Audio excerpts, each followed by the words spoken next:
Môre. Ek wonder of julle hier in kan chat. Ons sal maar net wag dat die mense opklim. Ja, julle, vandag is die dag dat ons sien wat gaan gebeur met Julius Malema se saak. Ons gaan sien vandag wat gaan gebeur met sy saak. Ek hoop julle kan my hoor. Ek hoop julle kan my hoor.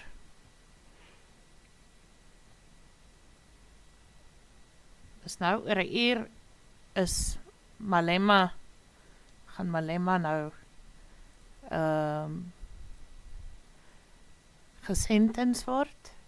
So, ek kan nie wag nie.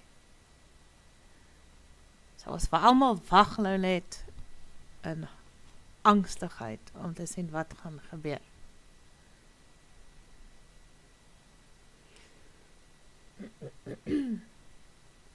Het lyk my hier is 'n bietjie van 'n delay op die streaming sagteware. Ons sal sien. Sodra ek sien die eerste chat of mense begin kyk, dan sal ek kan sien wat er gaan aan. Maar ja, kom ons kyk of mense opklim, of hulle nie opklim nie. Ja, ek weet nie. Ons kyk. Ons gaan nou so 'n bietjie lekker gesels sodra die mense opklim. Ek weet nie wanneer die mense gaan begin opklim nie. Ons sal kyk.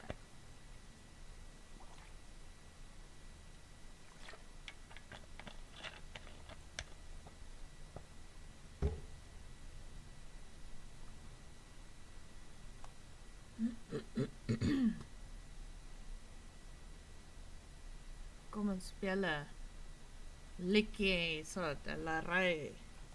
Kom ons speel deliberations.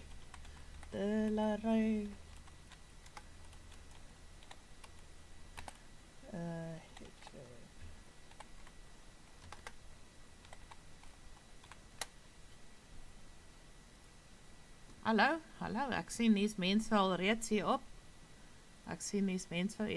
op.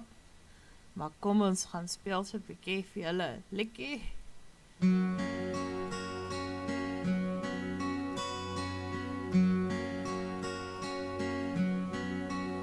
Op 'n berg in die nag lê ons in donker en wag. In die modder en bloed lê ek koud, streepsak en reën kleef teen my. En my huis en my plaas tot kolle verbrand, sodat hulle ons kan vang. Maar daai vlamme en vuur brand nou diep binne my. Delarai, sal jy die boere kom lei? Delarai, generaal, so seunman sal ons om jou val. Generaal, delarai, oor die kakies wat lag, 'n handjie van ons teen 'n hele groot mag. En die kranse lê hier teen ons rug, hulle dink dis verby. Maar die hart van 'n boer lê dieper en wyer, hulle gaan dit nog sien. Op 'n berg kom hy aan, die leeu van die Wes-Transvaal. Delarai, sal jy die boere kom lei? Delarai, generaal, so seunman sal ons om jou val. Generaal, delarai, sal jy die boere kom lei? Delarai, generaal, so seunman sal ons om jou val. Generaal, delarai, want my vrou en my kind lê in 'n kamp en vergaan. En die kakies se mug loop oor 'n nasie wat weer op sal staan. Delarai, sal jy die boere kom lei, delarai. Generaal, soos iemand sal ons om jou val, generaal, delarai, sal jy die boere kom lei, delarai. Generaal, soos iemand sal ons om jou val, generaal, delarai. Generaal, sal jy die boere kom haal.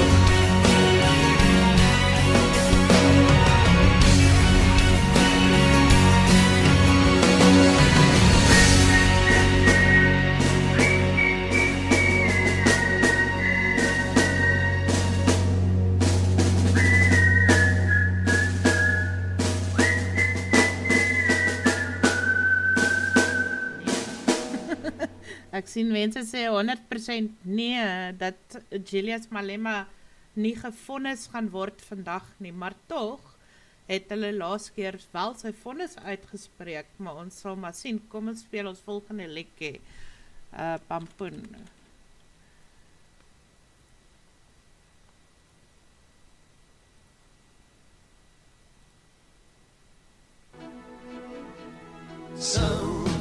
Sing jou woorde teen my vas. Bring jou hele lewe in 'n tas. Wat die trein na Bloemfontein en die 506 na Pieterstein. En as jy wil, vat daar 'n bicycle.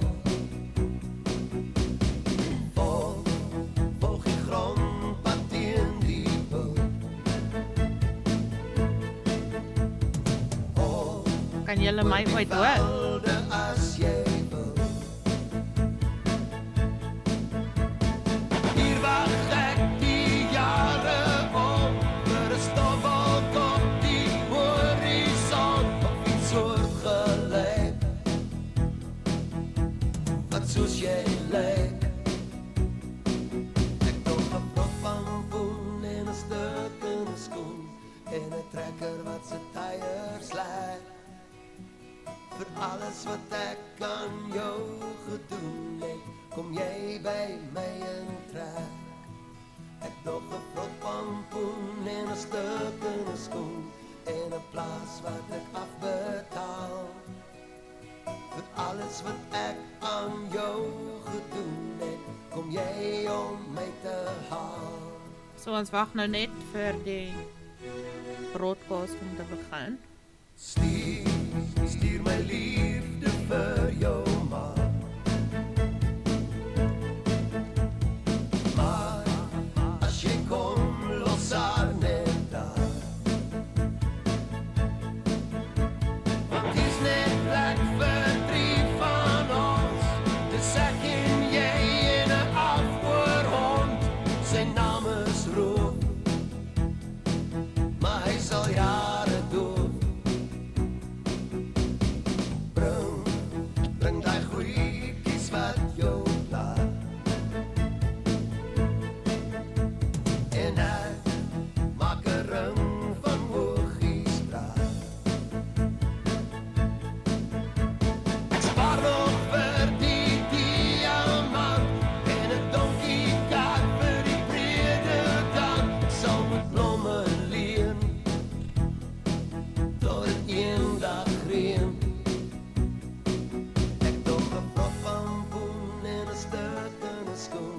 En 'n trekker wat sy tyres lyk.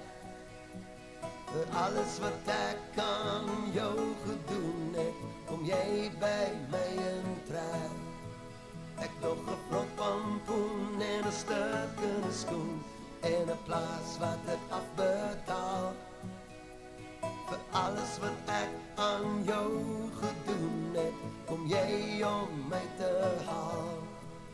Ek dog 'n vrot pampoen en 'n stukkende skoen en 'n trekker wat sy tyres lê.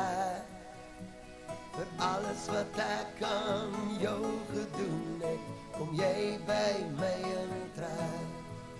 Ek dog 'n vrot pampoen en 'n stukkende skoen en 'n plaas wat ek afbetaal. Vir alles wat ek aan jou gedoen het, kom jy om my te haal. Kom jy om my te haal.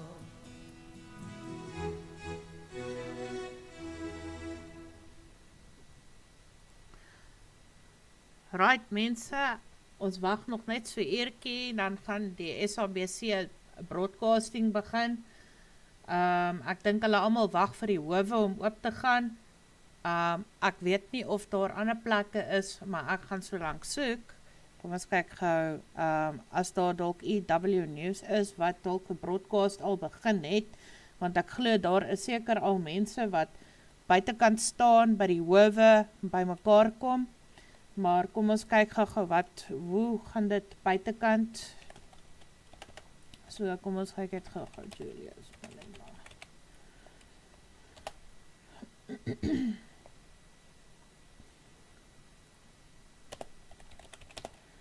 Okay, terwyl ons wag en ek gaan vir julle Bok van Blerk, ek ben een Afrikaner opsit. So kom ons sit hom op.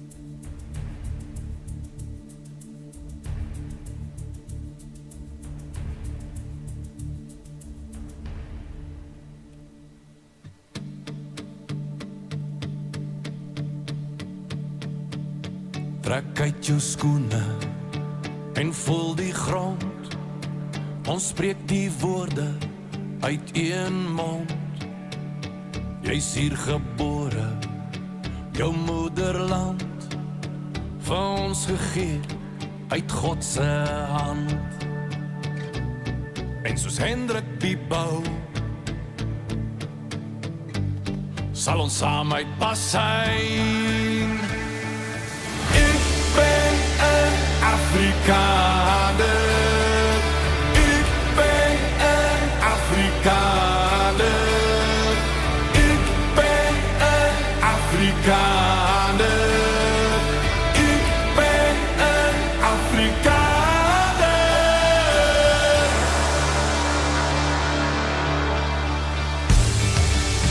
Jy is nie welkom, word vir jou gesê. Gaan terug van Riebeek, wil ons grond terug hê. Dis propaganda, wat dan te leer. Jy is Afrikaner in murg en beer. En soos Hendrik Bibou sal ons saam uit pas zijn. Ik ben een Afrikaner.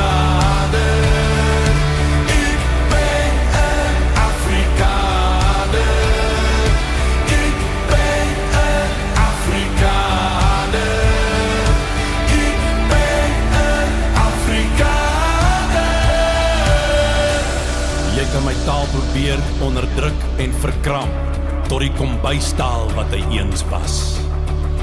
Maar ek beloof jou, vandaar sal hy weer opstaan. Jy kan my moed probeer breek om my te beveel om terug te gaan Europa toe, want ek hoort nie hier nie. Maar daai is net jou eie opgemaakte propaganda en leuns. Ek is hier gebore en gebou vir 'n tyd soos nou. Saam met Hendrik Bibou sal ons nie in die massas in verdwyn nie. Saam met Hendrik Bibou sal ons almal saam uitpas zijn. Afrikaner, ik ben een Afrikaner. Ik ben een Afrikaner. Ik ben een Afrikaner.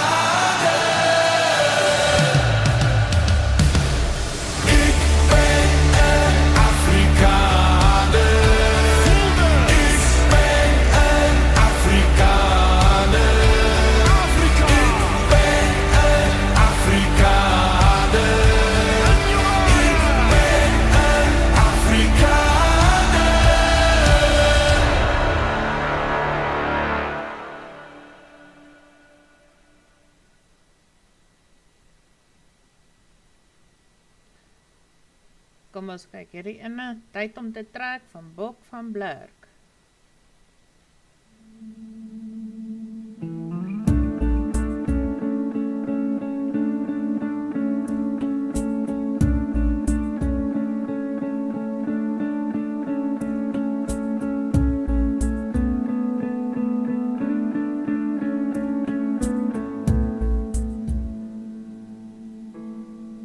Ek het jou nie verloor nie, maar wat het jou gewen? Jou paspoort op die tafel het my hier vasgepen. Jy sê daar kom 'n oorlog wat diep daar in jou brand. Jy vra kom ek sal na waar jy moet gaan. Jy sê dis tyd om te trek, om jou hart te vat. Jy sê dis nie om ons uit mekaar te spat, maar jou woorde aan my wil ek hier agterbly.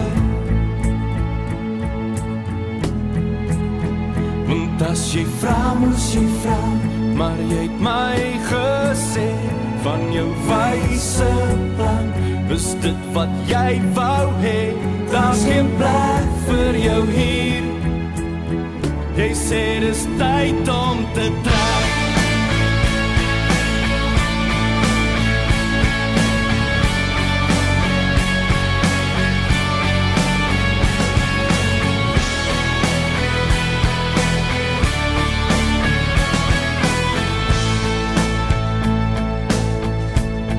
Daar is soveel meer wat ek wou sê en wat ek oor wou hê, maar hier in donker Afrika wat soveel van ons vraag, wat sou dit kos om net te bly? Jou woorde was te diep, want wat jy wou sê was geskryf toe nie meer. Jy sê dis tyd om te trek, om jou hart te vat.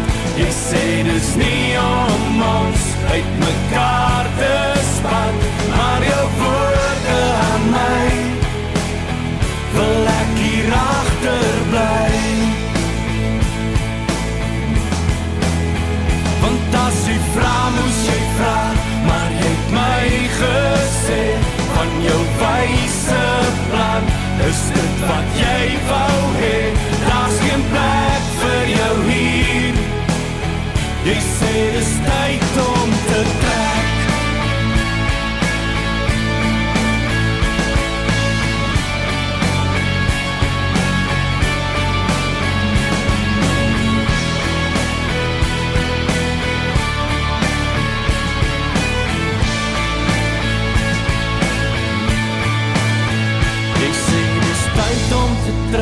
Om jou hart te vat. Jy sê dis nie om ons uit mekaar te spat, maar jou woorde aan my wil ek hier agterbly. Want as jy vra, moes jy vra, maar jy het my gesê van jou wyse plan. Is dit wat jy wou hê? Daar's geen plek vir jou hier. Jy sê dis tyd om te trek. Tyd om te trek, om jou hart te vat. Jy sê dis nie om ons uit mekaar te span, maar jou woorde aan my wil ek hier agterbly. Maar jy het my gesê van jou wyse plan. Is dit wat jy wou hê? Daar's geen plek vir jou hier. Jy sê dis tyd om te trek.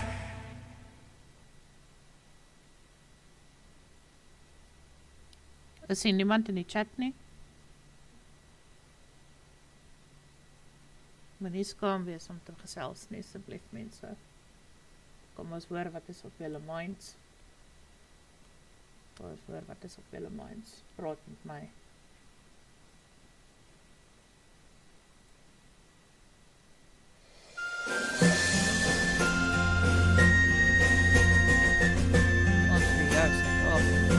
Ons kom uit die noorde, ons kom uit die suid.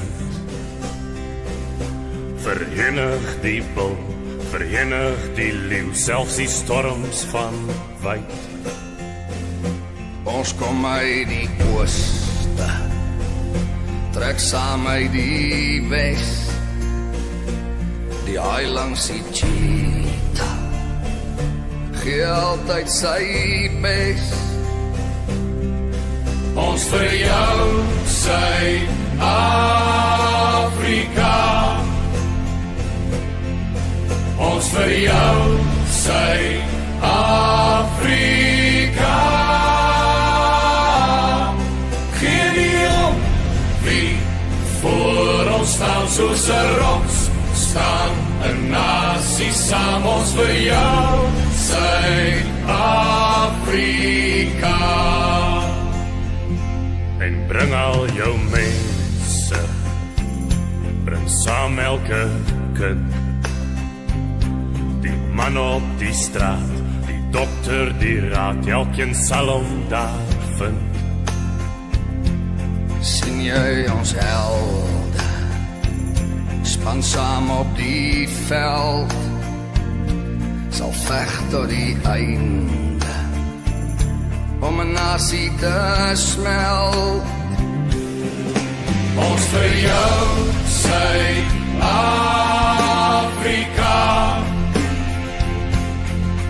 Ons vir jou, Suid-Afrika.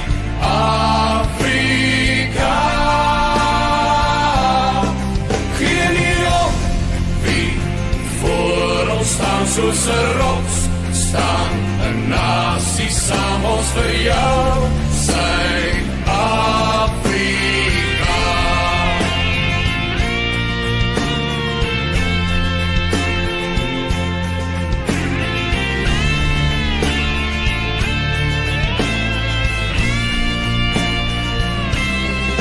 Geen nie om wie voor ons staan soos 'n rots, staan 'n nasie saam. Ons vir jou, Suid-Afrika. Ons vir jou, Suid-Afrika.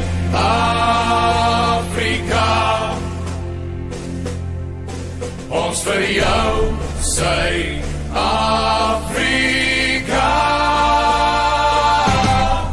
Geen nie om wie voor ons staan soos 'n rots, staan 'n nasie saam. Ons vir jou, Suid-Afrika. Ons vir jou, Suid-Afrika.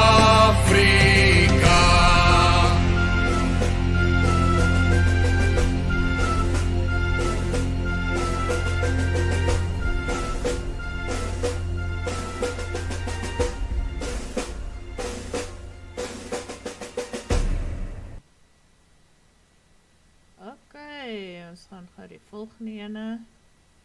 Dis die Hofmeyer Ranja.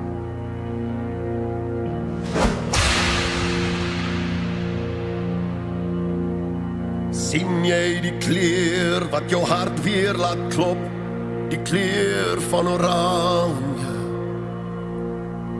Dit was die kleur van die protestant. Hy kom plant toe sy wortels in die Afrika-sand. Dit is die kleur van die Afrika-son, die oranje rivier se magtige drom. Dit is die kleur van die taal van ons hart, dit wat ons Afrikaners maak. Ons bloed is oranje, ons bloed is oranje, soos met Groot-Brittanje, staan ons weer voor 'n leefvlagpaal en daarom oranje.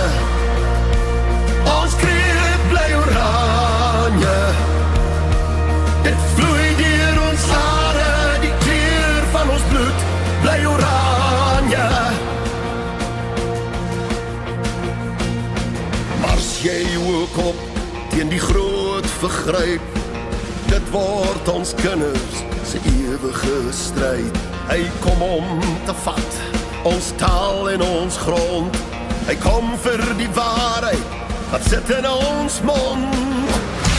Ons bloed is oranje. Ons bloed is oranje.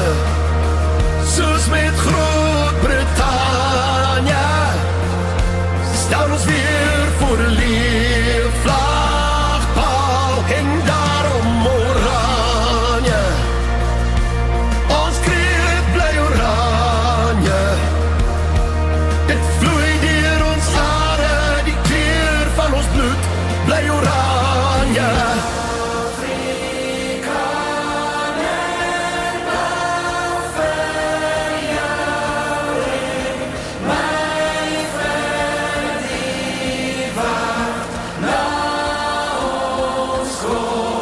Die Afrikaner gee nooit op, die aanslagvel ons sal oorwin. Ons bloed is oranje. Ons bloed is oranje. Soos met Groot-Brittannië staan ons weer voor 'n leefvlagpaal en daarom oranje. Ons kreet bly oranje. Dit vloei deur ons hare, die kleur van ons bloed bly oranje. Dit vloei deur ons hare, die kleur van ons bloed bly oranje.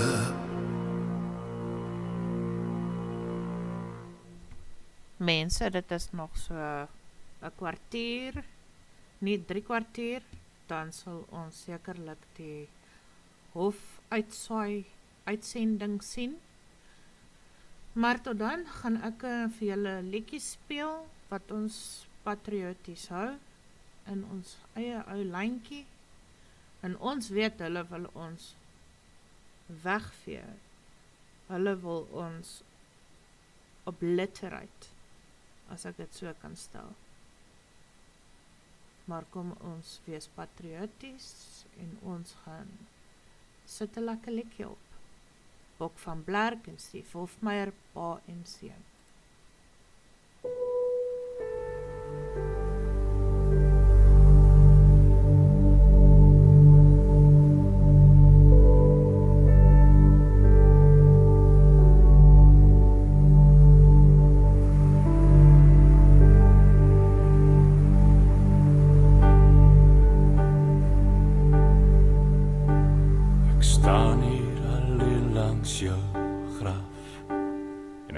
So graag jy was nog hier, dat ons net kon praat en ons trots kon laat vaar en ek net jou pa kon wees.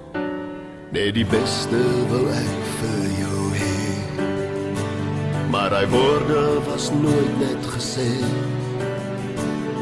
En hier waar jy lê, my seun, weet ek die tyd was te min om oor te begin. Sê my, hoe sê pa vir sy seun, en jou het ek lewe gevind. Ek het jou lief, jy's my kind, jy's my kind. Sê my, hoe word 'n pa so alleen? Dit voel soos my enigste seun. Die Here het jou my geleen. Jou woorde draai steeds in my kop. Daar is soveel wat ek pa nog wil vra, maar eendag moes jy ook 'n pa word, my kind, en dan sou jy alles verstaan. Soos 'n pa wat sy lewe sou gee, met sy trane die see weg sou vee. Maar hier waar jy lê, seun weet ek die tyd was te min en niks maak meer sin. Sê my, hoe sê 'n pa vir sy seun, en jou het ek lewe gevind. Ek het jou lief, jy's my kind, jy's my kind. Sê my, hoe word 'n pa so alleen? Dit voel soos my enigste seun. Die Here het jou my geleen.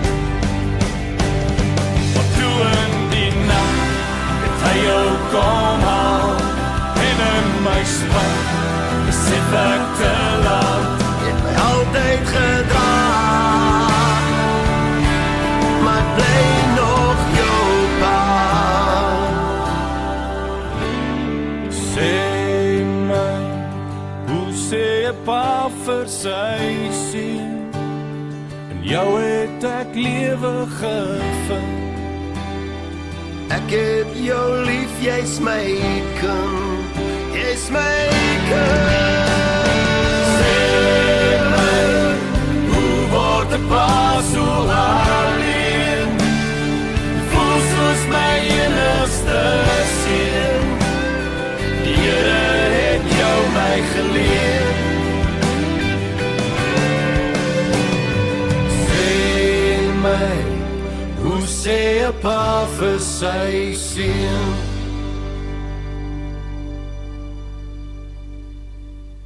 Right, julle, as julle my kan hoor, sê asseblief in die chat dat julle my kan hoor. En of julle ook die liedjies kan hoor. As julle 'n liedjie het, laat ek dit opsoek, laat ek dit kan speel vir julle. Ek sal baie waardeer. So, wees maar net in die chat, sê maar net in die chat vir my wat julle wil hê. En so aan, ek weet ons almal wag nog vir die uitsending om plaas te vind van Julius Malema se sending, sy tronktoegannery. Ons weet nie of hy gaan tronk toe gaan nie. Dit weet ons nou glad nie. Maar wees asseblief aktief in die chat. Share ook hierdie kanaal, laat ons meer views kan kry. Baie dankie.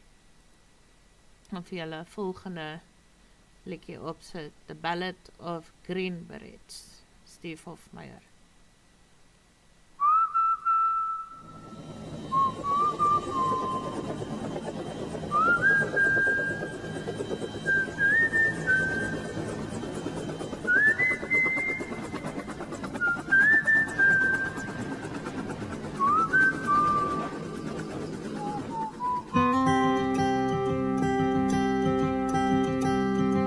Fighting soldiers from the sky, fearless men who jump and die, men who mean just what they say, the brave men of the Green Beret, silver wings upon their chest.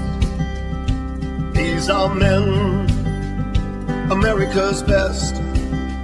100 men will test today, but only 3 win the Green Beret. Trained to live off nature's land, trained in combat, hand to hand. Men who fight by night and day, courage, speed from the Green Beret. Silver wings upon their chest. These are men, America's best. 100 men will test today, but only 3 with the Green Beret. Back at home, a young wife waits. A Green Beret has met his fate. He has died for those oppressed, leaving her his last request. Put silver wings on my son's chest, make him one of America's best. He'll be a man they'll test one day, have him win the Green Beret. Silver wings upon that chest, these are men, America's best. 100 men will test today, but only 3 win the Green Beret. Only 3 win the Green Beret.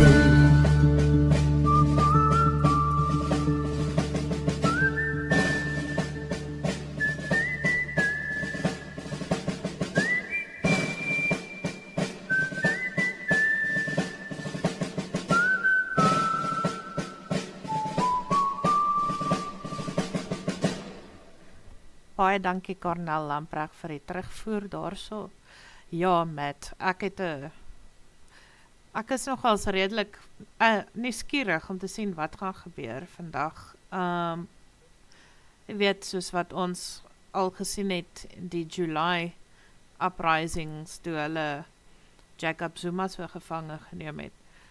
Ek dink as hulle Julius Malema so gevange gaan neem, gaan dit net baie erger wees. Maar ons kyk wat gaan gebeur. Volgende liedjie vir julle.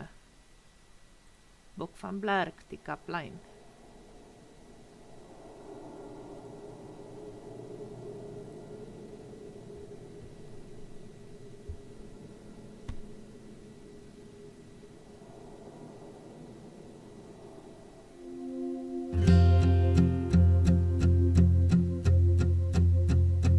Tussen bosse en bome, tussen grense wag ons almal vermore. Maar op 18 was ons almal verlore. Hoe kan ons verstaan? En wie veeg nou ons lewe? Want net God alleen weet waaroor ons bewe. Want op 18 wou ons almal net lewe. Net een slag toe was jou lewe verby. Roep jy na my? Roep jy my terug na die kaplyn, my vriend? Deur die jare het die wêreld gedraai. Toe ons jong was, so sou ons dit kon raai. Soek jy na my? Soek jy my nou in die stof en jou bloed? Jy het gesê jy hoor hoe God na jou roep.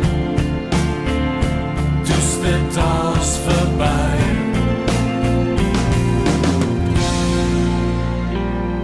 Na al die jare ver verlore drif ons rond in ons dade.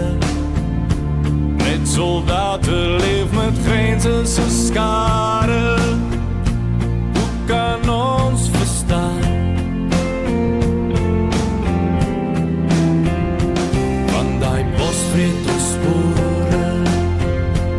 In die donker bos was broeders gebore. In die donker saamgebid vir 'n môre. Net een slag toe was jou lewe verby.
Dit was nou Bok van Blerk, die kaplein. Ja, dit is nog 'n hele rukkie voordat ons gaan kan sien wat aangaan. En ons weet hoe SABC gaan sukkel met hulle live broadcast, hoe hulle gaan opstel, so ons gaan sekerlik eers hier van 10 uur af die werklike beeldmateriaal kan sien. Maar dalk is ons gelukkig, dalk is ons baie gelukkig. Ek sal 'n volgende liedjie vir julle speel, ek hoop hierdie ene is goed. SADF in ons bloed.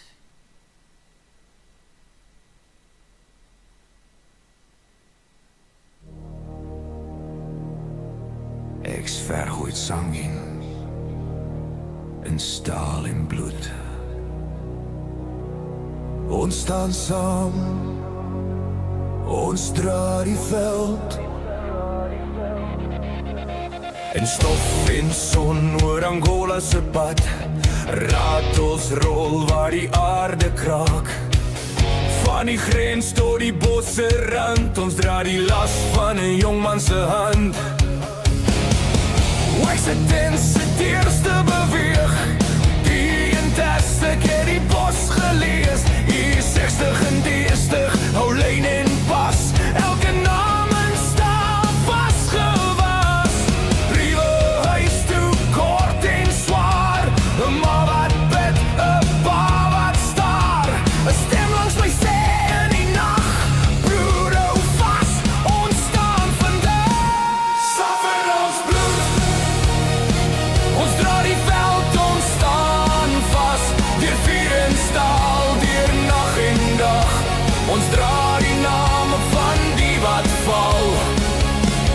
Saf in ons bloed, ons sal nooit vergeet, die manne in bruin leef aan, in elke hart, in elke tree. Kuito brand onder sterre se lig, G5 sing oor grond wat skrik, panse skraap deur rooi Angola grond, vriende val maar die lyn bly rond. Infantrie in stof en sweet, artillerie waar die nag hoop skeet, syne roep deur radio se kraak, elke bevel 'n lewe se saak. Nie vir roem of medaljes hier, maar vir die man wat langs jou kniel. Ons het verloor, ons het gewen, maar broederskap breek nooit die eens teen tyd nie. Saf in ons bloed, ons dra die veld, ons staan vas, deur vuur en staal, deur nag en dag. Ons dra die name van die wat val. Saf in ons bloed, ons sal nooit vergeet, die manne in bruin leef aan, in elke hart, in elke tree. 'n foto verbleik, maar die naam bly staan, 'n kruis in sand, waar 'n seën lê slaan. Ons praat sag, by die vuur se lig, want elkeen hier dra sy eie plig. En toe die bevel kom, beweeg, het niemand gevra waarom. Ons het opgestaan, ons het ingeklim, ons het gegaan. Saf in ons bloed, mobiliteit oorwin, van die bos tot die grens, het ons vasgestaan, tot die einde begin. Saf in ons bloed, laat dit weer galm vandag. Die manne in bruin, ons broers in staal, sal leef, solank hierdie lied nog praat. Ons was daar, ons onthou, ons eer. Saf in ons bloed. Right. Volgende ene, die slag van Bloedrivier, Flenters.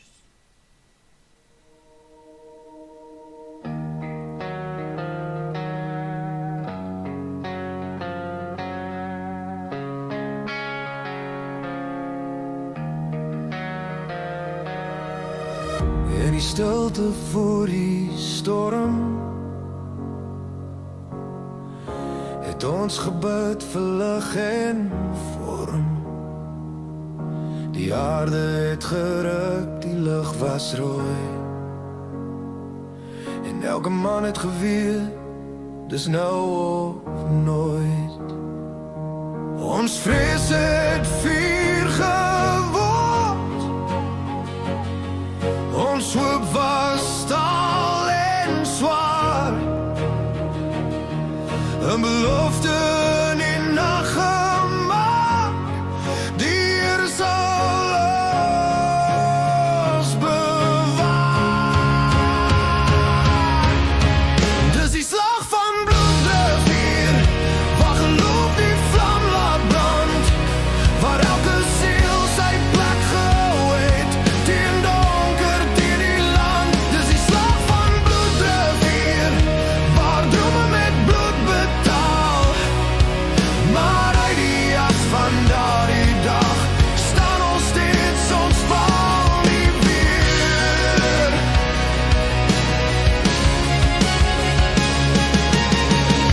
Die rook trek laag oor grond so koud, ons harte klop ons so oud. Die wêreld stil, maar ek hoor hulle skree, die stem van oorlog, van wat moet wees. 'n volk se lot lê in daai uur, 'n gebed word sterker as vuur. Ons het nie gekies vir haat of wraak, maar vir geloof en vir ons saak. Dis die slag van bloedrivier, waar geloof die vlam laat brand, waar elke ziel sy plek gehou het, teen donker, teen die land. Dis die slag van bloedrivier, waar staal en siel ontmoet, 'n dag van pyn, maar ook van eer, 'n lied wat nooit sal ster. En toe die stilte val oor stof, was het meer as oorlog, dit was lof. Vir elke lewe, vir elke traan, het God se hand ons laat verstaan. Dis die slag van bloedrivier, die dag wat ons geloof bewaar. Ons onthou, ons dra dit saam, dis deel van wie ons was, wie ons is vandag. Dis die slag van bloedrivier, die vuur brand steeds vandag, 'n lied van moed, van eer, van siel. Dis wie ons was, dis wie ons bly. Die rivier vloei nog, en sy hou ons stories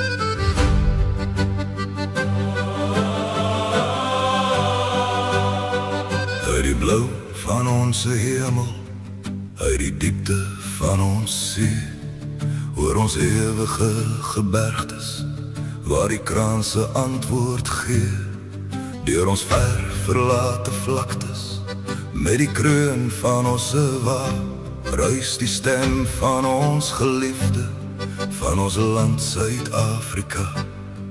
Ons sal antwoord op jou roepstem, ons sal offer wat jy vra, ons sal lewe, ons sal sterwe, ons vir jou Suid-Afrika.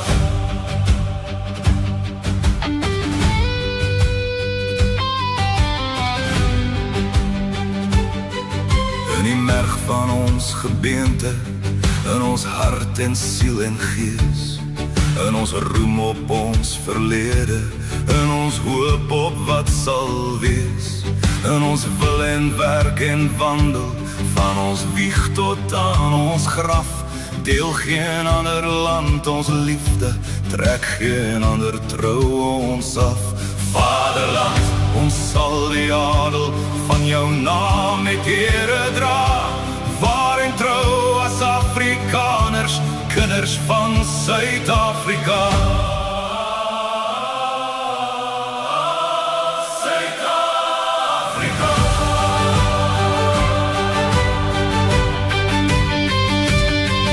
In die sonloed van ons somer, in ons winternachtse kou, in die lente van ons liefde, in die lamper van ons rou, by die klink van huweliksklokkies, by die kleedklaap op die kus, streel jou stem ons nooit verniet nie, weet jy waar jou kinders is, op jou roep sê ons nooit nee nie, sê ons altyd, altyd ja, om te lewe, om te sterwe, ja ons kom Suid-Afrika.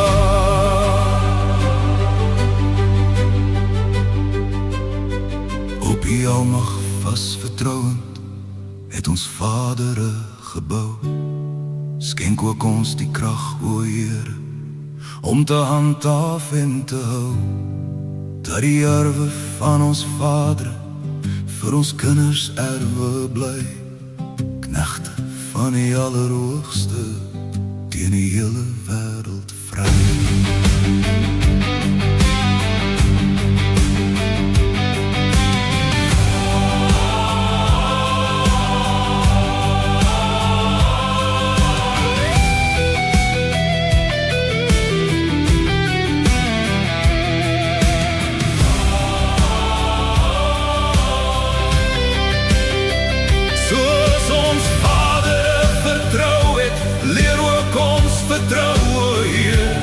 Met ons land en met onze nasie sal het wel wees, God regeer, God regeer. Met ons land en met onze nasie sal dit wel wees, God regeer, God regeer. In die blauw van onze hemel,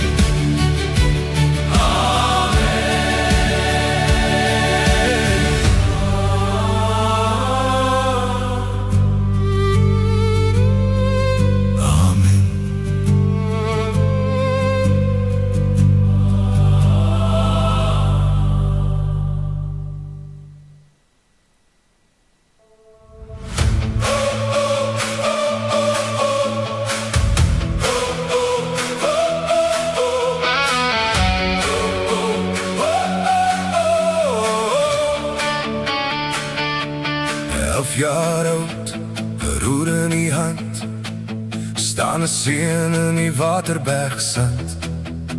Die wind sing saggies deur doring en gras, tot die leeu uit die skadu's voor hom bars. Hy kyk nie weg nie, hy ken nie vrees, die vuurdoop vorm sy dapper gees. Hy skoot weer galm, die stilte breek, 'n held word gebore, 'n vlam word aangesteek. Hy lees sy Bybel by die lamp se lig, die geskiedenis geskryf op sy jong gesig. Die wêreld roep, maar die veld roep hard, vir 'n eie pad en 'n eie hart. Met sy pyp en sy hoed en sy baard van sneeu, staan hy vas teen die storm van 'n nuwe eeu. Hy kyk vir milne reg in die oë, ons land is ons eie, voor God gebuig. Oor die donder, oor die vlaktes rol, elke droom en elke hart is vol. Die perde trap die nacht se spoor, die hele wêreld gaan ons nou hoor.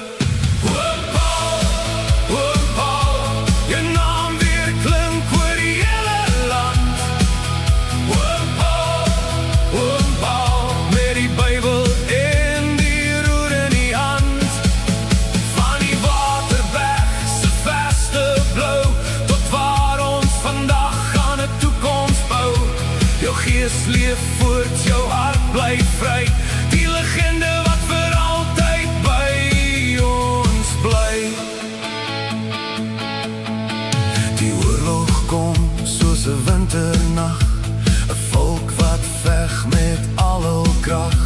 Die rook trek oor die Transvaalse veld, waar elke man tel as 'n held. Die trein fluit saggies, die laaste groet, 'n banneling met staal in sy bloed. Hy kyk deur die venster, die trane brand, sy laaste groet aan sy vaderland. Ver oor die see in 'n vreemde koue, hou hy vas aan sy ou vertroue, alleen in die wind, met verlange so diep, na die grond waar sy mense se drome sla. Hy kyk na bo, hy vind sy rus, die ewige lig waar die donker blus. Vader sê hy, neem my nou, ek gee my siel in die hande aan u.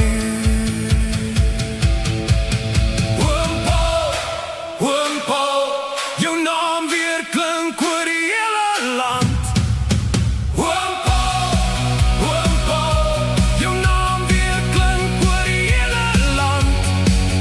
Oom Paul, met die Bybel en die roer in die hand. Vandag staan ons weer skouer aan skouer, die vlam in ons harte word net al hoe ouer. In elke duikslag, in elke geveg, bly jou droom en jou woorde ewig reg. As die aanson sak oor die rooi sand, waai die wind nog oor ons land. Die legende leef, die storie groei, waar die liefde vir die veld in ons bloei. Dit is genoeg, hoor ons sê, dis hier waar my hart vir ewig wil leef.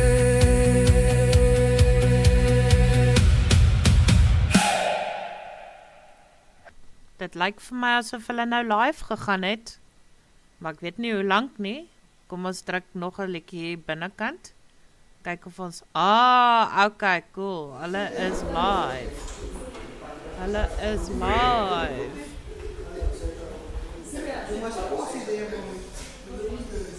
Kom ons kyk wat gebeur. Ja. Asai. Wat ek net gaan vir hierdie Julius Malema, Jimmy die cricket hier af. Magistrates. Discharging a firearm in a built-up area, reckless endangerment of people or property, a failure to take reasonable precautions to avoid danger, and providing a firearm or ammunition to a person not allowed to possess it. I beg your pardon. That last charge was against Adrian Snyman, who gave the weapon, if you like, to Julius Malema. He has since been acquitted, though, which is why we're only anticipating that Julius Malema will be in court today. Let's take you back to Kukombo City. Once again, link up with our team, including Sakina Kamwendo and Samkele Maseko. Sakina, I'm hoping you're able to hear me above the noise pollution, as you put it earlier today. Those EFS supporters, many of them also attending a night vigil yesterday, but you can see still very much in high spirits. Position.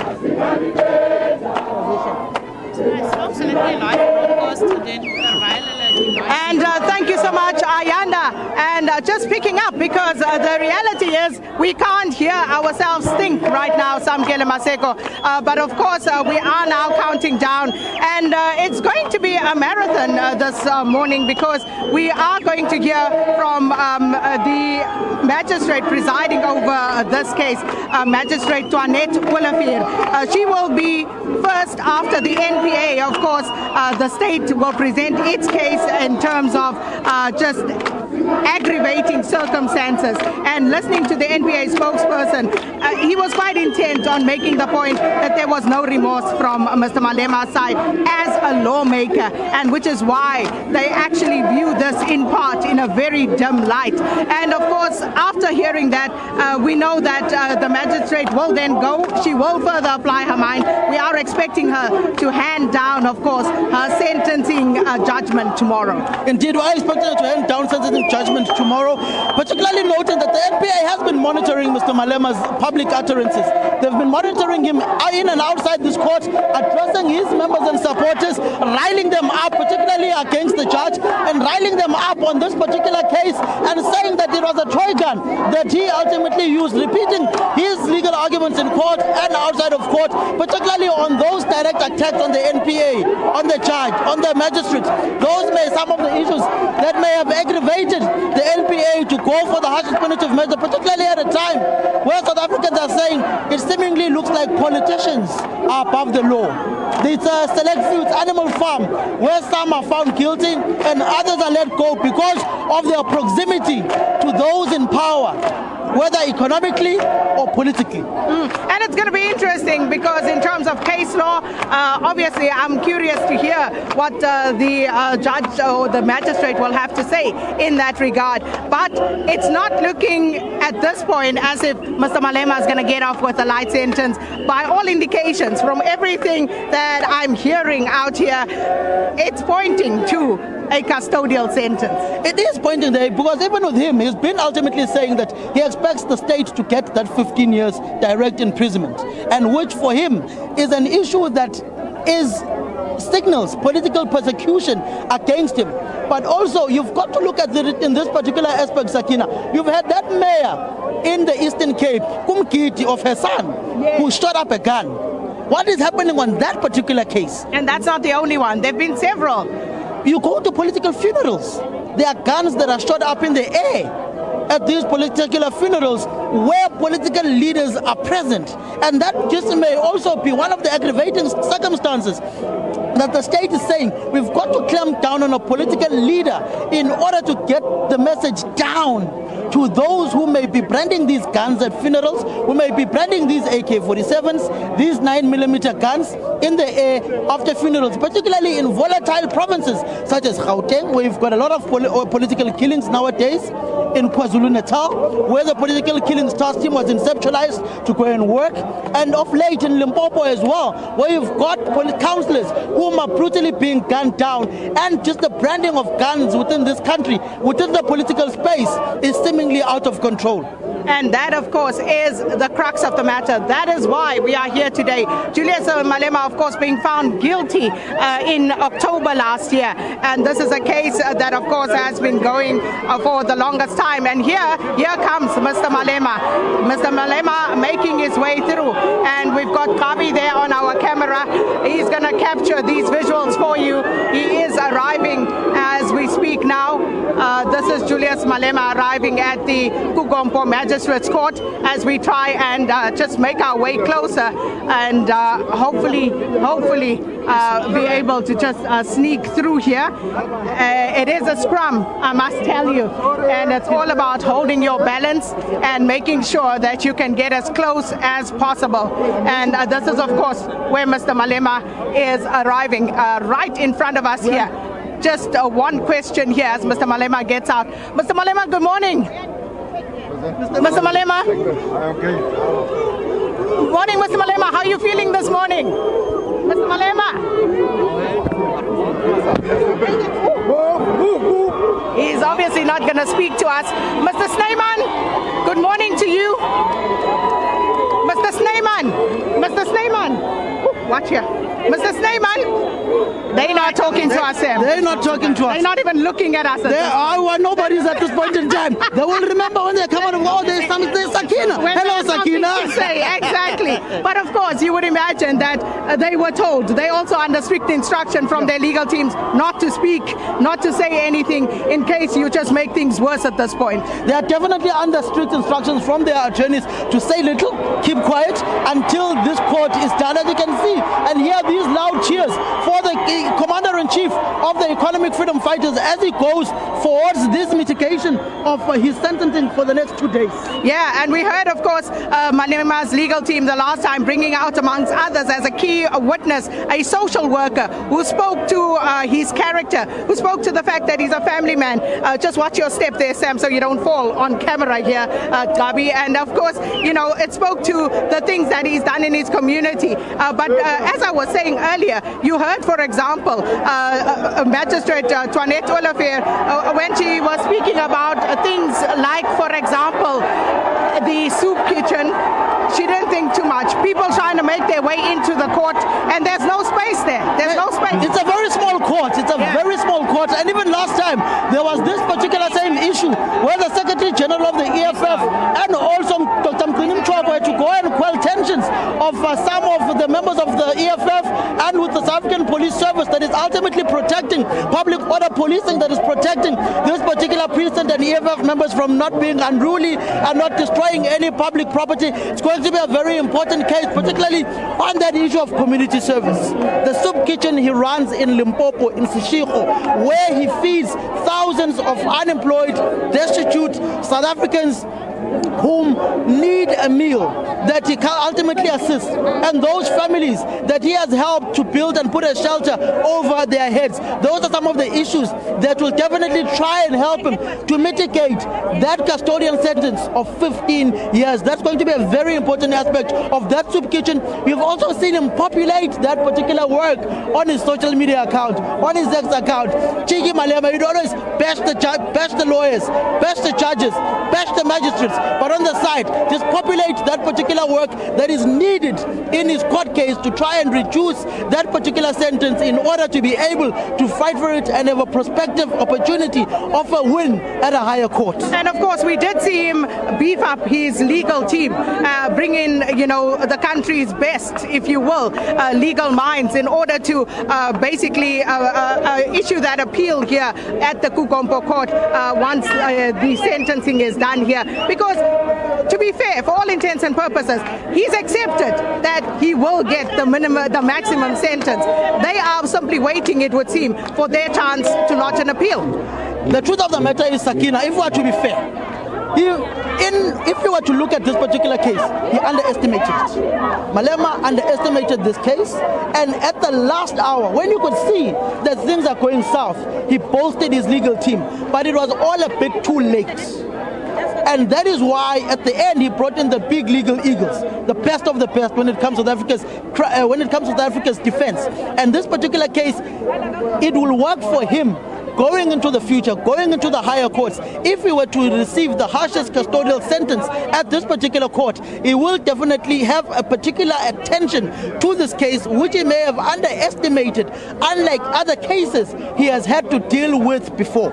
And of course, I can tell you, the NPA not relenting on this one. They are going for the jugular. They are going for the maximum sentence here. And that tomorrow, when we are here tomorrow, once that sentencing is being handed down, we could be talking about Julius Malema being sentenced to imprisonment, direct imprisonment, because that is what it is looking like right now. All the people that I've spoken to who may have some sort of insight into this matter are leaning towards that sort of direction. And of course, we will wait because it's today and of course tomorrow. So we will continue hearing arguments today. And basically, the NPA has indicated that they will be, of course, putting their case forward in terms of aggravation of circumstances for the sentencing. And then, of course, by tomorrow, the judge, or should I say the magistrate, Toinette Olivier, she will hand down her verdict in terms of the sentencing of Julius Malema, who was found guilty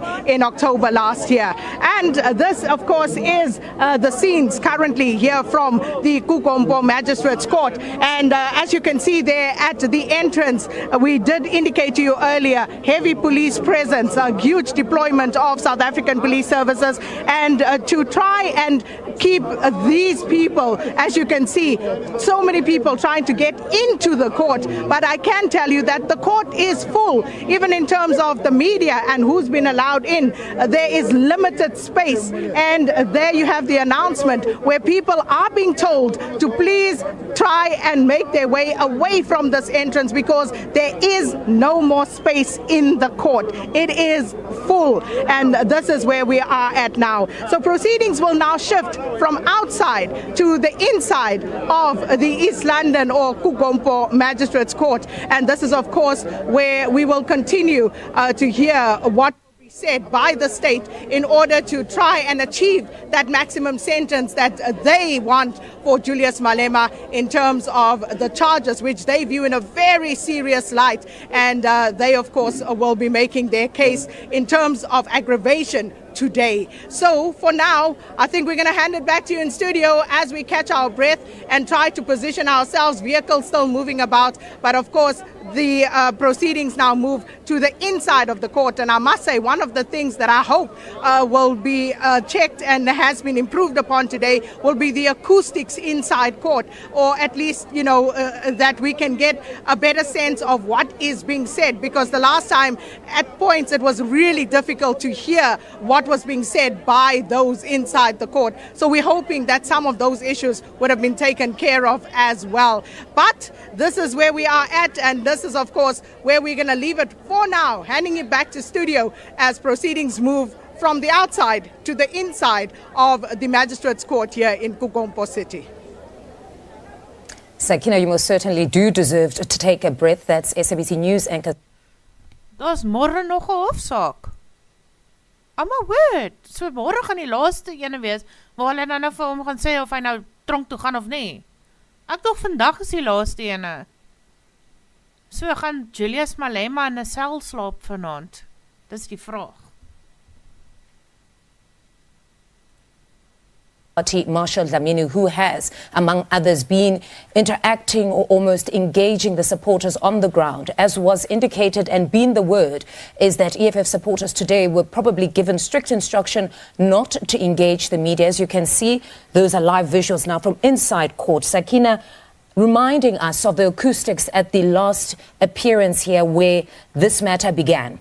Now, the issue had been around the sound, but of course today hopeful that most certainly the legal proceedings will be quite audible for all of those inside the court. But just to remind you of what brings us to this courthouse, 2 days for arguments for pre-sentencing that will take place. Now, it all emanates from the guilty verdict. EFF leader Julius Malema, who was at the time accused of firing shots from an assault rifle. This was, of course, during the 5th birthday celebrations at the Sisa Dugasha Stadium in Mdantsane in the Eastern Cape.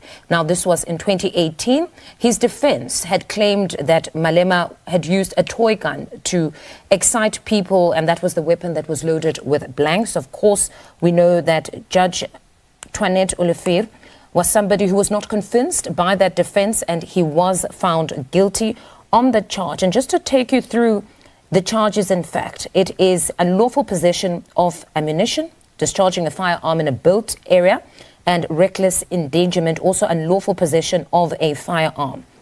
The co-accused in this matter at the time was his bodyguard. You would have heard a bit earlier on Sakina trying to also get the attention of Mr. Snyman. That's his bodyguard, Adrian Snyman, who was charged with supplying the weapon but was found not guilty, which Malema and the party members had all criticized. I remember Naledi Chira was among those EFF leaders who went on to indicate that if you've gone on to acquit the person who was accused of supplying the weapon, then what are you charging the person who allegedly was in possession of the weapon of? So most certainly it was quite the talking point among legal analysts, a number of people saying that if you cannot speak of the whereabouts of specifically that firearm or the person who owns the firearm, if they've been acquitted of all proceedings, then it most certainly leaves a lot. But they did get to the guilty verdict, and here we are. Just to give you the natural sounds of what we're seeing there in court as we speak. We do apologize for a bit of those shaky visuals, but as you can see, everybody, journalists already,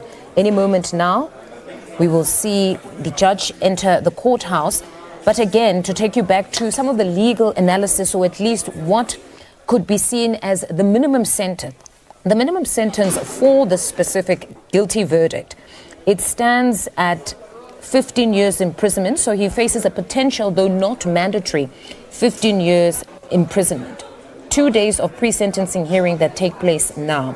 And the EFF, of course, has indicated on numerous occasions when the opportunity arose to indicate that they will be appealing the conviction itself. And as much as they continue with the proceedings now for sentencing, they have indicated that, of course, they will appeal the conviction itself. And among some of the statements, again, it seems it would be centered, when it comes to appeal, it would be centered around the acquittal of the bodyguard. That how do you continue if you're going to acquit the bodyguard of having handed over a firearm and then somebody else is then convicted for possessing that firearm, in as much as they've gone on to state that what they fired was a toy gun. But what we're expecting today in mitigation of sentencing, or if you will, the sentencing head of arguments, is there legal representation to speak about the character of EFF leader Julius Malema. At the start of the proceedings, we had heard last time that he was a man who had many charitable activities.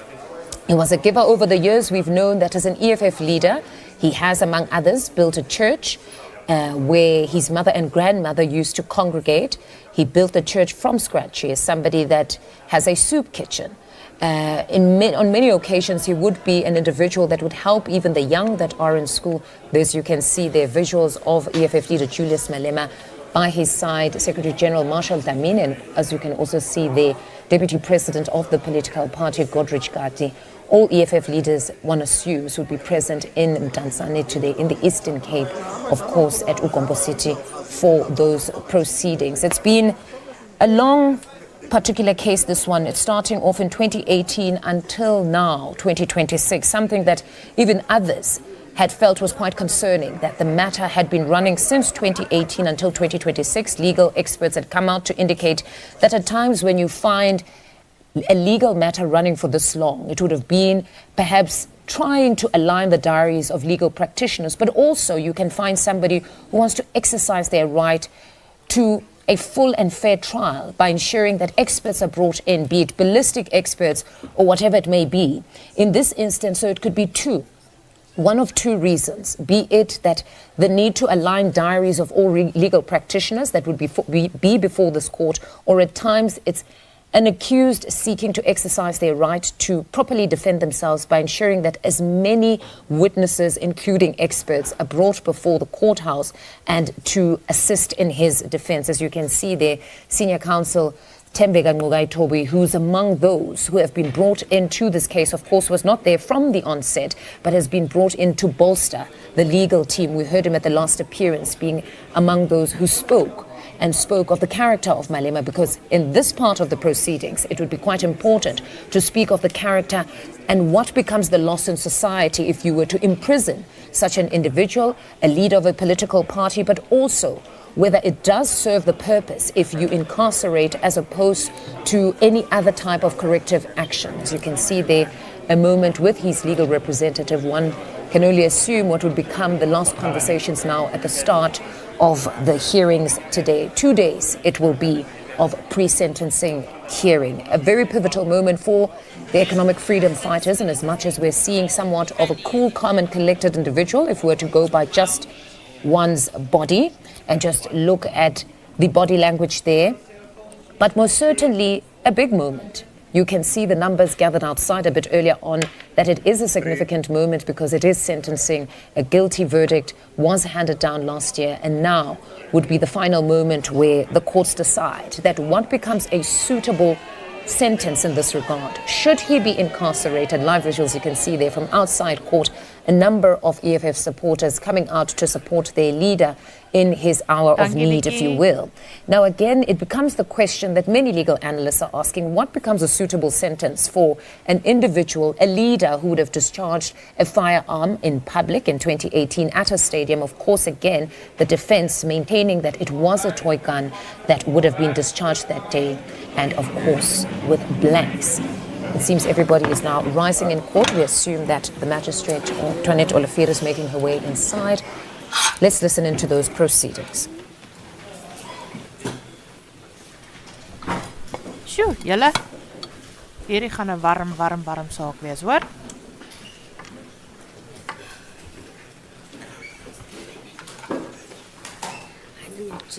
leave space to write, né? For you to. That's all I wrote less. Maar dis 'n jammerte dat ons eers môre gaan hoor wat die verdict gaan wees.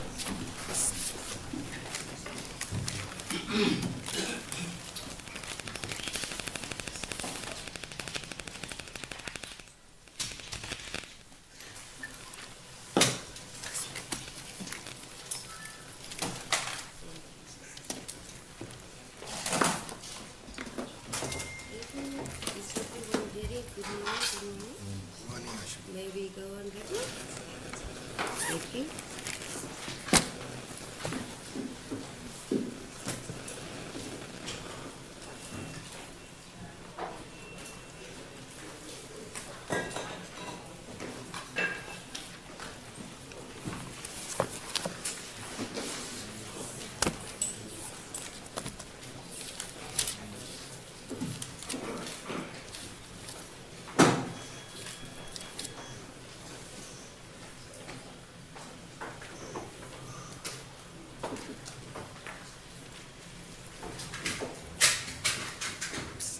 We are on.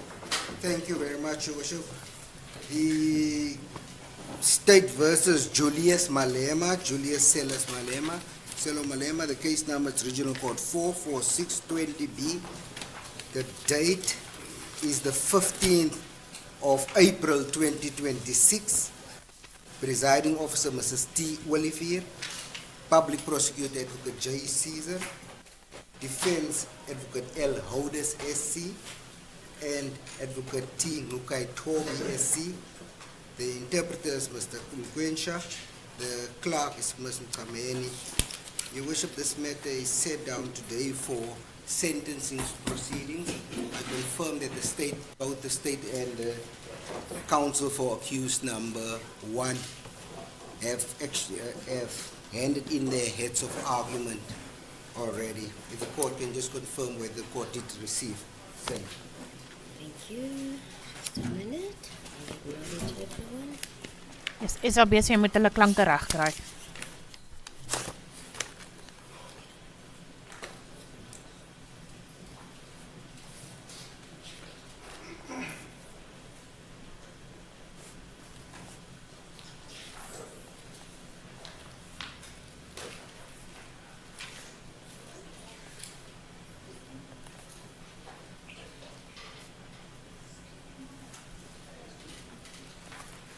Thank you, Advocate Hodes.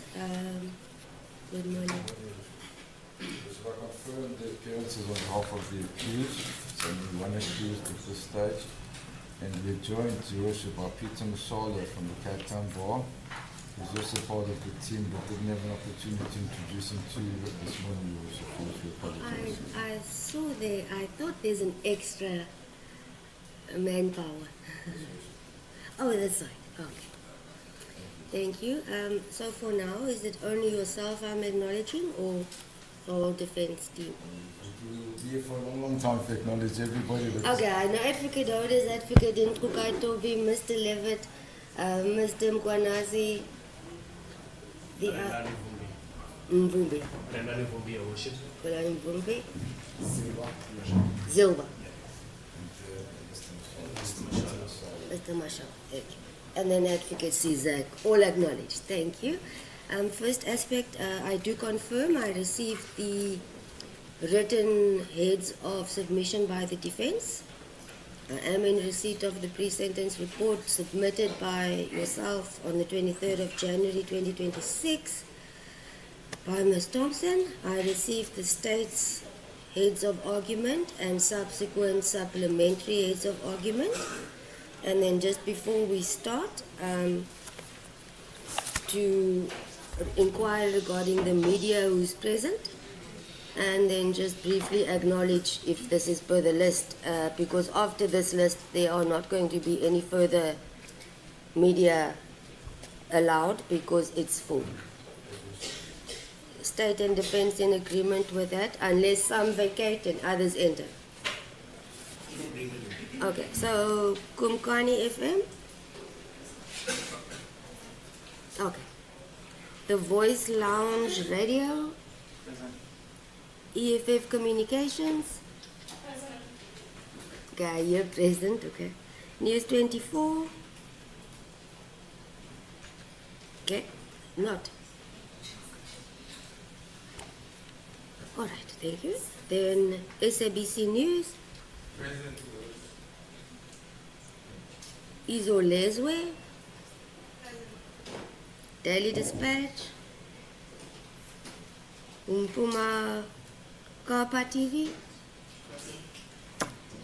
Reuters Africa. Okay. Thomson Reuters.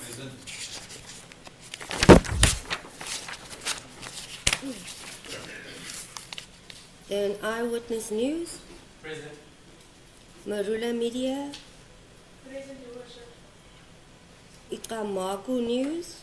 Present, Your Worship. Informal Digital TV. Present. Stepla News. Present. AFP. Present. Angola FM. Present, Your Worship. Anyone present who's not been acknowledged? Sure. No, guys. Where's your documentation? Okay, please, just one at a time, briefly, in 2 seconds, announce your station, please. Newsroom Africa. One at a time, please. Newsroom Africa. Newsroom Africa. Acknowledged, yes. Sorry. You are very eager. Let me hear you first. Okay, you are? MDN MDNTV, yes. Daily Maverick. Yes. Yes. Is that News 24? Definitely. Okay. Is that Netwerk 24? Yes. Cubit Media. Cupid. Cubit. Q-U-B-I-T. Q-U-B-I-T. Media. Cubit Media, yes. Gallo Images. Gallo. Gallo, yes. Yes. Mail and Guardian. Yes. Oh. Yes.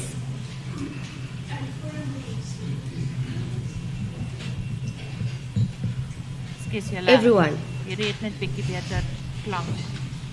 Okay, that's it then. Thank you.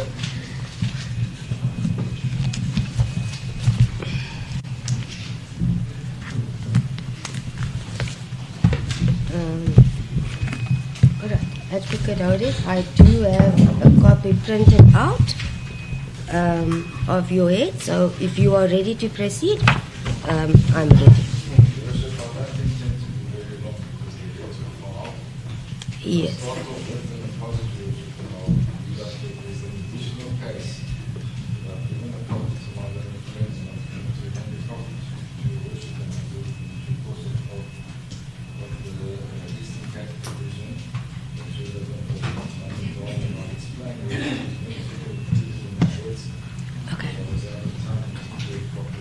No, Advocate Otis, I just want to make sure, is there a microphone in front of you? If you can just, no, oh, if you can just, okay. Thank you.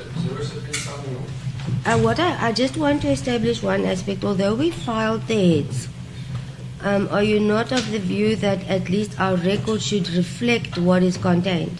Because if we get to transcription, this is obviously not going to form part of the formal record.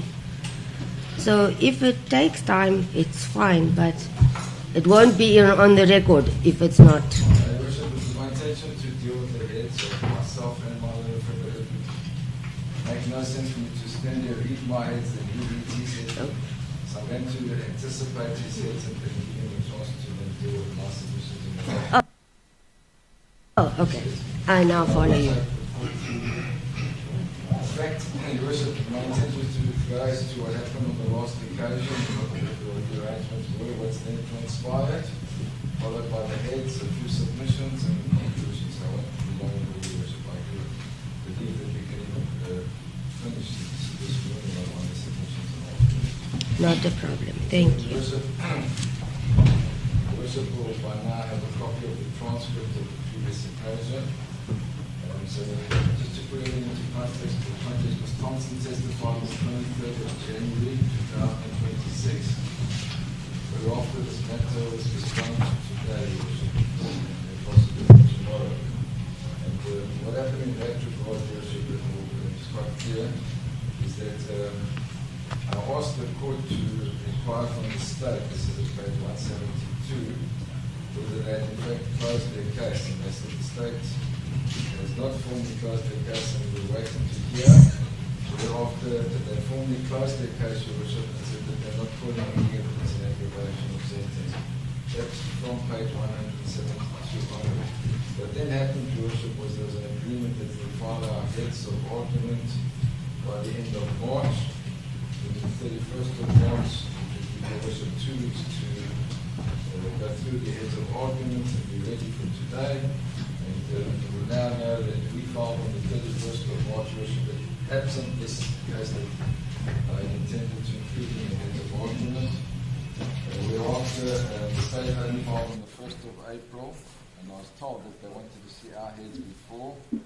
Thereafter, Your Worship, the state filed supplementary heads last week, Thursday.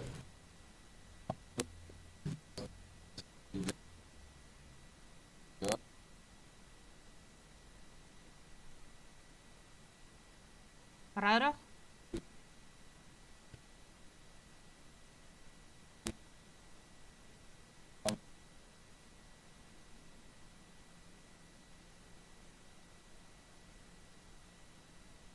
Kom ons gaan terug na wat? So that would set the factual background to where we are at this stage, Your Worship. Now, turning to the heads, Your Worship, if I may take the Worship through our heads, just by way of introduction, and I don't intend to stand before Your Worship and read every day. But what we did, Your Worship, and my reference adopted a similar approach in its introduction, was we described by way of introduction the offences of which the accused has been found guilty. There are 5, Your Worship, that may be summarised as being unlawful possession of a firearm, unlawful possession of ammunition, the unlawful discharge of a firearm in a caught-up area, the unlawful failure to take reasonable precautions to avoid danger to personal property, and finally, reckless endangerment to personal property. So those were the 5 charges, Your Worship, on which the accused was found guilty. And then what we highlighted and emphasised throughout the heads, Your Worship, is that all 5 charges relate to a single incident, being the 5th Economic Freedom Party celebration that occurred on 28th July 2018 at the City Cross Stadium in Tanzania within the jurisdiction of this Honourable Court. And what we say, Your Worship, and it's highlighted further throughout the heads of argument, is that all 5 charges are committed in a very short time span of less than 1 minute.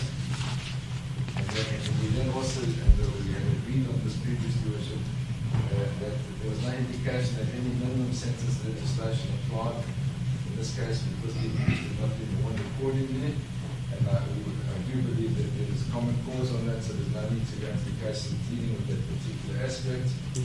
And then we went through the report of Ms. Jessie Thompson, who was called to give evidence in mitigation of sentence.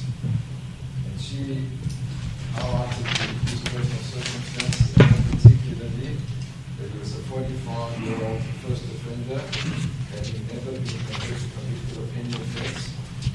We say equally significant to the fact that despite the length of 8 years since the commission of these offences, the accused has not been convicted of any other offences. So he's 45 at the moment, he was 37 at the time of the commission of the offences, and he led a blameless life in the interim. There did not be intervening incidents or anything that would aggravate the circumstances of this honourable. We then summarised Ms. Thompson's report, Your Worship, and who she had interviewed and what information she's utilised, and that she sought to follow the Zin triad. Ach, die ou is boring. Considerations. And die ou is boring. His personal circumstances. And we say even that in relation to this in paragraph 13 of the head, Your Worship, the principle of remorse is found that the accused continues to assert his innocence. Nevertheless, she was of the view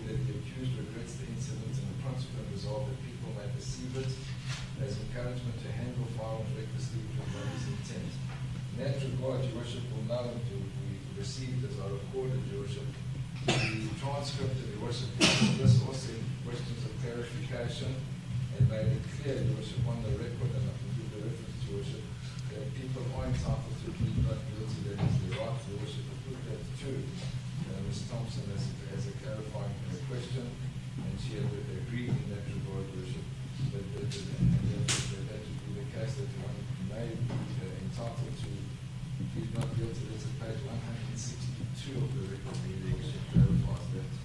So that aspect was fully dealt with and canvassed by Ms. Thompson, and she said that she was of the view that Lawrence, jy is vervelig.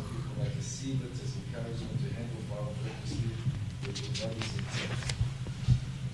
Then explained how she dealt detailed the criminal behavior and current offences. Oh man, just get over it and done with. She had regard to the prevailing circumstances at the time of the commission of the current offences and the seriousness.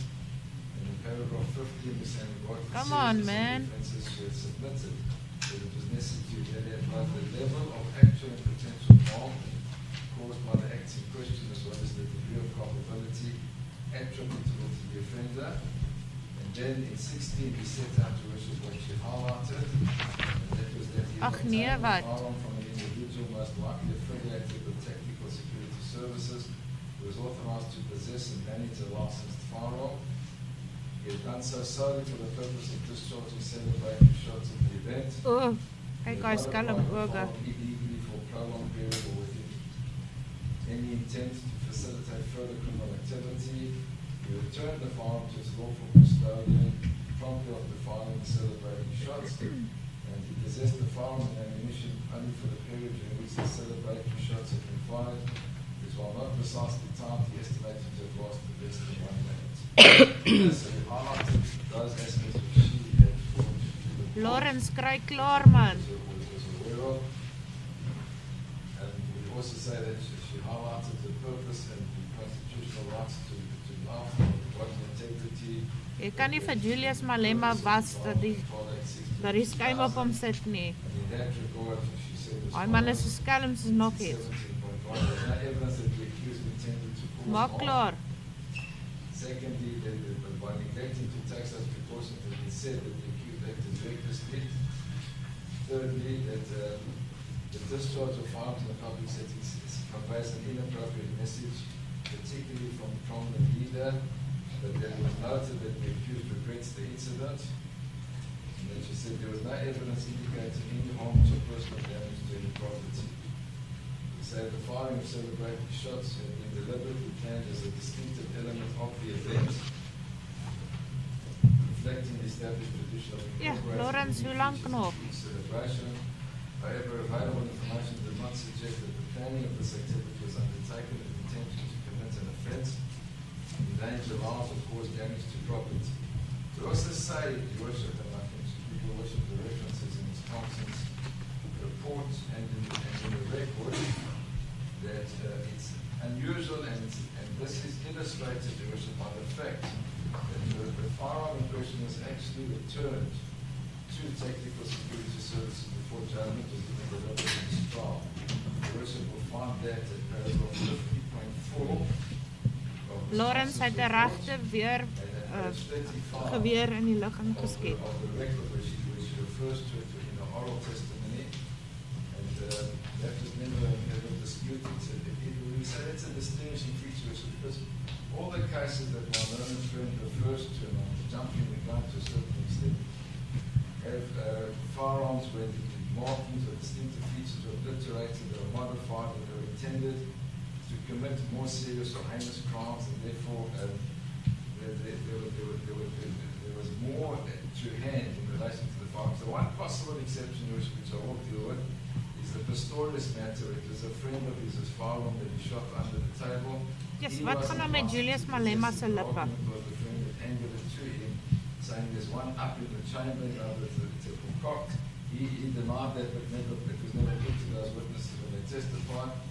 Ms. Thompson also said this when she testified at page 35, that no individual was convicted of supplying or transferring the firearm to the accused, and the rifle that was shown in court was returned to to tactical security services before judgment was delivered in this trial. So that's the distinguishing feature that will bring us in line with the mysterious type of blah, blah, blah, blah, blah, blah, blah. What to have regard to. Now, paragraph 20, Worship, that she said that she dealt with these individual objectives and with regard to numerous judgments, but did not trace any judgment dealing with accused persons who have been charged with discharging a firearm for celebratory purposes. Now, your Worship will be aware now that's a big aspect that's covered to a large extent in our heads of argument, but the state in their heads of argument say it ought to be an aggravating factor. But I think they're missing the point and they didn't make it clear, Worship. Rarig, Lawrence? They say the fact that one cannot find any cases dealing with it doesn't have any significance. But the point is, Worship, if one has regard, and I'll even ask the court to take judicial cognizance of this, when you watch the funerals of prominent leaders and other people in the community, very often there's firearm shooting because people aren't charged. And there's no case that we were able as a team, a large team, to trace that we deal with such instances. And that's the point that we're trying to make, that it's very unlikely, and it hasn't happened in the past, that people were charged with those offences, even though we see them on TV on a regular basis. Then Ms. Thompson recommended, as do we, that all 5 charges arose from a single incident and the accused had not loaded the firearm. The charges should Ja, maar Malema betaal julle baie goed, hoor. Dis hoekom julle al hierdie stories sal spin oor hom. The accused be restricted from obtaining a firearm license for a particular period and the monetary donation. Julle sal julle naaste ook verraai. In paragraph 22, we deal with the cross-examination, and that was put to her, and it's now on the strength of the listed decisions from the judgment, that to impose a monetary fine which would convey the message the accused who pays way out of jail. But her response to that was that jail is not necessarily the correct way to go. So what we say, Your Worship, is that even though the states take exception to the possible imposition of a monetary fine, we say that this is still constitutionally recognized as a possible offence. Ought to be taken into account. Nee, dit is nie.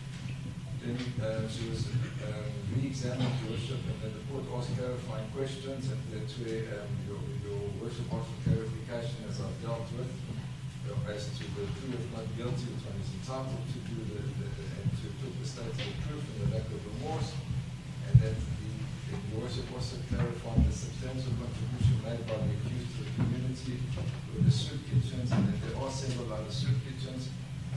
Okay, wat het die sop kombuis met hierdie hele situasie uit te waai? Vertel jy vir my, wat het dit met die hele situasie uit te waai, Lawrence?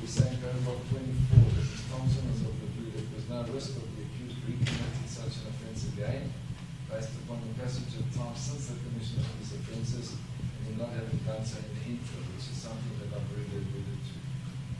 Then, and I think it's important that I clarify this because there seems to be some confusion in the heads of the state in this regard. We refer to general principles of the Constitutional Court concerning sentencing.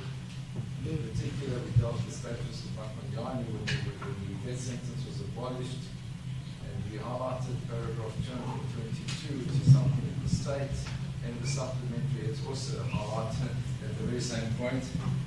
And the point that I wish to highlight there, was, and I'm not going to quote it extensively, is that the state not only preaches respect for the law and the killing must stop, but it demonstrates in the best way possible, by example, society's own regard for human life and dignity by refusing to destroy that of the criminal. So all our sentences are blended with a measure of mercy, going back to the Rabi decisions, etc., etc.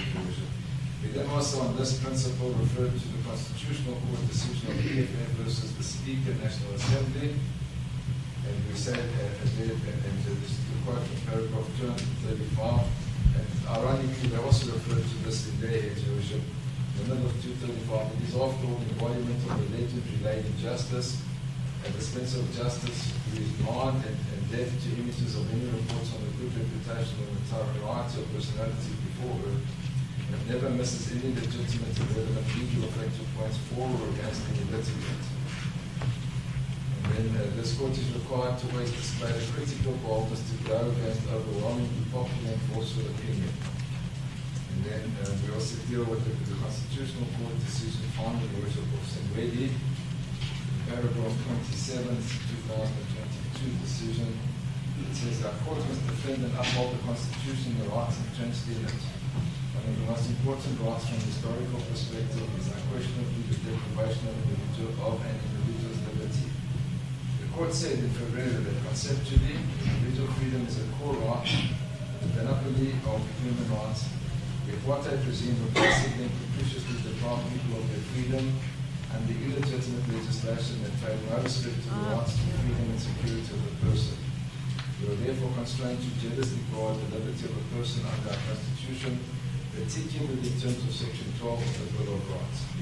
So those were the cases that we started with on general principles relating to sentencing. We then turned our attention, with our heads, to sentencing concerning firearms. And we had regard to the article that one of the defendants had provided to us of Joy, relating to an note on sentencing practice in defense of the unlawful possession of semi-automatic firearms, and that they had utilized the support that there should be a period of incarceration. And we quote from the report, Your Worship, we say, just quoting the second paragraph here, from the investigation it's evident that courts are more likely to impose the minimum sentence in cases where the accused is also convicted of other serious offences, such as murder and robbery. In such cases, little attention is given to the firearm-related offences, as the courts are more concerned with the cumulative effect of the sentences imposed on different counts. We also then refer to the decision of ASMA. It's on the next page, we say, from the Supreme Court of Appeals judgment in ASMA, it appears that the circumstances under which the unlawful possession occurred and the purpose for which the semi-automatic firearm was possessed will play a pivotal role in determining whether substantial compelling circumstances justifying the imposition of a lesser sentence exists. There's reference to Delport and the degradation, which is also referred to in their heads. And there's a quote that the grading of the offence will typically be informed by the risk of harmfulness and the culpability of the offender. But then to make the bold submission that I've already made to Your Worship, that the minimum sentence regime does not apply in this instance, and that's in paragraph 29. We also refer to status in Manikani, which is stated as a reference, and we quote from that decision. But we say what is notable from these cases is that imprisonment is not always the norm. And then we say as follows, that returning to paragraph 33 now, that the case law we said that one, the circumstances of the possession are a central factor.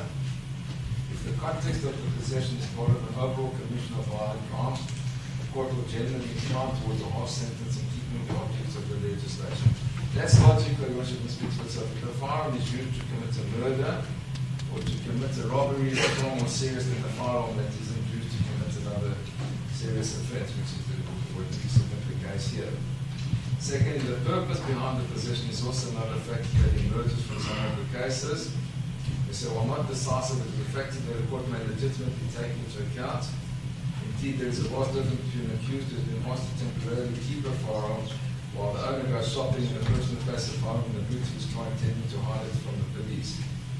And thirdly, the duration of the possession is a relevant factor. An accused is being in possession of a firearm for a lengthy period, they cannot be treated the same. For sentencing purposes, as someone with fleeting possession of a couple of seconds, totally harm is a critical consideration. The court should consider what the harm is. We accept that possession is in itself a harmful thing, but there are degrees of harm caused by possession. So the court would need to satisfy itself about the harm it seeks to punish. Possession in celebratory context for a few seconds should be considered differently. And that's our submission. And from the cases, Your Worship will also note from whom and in what circumstances the accused received the firearm also by part. We then quote the Delport decision of Burns Ward with degradation, which turned on the circumstances in relatively innocuous possession. And we then turn in paragraph 35, which is the cases on discharge of firearms. And And we say that they always attract incarceration, and that regard is had to the circumstances in the context of the discharge. We then referred to the decision of State versus Courtroom, which you also remember is the case where the person shot at a motor vehicle in a public area because he believed it was his wife's lover's vehicle. He pleaded guilty and was convicted, given a fine, but appealed even the monetary fine was reduced. Then the second decision that we wrote there, which I already referred to, is the Pistorius decision, where there was a shooting in a restaurant in Melrose by the name of Tasha's. Under the table, there were over 200 people in a very confined room of the restaurant. Fortunately, there were no injuries, but there was damage to the floor. There's a Glock 27 pistol, and he said that's the most comparable to it, because we believe the witness was given his firearm back after the incident, and that he was the lawful possessor who handed it over to the shooter, but they told him not to shoot. Explained that in paragraph 37, there were 220 people in the restaurant that was full at the time. The accused admitted that he had taken the firearm because he was planning to buy a similar model. His version was rejected. But in that instance, the accused was sentenced on a secret J to 3 years imprisonment, wholly suspended. So in respect of the conviction in count 3, which was the shooting and discharge of the firearm, I've taken into account that no one was hurt, that the offence is a serious one, especially in the setting of a restaurant. I do not believe that the degree of negligence in respect to this matter is likely justifies a sentence of direct imprisonment. We then turned, Your Worship, and we went forward in time to 2021, 29th of April, the decision of Msami and another municipal state, where 2 policemen were intoxicated, shot at somebody in a public area on a boat, and they were charged with attempted murder, and they were intoxicated, which would be an aggravating factor. They pleaded not guilty, but the version were not accepted, and they received on appeal for a sentence of 7 years of monetary fine from the Scape J of 12,000 rand and 2 years imprisonment, which was wholly suspended. This was also referred to by Ms. Thompson, and we then highlighted the factors that we say very highlighted in that case, that no wounds were inflicted when the defendants discharged their firearms, there were no wounds or damage. Their intoxication was an aggravating factor, as was the fact that they were members of the SAPS. As they said there in paragraph 14, same incident gave rise to conviction on all 3 charges. The defendant did not engage in one act and then proceeded to engage in further criminal conduct. And then his lordship said to effectively punish these as separate actions is in our view contrary to what is dictated by a common sense approach, in view of the fundamental requirement of fairness and misdirection. And there was a regard also, worship, as in this case, the appellant perceived lack of remorse as an aggravating factor. And as regard had to the decision quoted by the state in the heads of argument of Hewitt, who says that it's not an aggravating factor that can be taken into account. We then looked at we cited the paragraph 18, Your Worship, where the following appears. The question is whether direct imprisonment is the only sentence that would, 1, take account of the interests of the victim by acknowledging the harm done to him, 2, inflict punishment on the offenders, so that the scales of justice are balanced, retribution, 3, cause the offenders to reconsider their way and not commit similar acts in future, brackets deterrence, cause other people in society from refraining to commit similar crimes because they witness the offender's punishment if they're suffering a similar fate, that's deterrence, and 5, contribute to the improvement of the offender and thus assist both offenders and the society, and bracket rehabilitation. But you'll see there the definition in 19, Your Worship, in the minutes. This occurred in a moment of madness, what they referred to. And the defendants don't seem to grasp the seriousness of their conduct. There's no evidence of any premeditated actions. There's then a quote from State versus Ravi, 1975 decision. It says, punishment should fit the criminal as well as the crime defect to society be blended in the measure of mercy according to the circumstances. Then we have set out paragraph 20. I'll just quote certain aspects of it. The 4th line, the goal of rehabilitation is to address the underlying factors that led to criminal behavior and by so doing reducing the likelihood of reoffending. However, this objective is generally not met by imprisonment. On the contrary, evidence shows that prisons rarely rehabilitate individuals but tend to further criminalize individuals, leading to reoffending in a cycle of release and imprisonment, which does nothing to reduce overcrowding in prisons or build safer communities. We go further down in that quote, the community is protected when convicted persons are removed from society. However, protecting the community from offenders does not necessarily require imprisoning the offender. This purpose may be fulfilled through the imposition of other sentencing orders. We are of the view that the facts of this case do not support the finding that the offenders are a danger to society. It calls for the protection of the community through the incarceration as a specific aim of the sentence. And then we quote throughout the paragraph that, once again, in paragraph 21, that it was mainly an act of stupidity, that the offenders acted in the spur of the moment while under the influence of alcohol. We then referred here to the decision of Bader versus S, which involved pointing of a firearm, assault with intent to do grievous bodily or reckless endangerment to prevent the property pointing of a firearm, in which a fully suspended sentence was imposed. So we say, with respect that possession doesn't necessarily carry in its own a jail sentence. Then there's the new decision, Your Worship, that unfortunately, and I apologize, have not been included in our heads of argument. I gave a copy to my friend this morning. It's a decision of the Eastern Cape Division, so it will be binding upon this Honourable Court in Tartar to the Ports and Joint Circuit Court, decision of Brooks of this division, where in summary, Your Worship, a security guard that was in his 60s and they battled to find employment, was now working as a security guard. He was alerted to two youngsters, or to a bunch of youngsters that seemed to go into a media room to try to steal things, and he ran after them and he shot them with an illegal firearm, Your Worship. He killed the one and injured the other. They were 13 years old. In that matter, the Honourable Mr. Justice Brooks imposed a non-custodial sentence, a fully suspended sentence. So we say that's the case, Your Worship, in this Honourable Division, where there was not only harm to one 13-year-old victim, but the murder of the other 13-year-old victim, Worship, and that person was not sentenced to jail in this division. We highlight, Your Worship, and I know Your Worship hasn't seen this, it's paragraph 10, where Justice Brooks says the offences of murder and attempted murder rank amongst the most serious of the common law offences. Indeed, there can be nothing more serious than the unlawful deprivation of another's constitutionally protected right to life, or an attempt at such deprivation. However, one must take care not to merely consider the category or the objective nature of the offence. What is required is the consideration of the offence that takes account of all the relevant facts that are peculiar to the incident that defines it.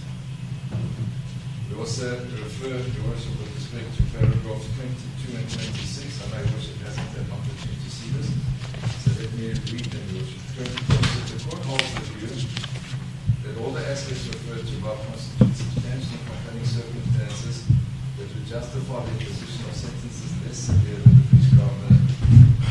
Given the irretrievable loss of life, count one in particular calls for a substantial period of direct imprisonment. However, the identification of this principle and objective isolation can be the end of the inquiry. Uniquely, the interests of society in the context of the rural community in which the death of the deceased do not necessarily require ongoing retribution for what has occurred, nor do they require that the community be protected from Mr. Malema by his removal from their midst. He is not a person who has shown a predisposition towards criminality that requires him to be rehabilitated or reformed. He poses no danger to his community or to society at large. He has made the necessary overtures to make peace with those families whom he offended by his reckless action. Obviously, the pain felt by the family of the deceased account on is real and ongoing. Perhaps this will only dissipate with the gradual passage of time. It's not something that can be eradicated by the ongoing incarceration of Mr. Malema. In 26, the three offences arise from a single incident. It is appropriate that the sentences imposed in respect of each offence should run concurrently with the other sentences to be imposed. For the reasons set out above, the court is of the view that the sentences imposed upon Mr. Malema should be wholly suspended for a period of 15 years on condition that he is not convicted of any offence involving violence committed during the period of suspension.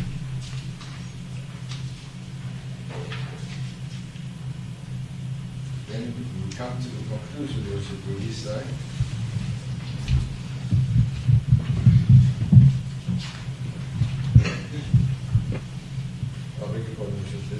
prior to that, we deal with general principles concerning sentence, Your Worship. Just the issue of S versus aura and another proportionality is important. It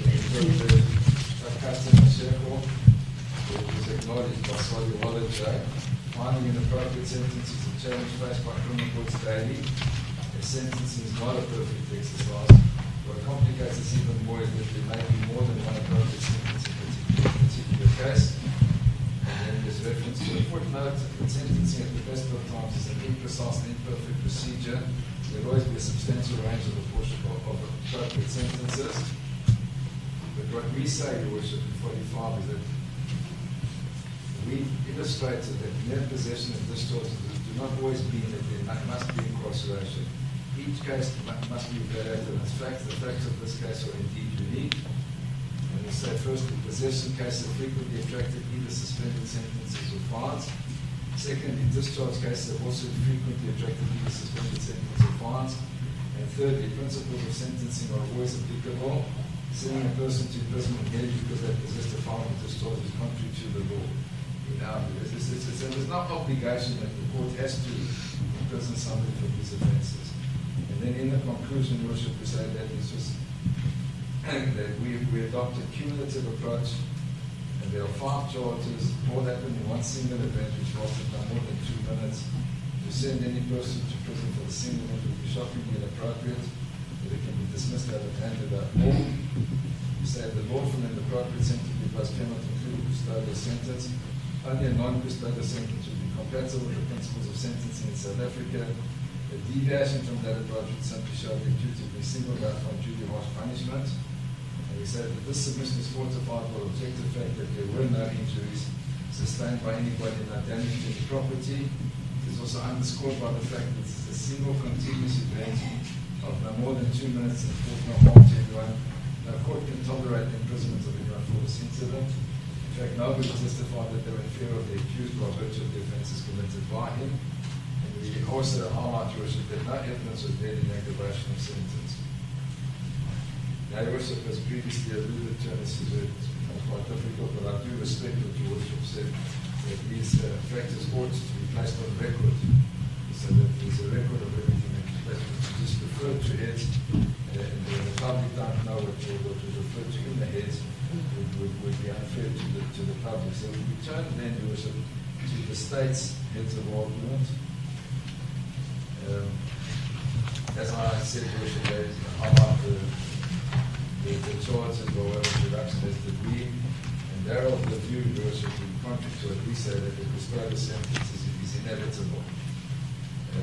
They say, and this is going to have a, with respect, self-defeating and mutually exclusive argument, where they say the accused personal secretary is ordinary. In the very next sentence, they say he is the leader of the political party. So on the one hand, and this is the conundrum that Your Worship grappled with Ms. Thompson, is on the one hand you say because he's a leader, he must be treated differently. On the other hand, you say don't treat him differently, treat him like anybody else. And that's the general vein throughout their heads of argument and their supplementaries. And this is borne out in paragraph 8, where they say there was a huge outcry from civil society that she brought to book for his crimes. So you can't say you can't treat him differently, acknowledging that he's the leader of a political party, but don't take that into account, but at the same time society is paying for his imprisonment. They then refer to the listed decision, Your Worship, which I've already referred to, where we acknowledge that imprisonment is a form of punishment and that it's an institution of punishment, not cure. We say that it isn't consistent with a more enlightened approach to sentencing before our court in the post-constitutional era. That was a 1993 decision, Your Worship. And we then They then deal with the probation officer, and they try to say, Your Worship, that she said there's no case where a person was convicted of possession and evaded job. And that's not in the record, Your Worship. I know the question was asked, but she didn't answer it or make that concession. If I can turn to the record, Your Worship, to just show that it's not the case. I know that this is in the supplementary notes as well. Okay.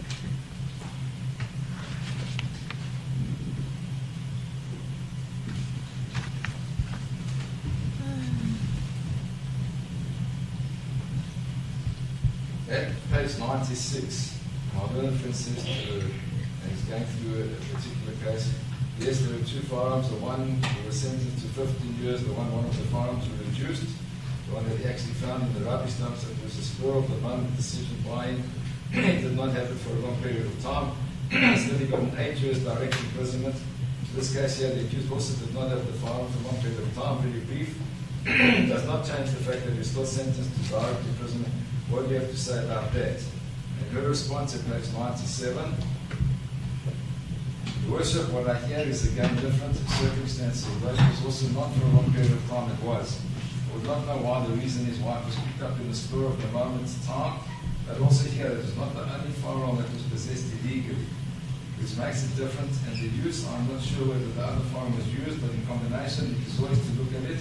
The circumstances in total, what I hear what he said, that for me, the circumstances again are different. I'm not sure whether it was an illegal firearm, whether it was seized to the state, what happened to it, which may also make it different. And that's the very distinguishing feature here, Your Worship, because it seems from those judgments that my learned friend was referring to, that those were illegal firearms that had been adapted and were then seized by the state. Here, prior to even Your Worship's judgment, the firearm was returned to its lawful owner. Then my learned friend asks her further, when he's pushing this issue, did you come across any case where such as this, in a firearm-related case, possession of firearm, where an accused was not sentenced to direct imprisonment, actually got given a fine to pay 20 years, and so on and so on. And she says, as I've not come across, Your Worship, to any case where a charge was laid and the firearm was used for celebratory shots. So she never ever said, yes, I know of such a case, or I don't know. She says, I cannot find a case that there's a law force with this, because this was celebratory. Then he tries hard, Your Worship, at the foot of 97. He says to her, have you come across a case where an accused was convicted of being in possession of a firearm, whether it's for celebratory purposes, that is just social, whether whatever reason? Have you ever come across the case where an accused was not sentenced to direct imprisonment for being in possession of a firearm, whether it's just for a minute, for 10 minutes, for 20 minutes? And the answer is, of 98. Your Worship, I have not, because most of the cases that I've seen were also not only the firearm possession case, but most of them relate is in the context of other crimes that were committed with the firearm. So the possession forms part of that. And then a sentence of imprisonment is also imposed for that. I have not come across a case where it was purely just for the possession of a firearm. So Your Worship will know from reading the heads of argument, they infer differently or even say that she wants it differently, which is not the case with this court. In the States, heads they summarized the Courtroom decision. They also deal with possession of an unlicensed firearm. The Delport decision, which I already referred to, degradation. The Malchus decision, and now you also, with respect, they've gone to all the cases that deal with minimum sentence provisions. So, and they even refer openly there to the Criminal Law Amendment Act, which they abbreviate the CLA, which is Malchus, the minimum sentencing legislation. It continues, Your Worship, even in paragraph 21, when they deal with Madikani, it's the Criminal Law Amendment Act. They go into Dubi, which is the minimum sentence, or there's a well-planned robbery. ASMA, which dealt with the very issue of minimum sentencing regime being applicable. And Rantline versus the state, robbery and other offense. In fact, there were 2 robberies. He already had previous convictions and received 20 years. Sabandi versus the Esther, there's a temper there too that loved that decision. But you will see, you also even in Glanda, the serial number had been obliterated in unlawful possession of ammunition as well as 15 years for the unlawful possession of 30 rounds. So we say they're totally distinguishable, and you'll see there, you turn to paragraph 28, there was a prohibited firearm, also the serial number obliterated. This is the general trend in all of the cases that are referred to here. So it would seem that they seem to have emphasized cases that dealt with the Criminal Law Amendment Act, the Town case, and it carries on like that with distinguished. But there's no case that they can point out of celebratory shots being fired and the person receiving a prison sentence. And they also refer to the minimum sentence in paragraph 36 and the Dark Court decision. So what they say, Your Worship, is that the court must impose a period of imprisonment, that they refer to cases that all, with respect, refer to minimum sentence legislation and are not applicable here. They say in paragraph 45, Your Worship, and this is the strongest part of the case, in this case, the state submits that due to the fact that the accused testified that he claimed to possess the two firearms, 9mm pistol and 7-inch rifle. He emptied the 9mm by firing 15 shots, followed by 7 shots from a rifle. That there was a crowd of 20,000 people at the stadium, including supporters, medical personnel, police officers, security guards, coupled with the fact that there's a very condensed community residing right around the stadium, of facts that places the accused in the sentence category between 7 and 15 years imprisonment. They then ask for 10 years imprisonment, and then finally, Your Worship, they refer to the Zim decision which they have asked to be filed. And they say, lastly, the accused is treated the proceeding with such contempt, took the citizens of South Africa for fools by trying to convince all that he fired a toy gun, blamed everyone except himself for his actions, confused the law with politics, practiced all intimidating tactics by hiding behind crowds, dragged everyone to be participants in his show. The show is over. This court must send out a strong message to other would-be offenders who fire shots among crowds and endangering the lives of others, that if you commit a crime, you must do the time. And that's the conclusion there. Then, Your Worship, as I already said, they filed the supplementary heads of argument last Thursday, and there's a lot of, with respect, repetition, Your Worship. You'll see the introduction is very similar. They highlight the charges that he faces. They concede in paragraph 4, and this is where they go against their previous heads, that the minimum sentence legislation does not apply because they have not been warned accordingly. But they ask the court to impose a custodial sentence, and they do the aggravating features of the case, and they repeat everything that they said in the previous heads. There's nothing with respect to new, so I don't know what to supplement you about this, Your Worship.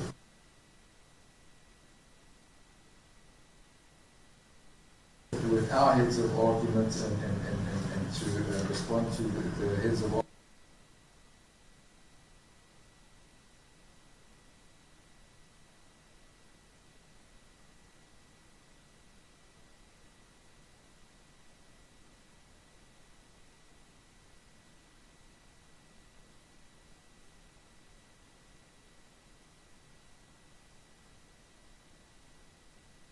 Case involved a public leader who planned to discharge live rounds from 2 firearms before 20,000 people as a rehearsed act of spectacle. And once again, Your Worship, I highlight, they tell you all along, treat him like a normal person, but they keep highlighting with respect that he's the leader of a political organization and you must punish him accordingly. So it's self-defeating with respect. They then also, in paragraph 10, they have a heading beneath that 2 firearms, 22 live rounds before 20,000 people within a community. And they refer to the firearms being a 9mm handgun, Narinka SPA 249-14 5.65 by 45mm, Remington semi-automatic assault rifle. But, Your Worship, what they failed to record here, or even consider, they gave that back. So if they believe that an offence had been committed, Your Worship, and it was so heinous and it's a prohibited item, I don't understand the sense of having returned it to its lawful owner, but that they don't have any regard to. And they say that such a firearm, in paragraph 11, retains lethal kinetic energy on descent. The potential for mass casualties was real, foreseeable and scientifically established, but we have the objective fact, Your Worship. And they say that it's pure fortune, that nobody was injured and there was no damage whatsoever, Your Worship, which is a factor that this court took into account in the judgment and ought to take into account on the sentence. It's one of the most important factors we're taking into account. And that's what they say in 12, Your Worship, that no one was killed or seriously injured. It was a matter of fortune, not mitigation. And then, Your Worship, in 15, they say that this conduct is a harm to the values of constitutional democracy itself. And in 16, again, they say the court is therefore called upon not only to punish the accused for his individual conduct, but to vindicate the constitutional principle that public office and political prominence do not confer immunity from criminal sanction, which is the point that I'm making repetitively because they seem to go between those two approaches with respect to it. They then also refer to the decision of Hewitt as did we, and then they claim that the accused not only had an absence of remorse but also insight and accountability, and that he had maintained throughout and continues to maintain that he committed no offence despite being convicted after full trial on overwhelming evidence, which is the issue that Your Worship dealt with on record and recorded that it was his right. And then they say that he described these proceedings as an abuse of the NPA resources, an incompetent prosecution attributed the undisputed discharge of 22 live rounds.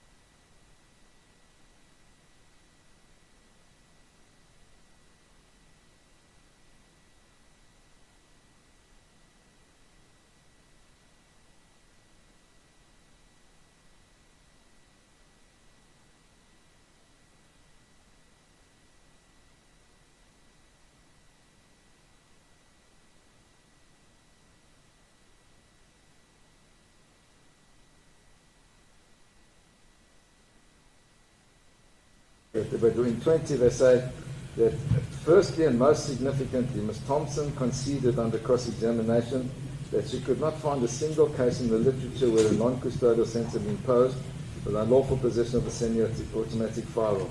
This concession is remarkable. It speaks not to the uniqueness of a lenient outcome, but to the settled judicial view that such offences call for custodial sentences, a view Parliament endorsed through the enhanced penal jurisdiction in FCA. Now that cannot, with respect, be correct. My learned friend wasn't aware of it, which I do concede. The more recent decision of the Eastern Cape, to Worship, where there was possession of an unlawful firearm. It was an illegal homemade firearm, and there was no custodial sentence imposed. And we dispute that such a concession was even made, Worship. We don't find it in the record. I know that sometimes the records aren't 100% accurate, but my learned friend can elaborate on that. Because that appears from his supplementary that's filed last Thursday. Then they deal with the issue of Ms. Thompson's recommendations premised on a characterization of the possession as brief, benign, and celebratory. On the brevity, they say the brief duration of possession is relevant only where possession is accidental or fortuitous. They say here it was pre-planned and deliberate. Benignity, 22 live rounds. They said the ballistic risk was extreme. Celebratory purpose, they say the law does not distinguish between a reckless act done for enjoyment and one done for malice in assessing objective dangerousness. The rest we say is a repetition, but then they say, Your Worship, in 22. Fourthly, Ms. Thompson's assessment of the risk of recidivism was superficial. She relied on the mere passage of time since the offence. She did not grapple with the fact that the accused who leads a political party that has staged multiple large-scale events since 2018 has demonstrated no acknowledgement that his conduct on 28 July 2008 was dangerous or unlawful.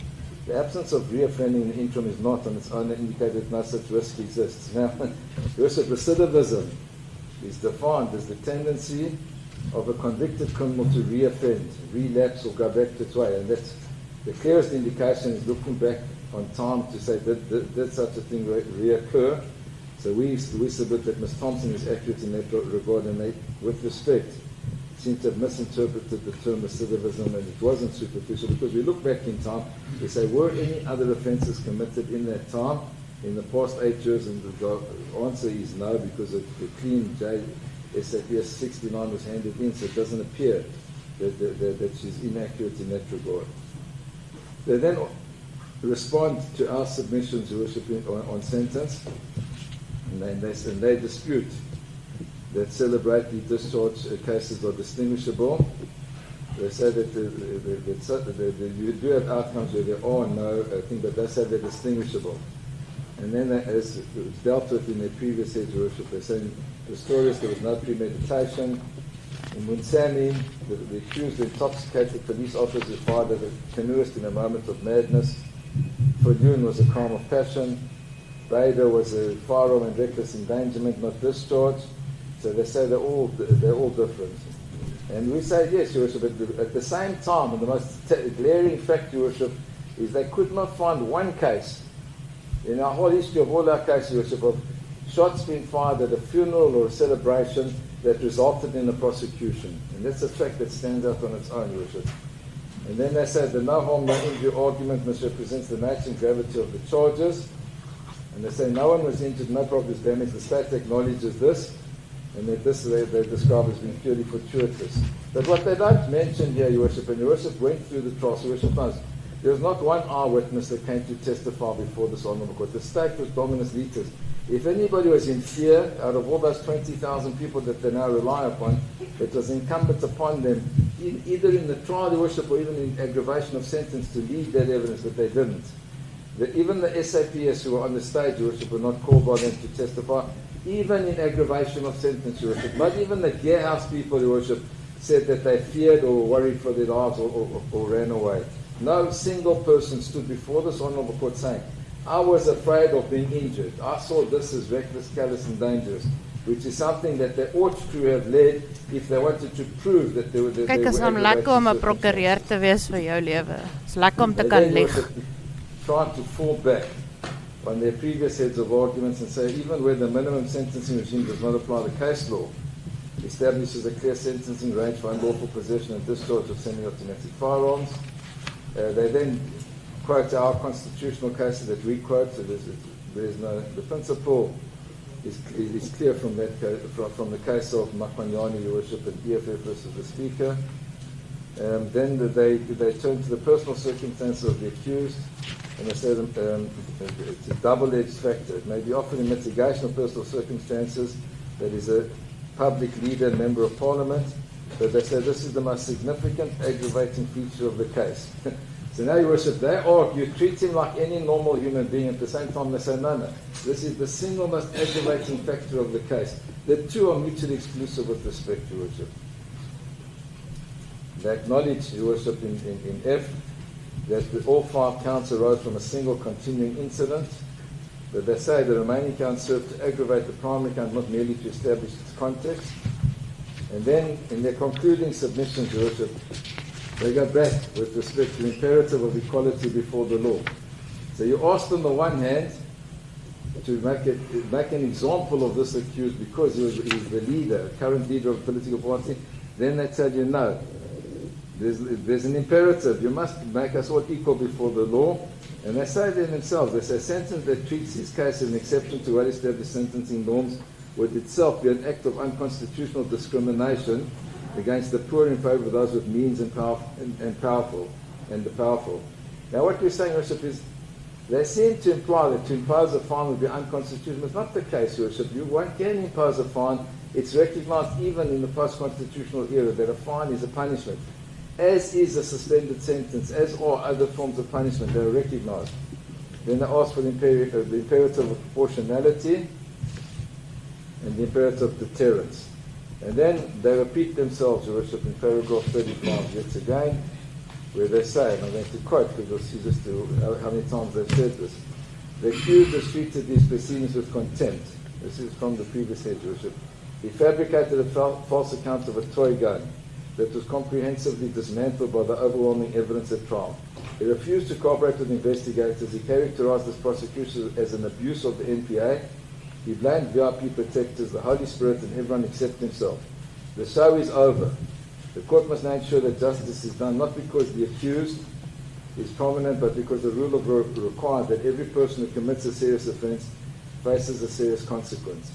And they therefore go back to the zin as they did in the previous heads and ask Your Worship to impose thing. Now, Your Worship, what's lacking from all of this, and which leads into the allegation by the accused that this is an abuse of the NPA, is the objective fact, Your Worship, that we as a team and the state as a team, and I believe Your Worship too, were unable to find any case of any single individual who's ever been prosecuted for firing shots at a funeral or at an event or a celebration, despite all of us having seen that regularly on our TV, on the news, etc., etc.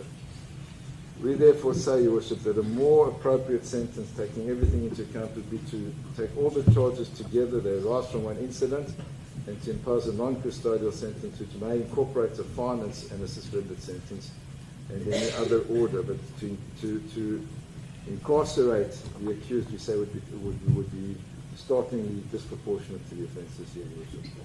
Thank you, Your Worship. I now have another right of reply. My little friend's in a difficult position because his heads have been alluded to, but I'm sure he's going to add to them as well and deal with.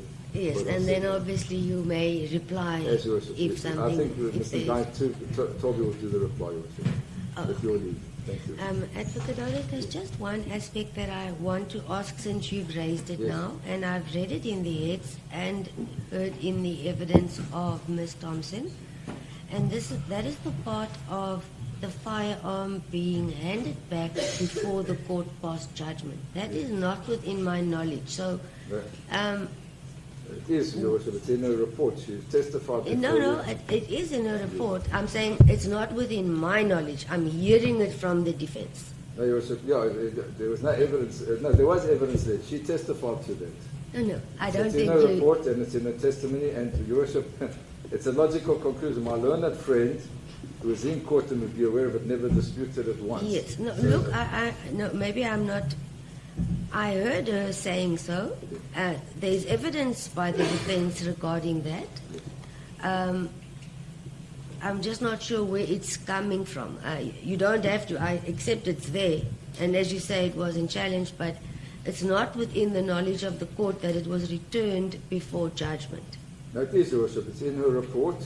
She was led on it. No, I was also astounded by it, so you'll find I've given Your Worship the page reference. No, I've seen it. I know it's there. I do confirm it is contained in her report and in her evidence. Had it not been the case, Your Worship, my learned friend was obliged to challenge her on it, and he didn't. So it's an objective fact, and it's evidence that was led before this honourable court. I don't know why there's a noise, Your Worship, and I don't align myself with this. No, it's the so same. Let me repeat what I was saying, Your Worship. She testified, as Your Worship knows, it's in her report, and my learned friend was present and never ever cross-examined her on that aspect. So, with respect, in our submission, it's a proven piece of evidence before this honourable court. Look, I hear you, I agree, and then I saw it in your heads, and that's why I thought I'll ask, because I'm not sure what the source of that information is, but it's neither here nor there. As you say, it's on record. I'll hear if the state has any reply to it, but it's not. Thank you. It's so noted. Thank you. Thank you. All right, Advocate Caesar, are you ready or? I think we must get this over and done with. Your Worship. I'm ready.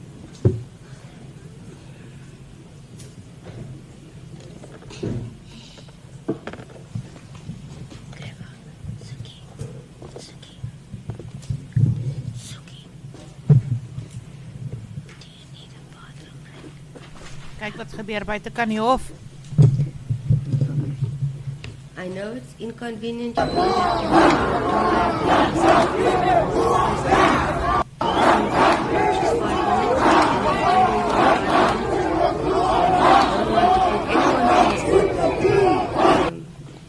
I'll just leave all my stuff right here, so I don't have to carry anything. Don't know who else, but sorry, the public, the gallery. If you do need to go out for facilities or water, etc., just please stick to the time frame so that we are back in time to proceed, because it's a lot who has to go out and back, and then 5 minutes becomes 15. So I know everyone can't manage in 5 minutes, but I'll be right here. Sorry for that. Let us just allow everyone that. Okay, so it's now, let me say, should we now just do the tea adjournment and get it over with? Is that fine? Do you want us to do the tea adjournment now? Then I return at exactly 11:15 and then we go right through. Fine. I can't hear. The defense, is that in order? I can't hear. No, we don't have anything. Okay. Court will adjourn until 11:15. Thank you. Oh, that's the case. My then word. that's the charges. My word. Then I'll take that. Ek kan nog steeds nie glo nie. Kyk wat gaan die buitekant aan. Buitekant die hof.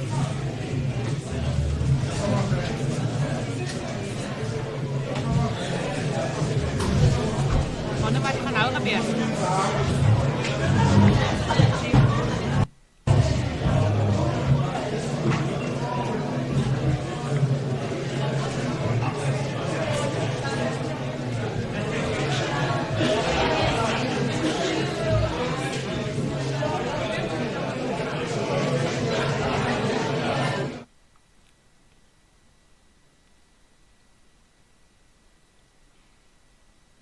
Ons kyk wat gaan nou aan.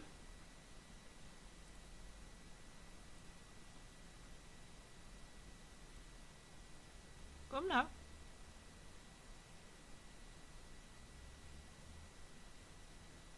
Ons kyk wat sê SABC. Your Worship, it is my intention to deal with the head. That they say custodial sentence is inevitable on their part. He highlights that he views that somewhat of a contradiction, where the state says Malema must be treated like any ordinary citizen and not favored in any way. Then the state, in the next line, says as a leader of a political party in society, they would be demanding a harsher sentence, something that he says is quite contradictory. So the state doesn't know whether they want him to be treated like an ordinary citizen in arriving at a sentence, or he must be treated as a public figure. He goes on to crystallize this, saying, in essence, though, the state is saying political prominence must not be viewed as something that confers immunity from prison, but also the state goes on to say political prominence must guide the court in arriving at a sentence, because at least that's what the state believes society would want to see in this respect, to almost restore their faith in justice, that political prominence does not afford you any level of favor in any kind of way. Now, Advocate Dredd is then also going on to highlight that the state brought no eyewitness in their case, and being dominus litis, of course, Latin term for the one who brought the case before the court, that as dominus litis in this matter, they ought to have led evidence such as that of bringing an eyewitness who would have stated that they feared for their life, they were in danger, to almost prove aggravating circumstances in that respect. But he says this was something they opted not to do. So quite a lot of points being highlighted there by the defense today. And of course, the brief adjournment, they should recommence at 11:15, as you can see, live visuals there of Malema being flanked by his legal representation. As you'd see there, Advocate Rhodes wiping off some sweat. It's been a difficult day at the start, of course, understanding the importance and gravitas of this moment for EFF leader Julius Malema. We are running a poll today to get a sense from some of you and bring you into the conversation, given that this is the pre-sentencing hearing of a political party leader. We're asking, what do you think will be the sentence handed down to Julius Malema? Suspended sentence, we're getting 67% of you at this point saying so. Less than 12 months jail term, 9%. 3 to 5 years jail term, 12%. Maximum sentence, 13%. Well, 3 to 5. At the least here, minimum sentence being 15 months, of course. Pardon me, 15 years for that specific sentence. So as we can see, it seems suspended sentence is garnering a lot of support, or if we can say that at least a number of you are of the view that in this respect he would get a suspended sentence. But do continue to engage with us on our social media platforms, because beyond knowing that some of you, 67% of you, view that he would get a suspended sentence, it would be interesting to hear what informs that. Is it because you believe that there were no aggravating circumstances, as his lawyers are saying, or you believe that he should be treated as an ordinary citizen, And in that respect, it is warranted that they deviate from the minimum sentence. So the reasoning behind that decision of suspended sentence, or your views of suspended sentence, would also be quite interesting to share. So do interact with us on our social media platforms. Just also bring your attention to another story that we continue to follow. Of course, it's the Madlanga Commission of Inquiry. As you can see there, the commission chair currently addressing the witness who remains on the stand. It's day 2 for Julius Malema, suspended EMPD Deputy Police Chief. Second day on the stand today. We'll continue to oscillate between all those proceedings because a number of stories on our watch today. But we'll take a quick break and then we take you back to other news.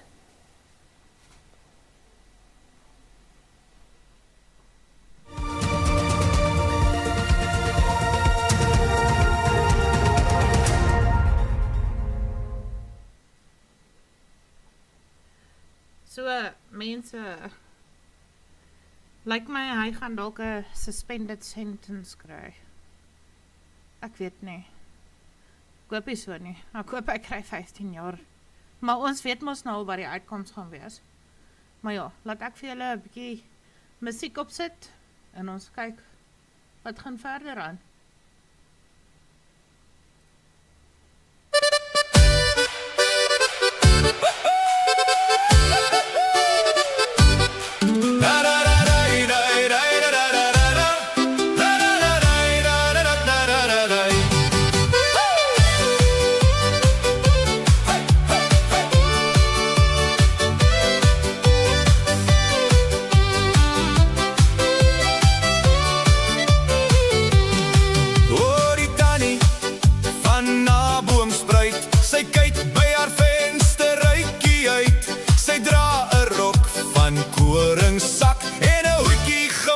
Van 'n biltongbak. Haai Tannie, haai Gertjie, na Boomspruit is 'n lekker plekkie. As die trekklavier begin fluit, dans die Tannie van na Boomspruit.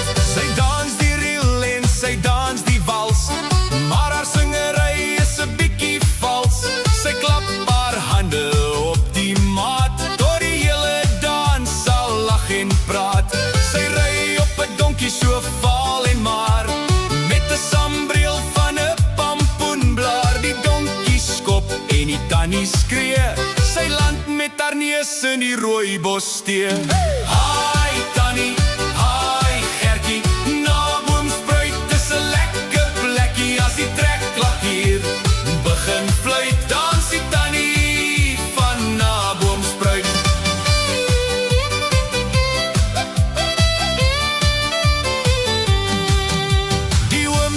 Tannie, klim toch af, voor die donkie jou siel uit jou lyfie draf. Maar die Tannie lag en klou net vas, terwyl die donkie deur die modder plas. Sy maak haar pudding met asyn en sout, sy sê dis die resep van mense van oud. Die dominee kom kuier en vat 'n hap, toe span hy so vinnig dat sy skoene klap. Haai Tannie, haai Gertjie, na Boomspruit is 'n lekker plekkie. As die trekklavier begin fluit, dans die Tannie van na Boomspruit. Haar tande is los en haar hare is min, maar sy het nog die wêreld se woeligste sin. Sy soek na 'n man met 'n blink nuwe kar, wat vir alles betaal tot in die aard. Haai Tannie, haai Gertjie, na Boomspruit is 'n lekker plekkie. As die trekklavier begin fluit, dans die Tannie van na Boomspruit. Hey, hey, hey.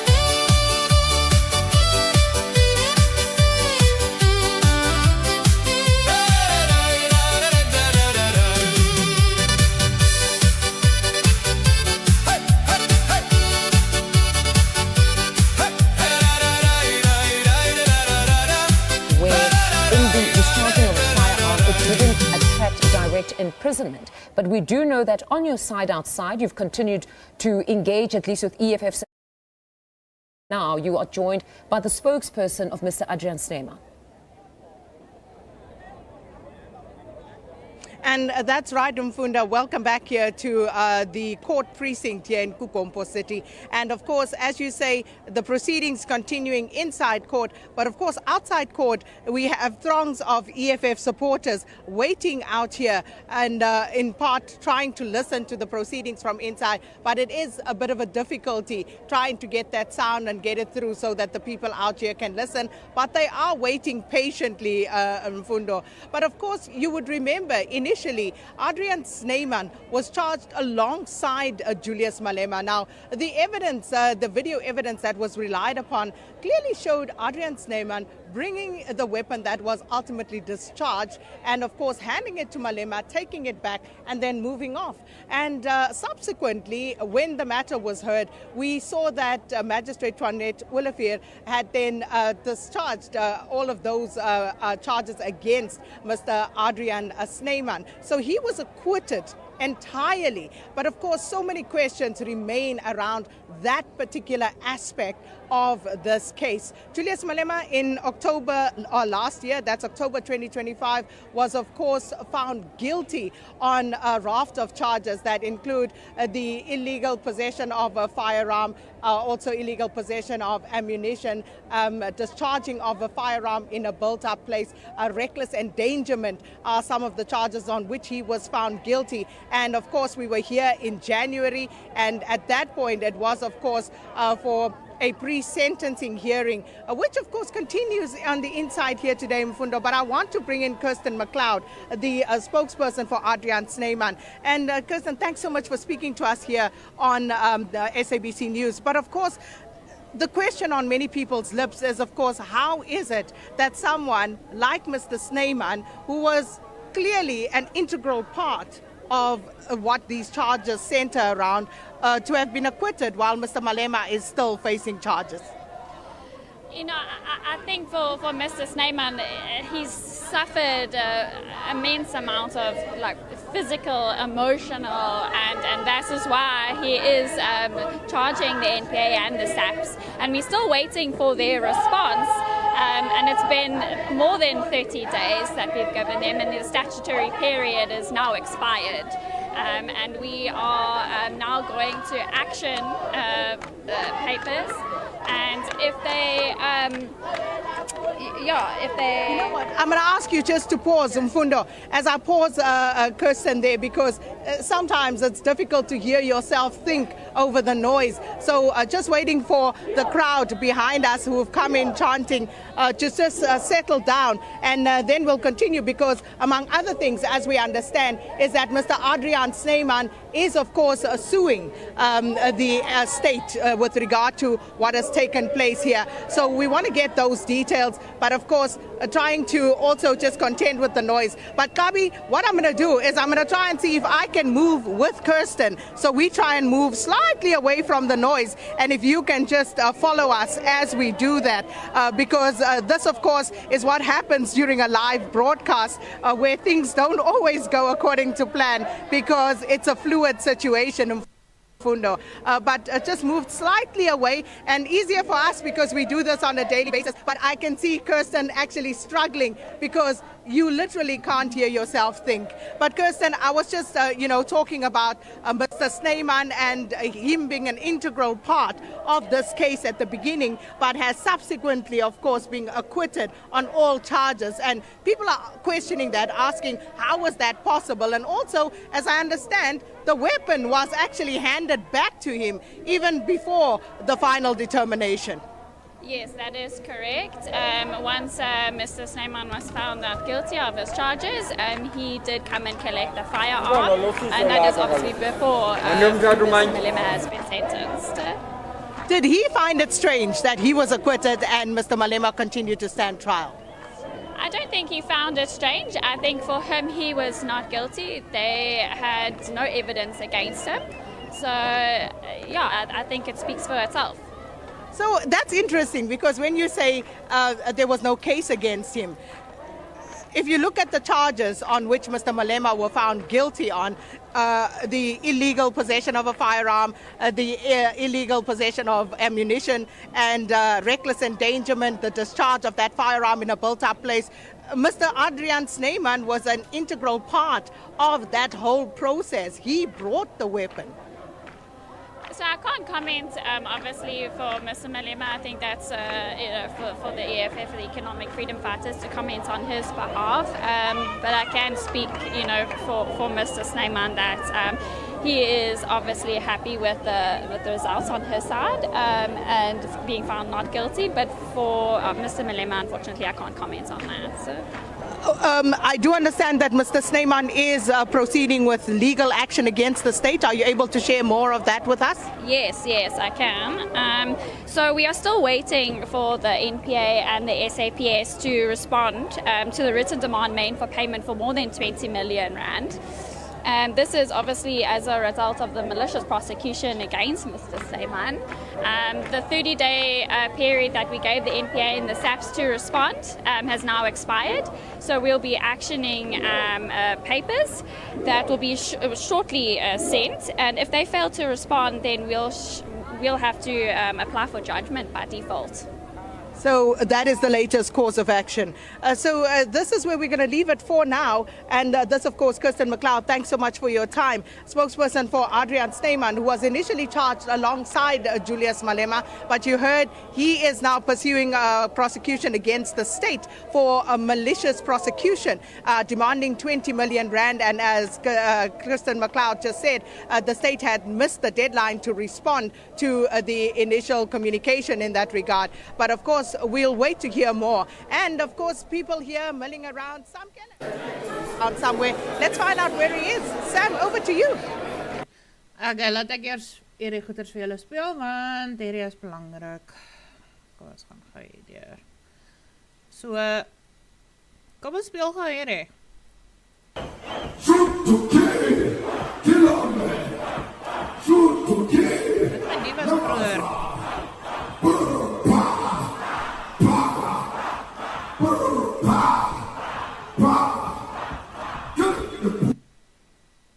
And Jackie, today at Julius Malema judgment, they chant kill the boer, kill the farmer. What will happen if the sentence doesn't go the way they want it to go? Yeah.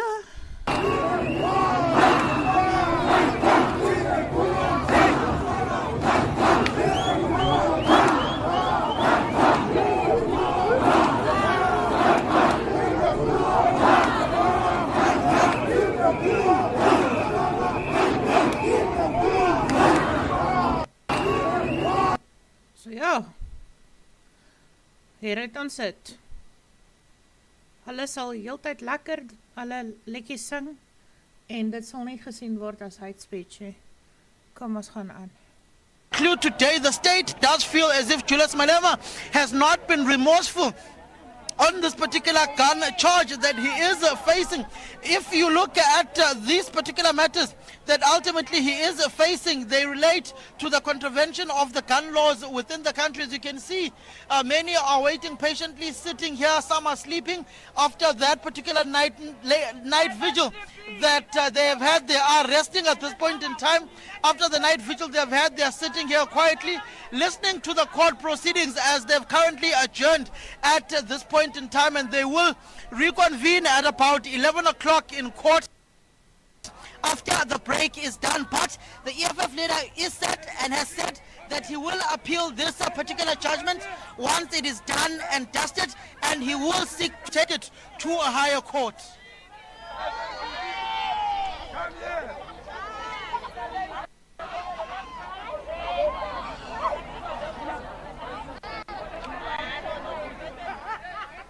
All right, there you have it, the SABC News political reporter Samkele Maseko just bringing us live visuals from his vantage point as he's indicated there that the EFF leader is still adamant that he will be appealing the case, but also quite important to note that conversation between Sakina Kamwendo and the spokesperson of Adrian Snyman. Of course, that's the bodyguard that was acquitted. We have since heard now established that Adrian is suing the state for 20 million rand, and for him, he believes this was malicious prosecution. And just on quick perusal of malicious prosecution and the elements that one would need to meet to actually succeed with such a case, while Googling there, I quickly saw that what they really would need to prove was that the state lacked some sort of reasonable or probable cause in initiating the criminal proceeding. So one wonders if that one would succeed, given that there was a firearm that did belong to him that was then returned to him. So very interesting developments there around the decision to sue the state. On your screen, as you can see there, we split the screen into three. The main visuals you're seeing now is of the poll that we're currently running. We're asking you, what do you think will be the sentence handed down to Julius Malema? Of course, quite a topical conversation in South Africa right now. What we're seeing on our screens, some of you, 67% are saying suspended sentence, 8% are saying less than 12 months jail term, and then we've got 3 to 5 years jail term, that's 12% of you who have participated, and maximum sentence is 13%. Now, judging by those polls, to a suspended sentence. Taking you back to some of what we've heard, at least from the legal representatives of EFF leader Julius Malema, that's senior counsel Advocate Hodes. He's gone on to indicate that for them, they're adamant that in this respect, it would be warranted to deviate from the minimum sentence because, among others, no eyewitness was brought before the court. That as dominus litis, which would be those who brought the case, the state, they had the opportunity at any point to have brought in an eyewitness from the Sisa Dugasha Stadium on the day in question to at least speak of the fear that they felt when a firearm was discharged, but they opted not to go that route of bringing an eyewitness, which would have assisted at least in aggravating circumstances. So they believe that on their own as the state, they would have essentially sabotaged their case insofar as it relates to perhaps a maximum sentence in this respect. That given that there was no eyewitness who would speak to reasonable fear that they would have had at the time, it would warrant some sort of a deviation. Beyond that, they're going to say that damage to property was something that was not spoken of because there was no damage to property. And then he goes on to speak about what he would consider, or if you will frame it as double speak of the state in this respect. He says in one respect, you've got the state in its papers that emphasizes that Julius Malema must be seen as any citizen of South Africa who must be equal before the law. And then in one vein, they go on to state that he is a leader of a political party and it would be important for the court to make an example of Julius Malema, something that Mr. Hodes has stressed at length. He has spoken about this ad nauseum, that they've got to pick a side, that it's either they want him to be viewed as a prominent political person who must then be sanctioned accordingly, or he must be viewed as an ordinary citizen. And if it is for him to be viewed as an ordinary citizen, they've taken the court through a number of cases that didn't attract incarceration, cases related to the discharging of a firearm, and would have stated a bit earlier on that Advocate Hodes went on to speak about the Oscar Pistorius case where he discharged a firearm at Tasha's restaurant. There was a packed there were packed patrons on the day, even children quite close by. Oscar Pistorius had indicated at the time that he didn't know that the gun was loaded. It was the gun of his friend who had passed it to him underneath the table. So most certainly they've brought in a number of case law to try and buttress their case here to say this warrants a deviation from the minimum sentence. As indicated, 11:15, court resumes. We'll take you back there sharply. But as you can see, a number of EFF supporters still on our visuals there. They remain relentless. They are there for the full day to support their leader. They are united in song, and the other live visuals that you're seeing there are from court, of course, awaiting the start of proceedings yet again. Let's quickly now take you to other stories.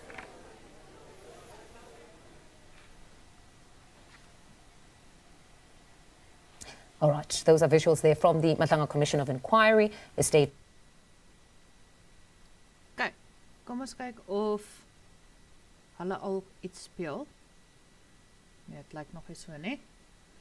So, ons wag tot 11:00. Ons wag tot 11:00.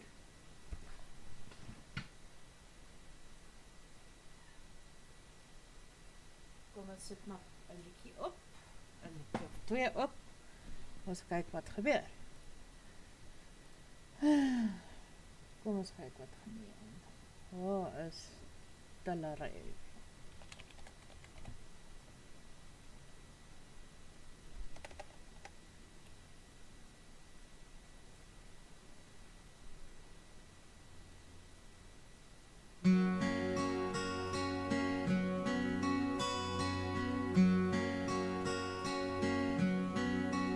Op 'n berg in die nag lê ons in donker en wag. In die modder en bloed lê ek koud, streepsak en reën kleef teen my.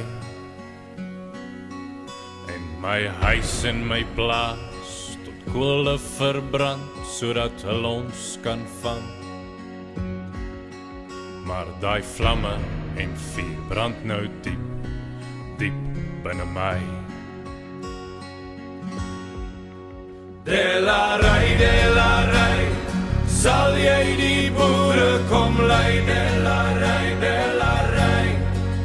generaal, soos een man sal ons om jou val. Generaal, delarai, oor die kakies wat lag, 'n handjie van ons teen 'n hele groot mag.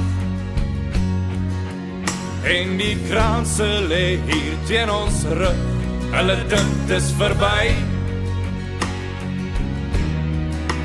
Maar die hart van 'n boer lê dieper en wyer, hulle gaan dit nog sien. Op 'n berg kom hy aan, die leeu van die Wes-Transvaal. Delarai, sal jy die boere kom lei? Delarai, generaal, soos een man sal ons om jou val. Generaal, delarai, sal jy die boere kom lei? Delarai, generaal, een man sal ons om jou val. Generaal, delarai, want my is interfering with the recording at all. We hope not, and then we'll be ready for you, Advocate Caesar. Please be seated, Mr. Malema.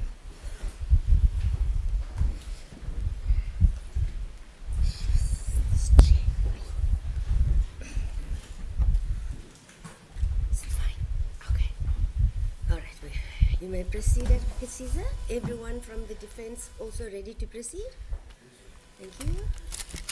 Can you also just inform everybody again that their cell phones must be switched off or on silent? The gallery, you heard that? Is our interpreter here? Ms. Magwa, please. As the court pleases your worship. Laat ek jou phone, cell phones af asseblief.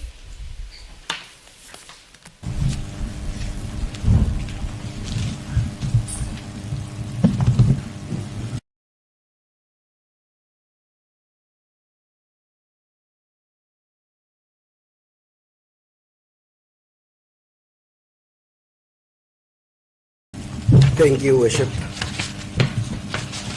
Your Worship, I don't know how counsel expect me to impress my bosses if he has done half of my job for me. One thing is certain, I'm not going to pay him 1 cent for that, Your Worship, for doing or attempting to do my work for me. Please go ahead. Your Worship, when I was at the magistrate's course many years ago, they had this 3D dimension on the board where we each were required to say or what exactly was on that particular 3D dimension. Some saw elephants, I saw a head of a man, an old man, even some saw a lion, some saw 3 heads. The point that I'm trying to make, Your Worship, is that we're looking at the exact same set of facts with different views relating to that particular fact. That is the court's duty to find which one is the more plausible argument. It's not for me to minimize counsel's argument and vice versa.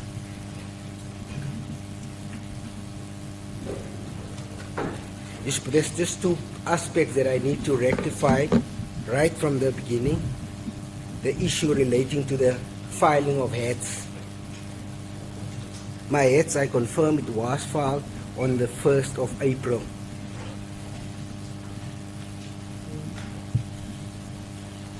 The issue that I need to address is the condemnation issue, because I did call Mr. Mkwanazi on the 31st informing him that my heads are ready, it's ready to be filed. I wasn't in office, I was on the road, and I did not want to send unsigned heads, which he confirmed that there will be no issue. Why counsel raised it like I had to apply for condemnation, to me, that is sufficient. It was filed first thing on the 1st of April when I got back to the office.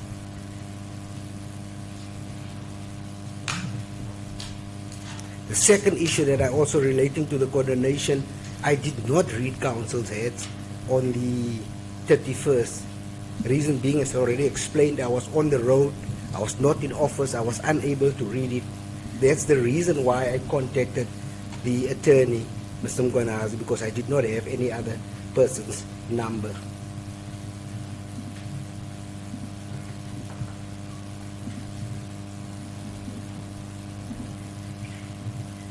It's my view, a response to the heads of counsel in the supplementary heads, there's no need to apply for condemnation on that aspect. That's a matter for debate. The second issue that I want to address is relating to the firearm that was given back to accused number 2.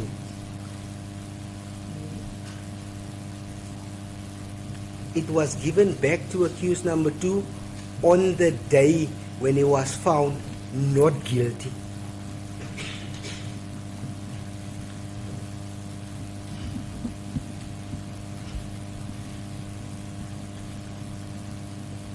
There was a prior agreement between the attorney for accused number 2 via emails that was sent to one another between me and that should accused number 2 be found not guilty, that the firearm would be returned. If he was found guilty, the position would have changed drastically.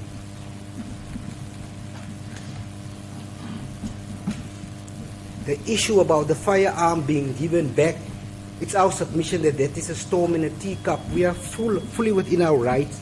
If you read Section 30 of the Criminal Procedure Act, Section 31, which allows us to give the firearm back if there's no need for the firearm to be kept further. If I might read, just to assist counsel, what this particular section says relating to that. Sure.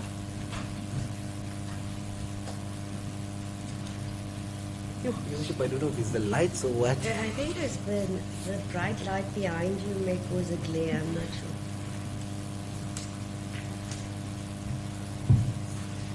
If can I ask my little colleague, because I will actually ask counsel to read that particular part for me. You must read section 30 and then section 31(1), because I can't see. I don't know if it's the light. Just borrow someone's spectacles that you can see them. It's time. It's time. It's time that you go and get spectacles. Sure. Oh, he's got them there, look. Yes, Bishop. Sorry. I got the spectacles. Now we are much in a better. spectacle. Much better. Section 30 deals with disposal by a police official of an article after seizure. A police official who seizes any article referred to in Section 20, which we know it's articles which they lawfully entitled to seize from an accused or a suspect or any person who is suspected to have committed a crime, to whom any such article under the provisions of this chapter delivered may, if the article is perishable, with due regard to the interests of the persons concerned, dispose of the article in such a manner as the circumstances may require, or may, if the article is stolen property or property suspected to be stolen with the consent of the person from whom it was seized, deliver the articles to the person from whom, in the opinion of such police official, such article was stolen, and shall warn such person to hold such article available for the production at any resultant criminal proceedings if required. I'm not going to read the last one, C. I'm going to go to section 31, subsection 1A, that deals with this particular issue.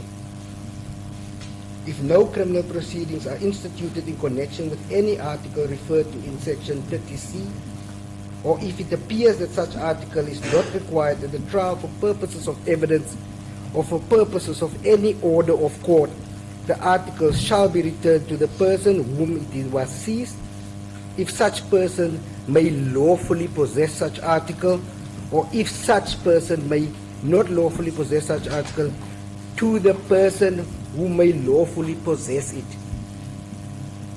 We had no need for that firearm anymore after accused number 2 was acquitted. They didn't need to come and apply or bring an application for the court to make such an order. We did not deem it necessary. It was well after within our rights, after consultation with the investigating officer, that such article be returned and that it be warned that such article may be made available maybe at a later stage. That is exactly what happened. It's my submission that this issue about the firearm being returned is a storm in a teacup, because we were perfectly within our right to return it. The investigating officer has retired. If that article went missing in his absence, it would have caused a greater problem. So that's why the decision was taken to give him the article after he was found not guilty. Ms. Thompson's evidence regarding that particular article, she was not cross-examined because that is evidence that she got from the accused or whoever was informing her that that particular article was given back. It's the same storm in a teacup that was made about the laptop, where the video evidence was stolen, despite the fact that it was kept on another hard drive. The laptop was a non-event, so we didn't need to focus on that particular issue. The evidence was still there, it was already collected, just as the article prescribes.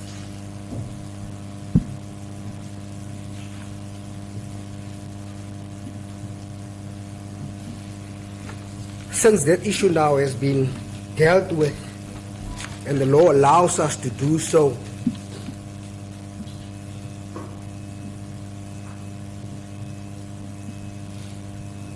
I want to deal with the issue relating to Section 9 of the Constitution, because that is where everything starts.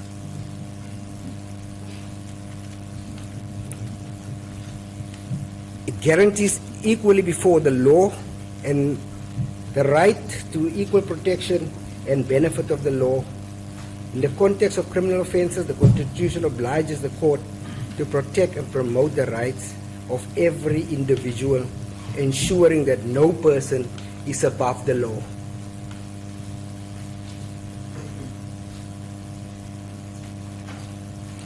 I will get to this particular part in a later stage, just to respond to what Counsel was referring to about the double-edged sword relating to the accused being treated equally before the law like anybody else, and the fact that we mentioned that he was a public figure and that he should get a more severe sentence than the normal man on the street.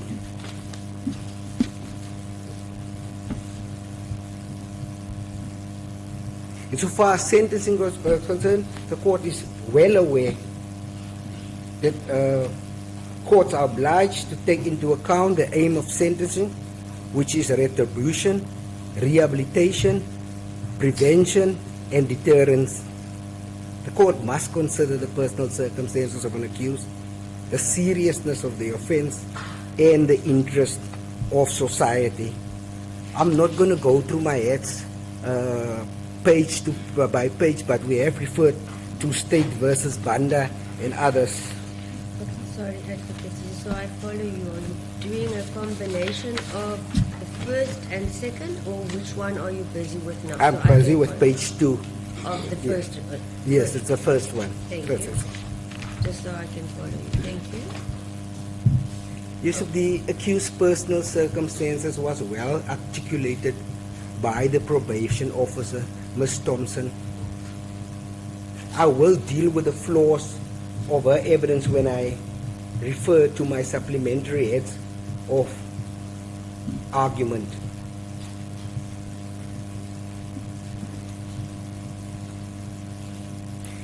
It seems that basically she relies on those factors that the accused did not injure somebody, that he possessed a firearm for a short period of time. And then she made a recommendation because he also have a soup kitchen that he is responsible for, that he should get a non-custodial sentence.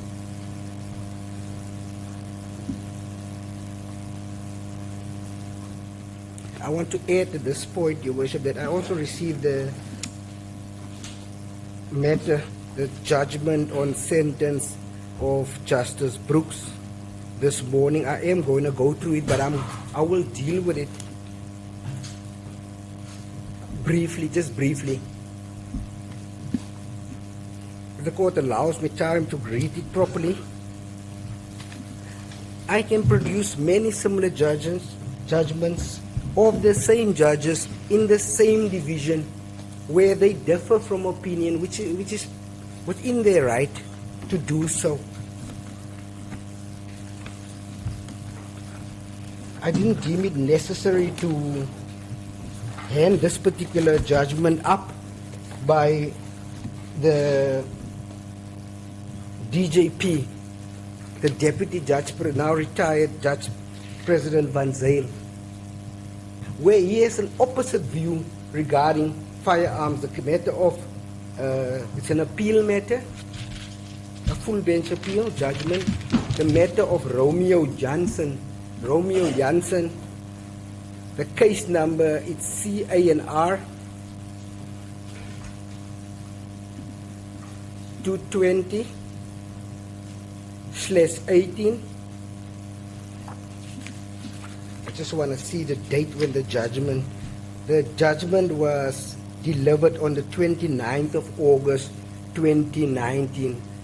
This is a full bench matter where he held the exact opposite view of what Justice Brooks held regarding the possession of firearm. And this already outweighed the judgment, as counsel has handed up, of Mr. Nolan Linzima Ndila, because this is a full bench judgment of the same division. I'm going to give counsel a copy as well, if I may hand it up for the court's benefit.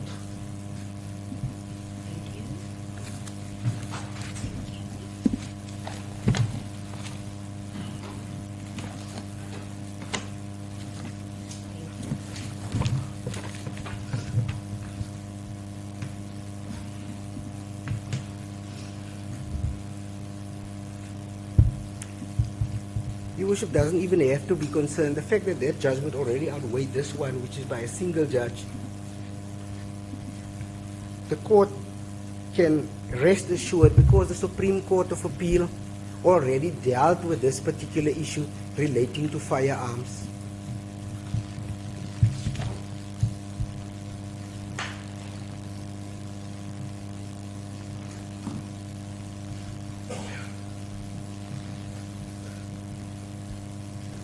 We know that the Supreme Court of Appeal is the highest court, and then the Constitutional Court, the apex court.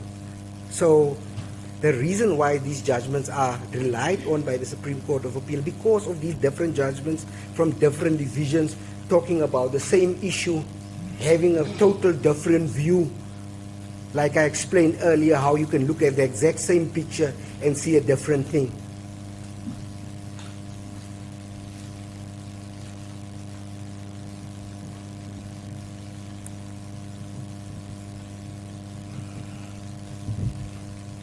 He differs from Judge Brooks, gave a direct imprisonment, quite a substantive one in that Romeo Johnson appeal matter.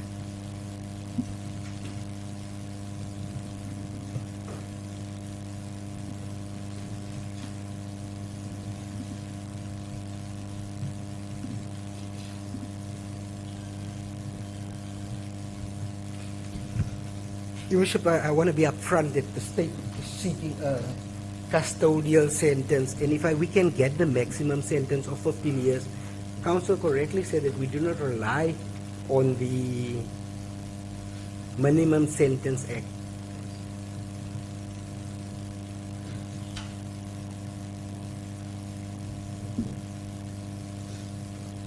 We do rely on section 121, which refers to the maximum sentence of 15 years. And I'm going to tell the court why we are relying on that particular sentence, or the request to impose at least a 15-year term imprisonment. Your Worship, without being prescriptive, it is correct that the custodial sentence will send out a clear message. Council referred earlier about this happen regularly, where people just send fire shots at events, at funerals and so on. I must say, I only saw it on television once, is the one that was highlighted by the deputy mayor, I think of the Nice Now George municipality.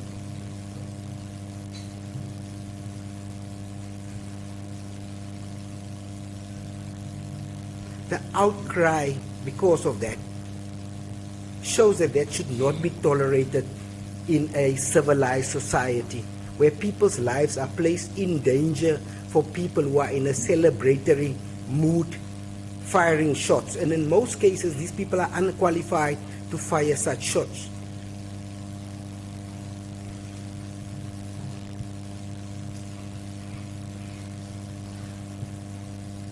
In this instance, accused did not just fire one shot and left it at that, which we can consider to be an accident.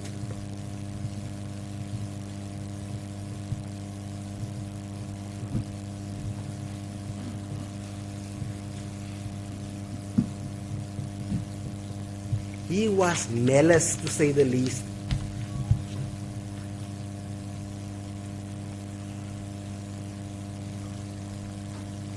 His actions constituted extreme danger to the 20,000 plus people that were present, not even mentioning the community right around Mdantsane, which we know is one of the biggest locations in South Africa. It's condensed, it's densely populated, and especially on a weekend, it is busy in Mdantsane.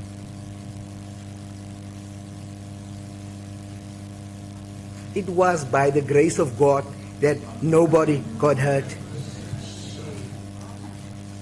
I think I repeated that I said this on the 23rd of January.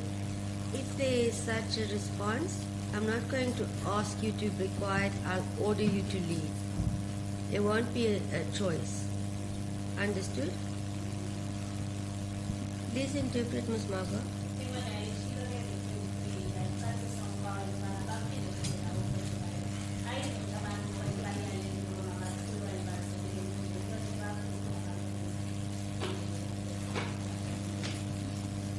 Watch outside if it's going to cause a delay in more noise. Ms. Margot?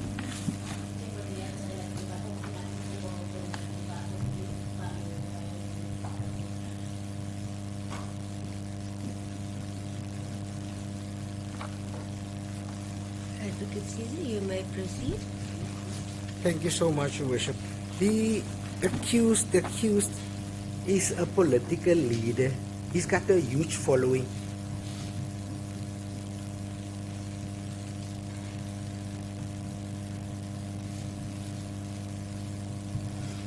young people emulate this type of behavior.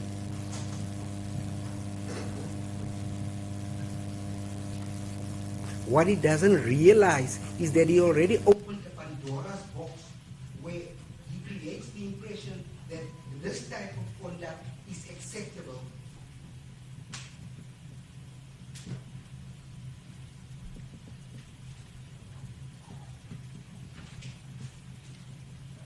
What did Pastor Moro did do? He grabbed the firearm, ran to a school, screamed it was a toy firearm. Deputy Mayor of the Larista George municipality fired shots, screamed it was a toy firearm. That's the president that he said. And people think they can get away with doing this type of offenses.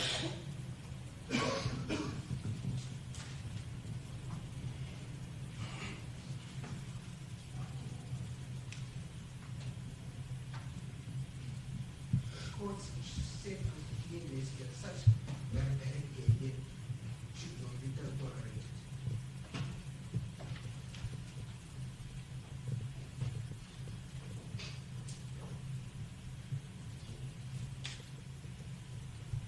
Accused is a member of parliament, a lawmaker.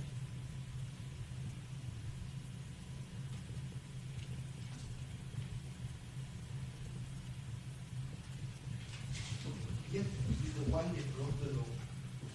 If it was anybody else, you would have screamed at them.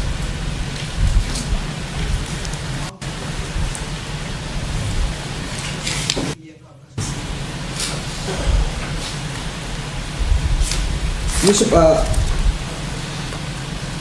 counsel already mentioned what I was about to say in most of these cases. But what I wanted to read to the court is a case on paragraph 4, on page 4, paragraph 10 of my heads of argument, which is one of State versus Leicester. The citation is in my heads of argument. This issue particularly deals with Thompson's evidence and how the court should view such particular evidence. I want to quote, I remain unpersuaded by the submission in counsel's heads of argument that the court should have adopted an opinion of Dr. Sidley that a goal sentence would undermine the treatment to which she would have to submit herself. Prison, one knows, is not a congenial place, and the conditions may well be less than ideal for psychotherapy. But then a prison is primarily an institution of punishment, not a cure. As the court of woe was at pains to point, the approach of a sentencing officer is not the same as that of a psychiatrist, and if I might add, also a probation officer or a social worker. The sentencing officer takes into account all the recognized aims of sentencing, including retribution. The psychiatrist is concerned with the diagnosis and rehabilitation. The psychiatrist is concerned to focus on the well-being of an accused at the expense of the other aims of sentencing, such as the interest of the community as a distort process, and to produce, in all likelihood, a warped sentence. Now I went to the Oxford Dictionary to try to understand what this word warp means.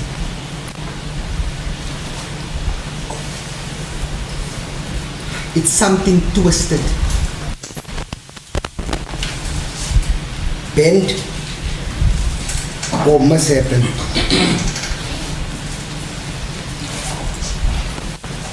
It's something diverted from its original form.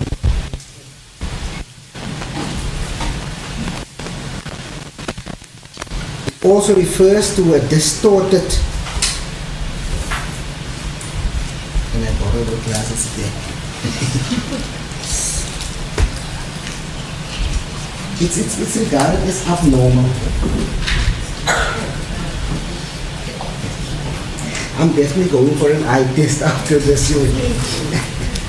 I've been in denial for a while. It refers to a distorted, abnormal or perverse mental state or sense of humor or twisted moral values.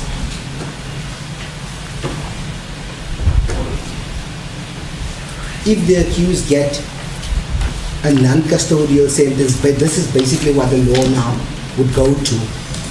It will tell people it's okay that if you fire shots, whether it's 1 or 2 or 10 or 15 or 22, it's fine, you'll just get a fine, non-custodial sentence, because this is what the type of sentences the courts are imposed, whereas it's my submission, it's not. All the cases that I've listed in my heads of argument, all the accused got direct imprisonment.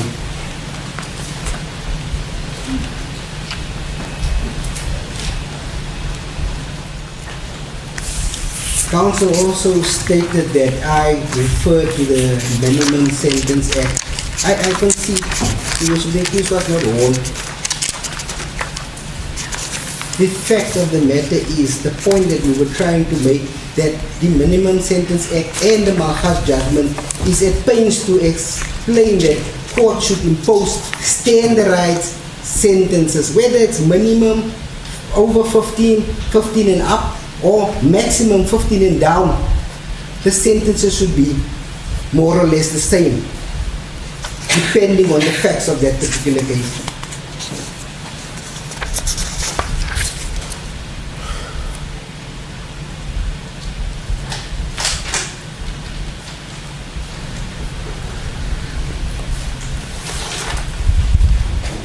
I did not refer to Mahas because I want to draw the court attention that he should get the minimum sentence, which is 15 years and above. I drew the court's attention to the Mahas case to inform the court that that's basically what it boils down to, that for certain type of offenses, standardized sentences, whether it's minimum or maximum, should be imposed. That was the intention of the legislator.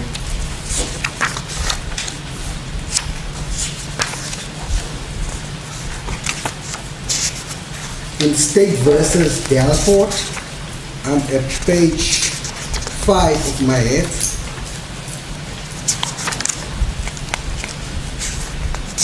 Paragraph 14. I quote, "There will undoubtedly still be a gradation of seriousness attached to the unlawful possession of firearms. In this respect, much will turn on the circumstances in which the unlawful possession occurred. There will be cases in which it will be evident that the possession, although unlawful, was relatively innocuous, and that the weapon was unlikely to have been kept or used for any nefarious purpose. It refers to a sentence of 15 years imprisonment in such cases would clearly be disproportionate and irreconcilable with a constitutionality compatible implementation of the prescribed minimum sentence regime. There will often be an evidential burden on an accused person to give an explanation showing that his possession of an unlicensed firearm was relatively benign. That will be all the more so when the weapon concerned is a prohibited weapon. We know that these were 2 firearms that were fired.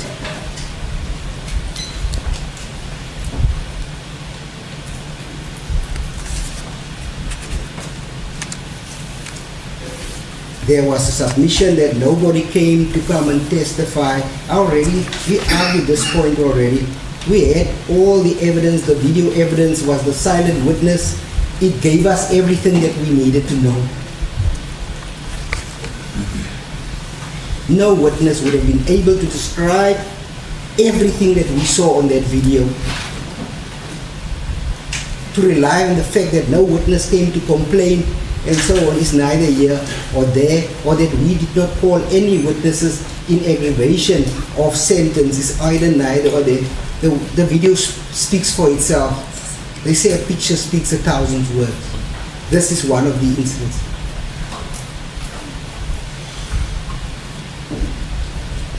I always have an issue when I see words like innocuous and so on. I'd like to consult the dictionary to understand what is this person trying to say when he uses words like that. The word in this innocuous, in this context, is meant not harmful, injuries.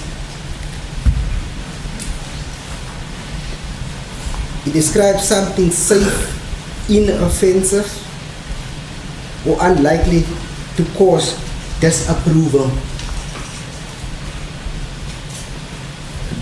It often refers to remarks, behaviors, or substances that seem harmless but may not be.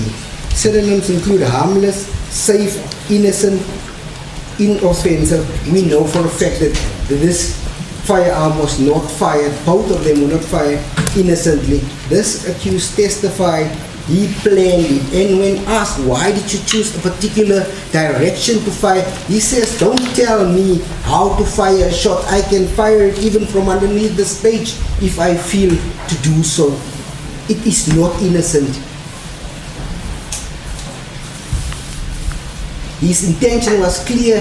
He was going to do whatever he wanted to do, regardless of the circumstances and the situation and the danger it might have caused to the people around him. It was on the video, it was clear people were running. We disputed it until the last minute, but the evidence was there, we've seen it. There were 7 people in the direction, 20,000 right around where he was standing. For him to rely on the police that did not charge him and all that, that's an issue that needs to be dealt with by the police themselves in their internal investigations.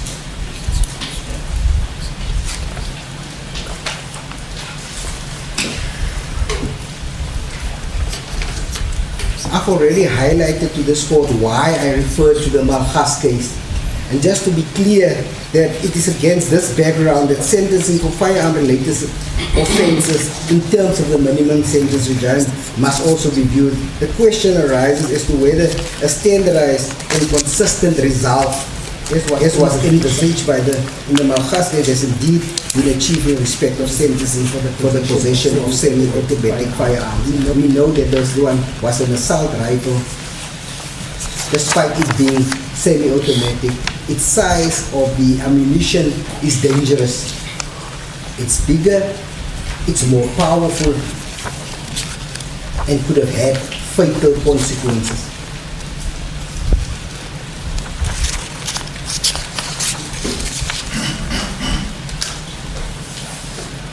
So the Supreme Court of Appeal referred to the tendency of the courts to use, even if only it's a starting point, historical sentencing patterns as a provisional standard for comparison when deciding whether a prescribed sentence should be regarded as unjust.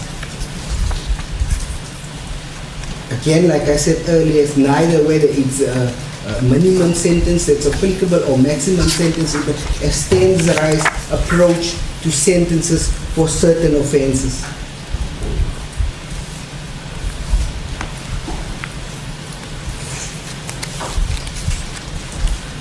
I've referred to all the judgments that counsel have assisted me: Marikane, Asma, Ronklai, Sibanda, Gladla, Lahi, Gadbui, Lordlo, Tau,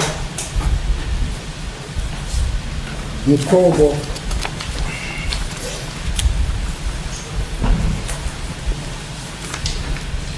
the judgments that is closer, in my view, to more or less the same similar circumstances, not the firing.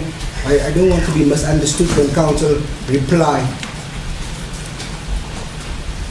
It's not the firing of the shots for celebratory purposes and so on. I don't want to be misunderstood, but what I understand, what I want to point out, these people did not have the firearm for long periods of time.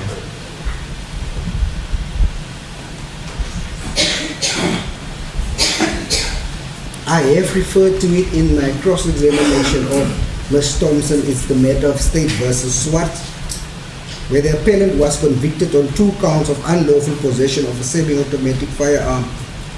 The court confirmed the minimum sentence of 15 years on one of the counts in view of the fact that the appellant had offered a denial of possession, which the denial was found to be false, which is the same as this instance.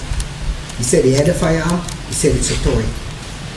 He still maintains it's a toy, regardless of the evidence, already overwhelming evidence proving otherwise, that this was indeed a real firearm owned by the owner, which we gave the firearm back to, which was ballistically linked. Back to after he was found not guilty and discharged.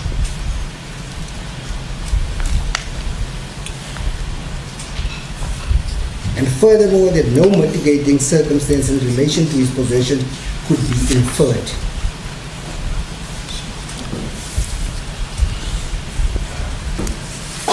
The court held in the Swartz case that there was nothing to place his unlawful possession of the firearm in a less heinous light than that which motivated the lawmaker to lay down a minimum sentence of 15 years. However, on a further count of unlawful possession of a semi-automatic firearm, the appeal against the minimum sentence imposed was upheld and replaced with a sentence of 7 years imprisonment. This gentleman had 2 firearms. Ms. Thompson testified, said, 2 firearms, not taken into consideration, even when it was pointed out to her that the accused fired with 2 different caliber firearms, which he denied that he knew that the one was smaller or bigger, something that was so obvious to see. I don't know firearms well, but you know one is a rifle, the big one, and one is small, it's a handgun.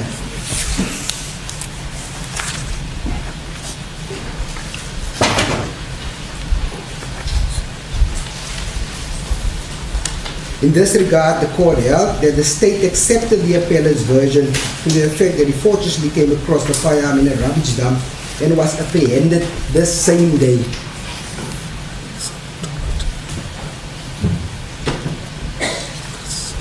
Here, Mr. Thompson was saying, we didn't know how long did he have it, and all the fact of the matter is, a day has got 24 hours in it, and he was apprehended the same day.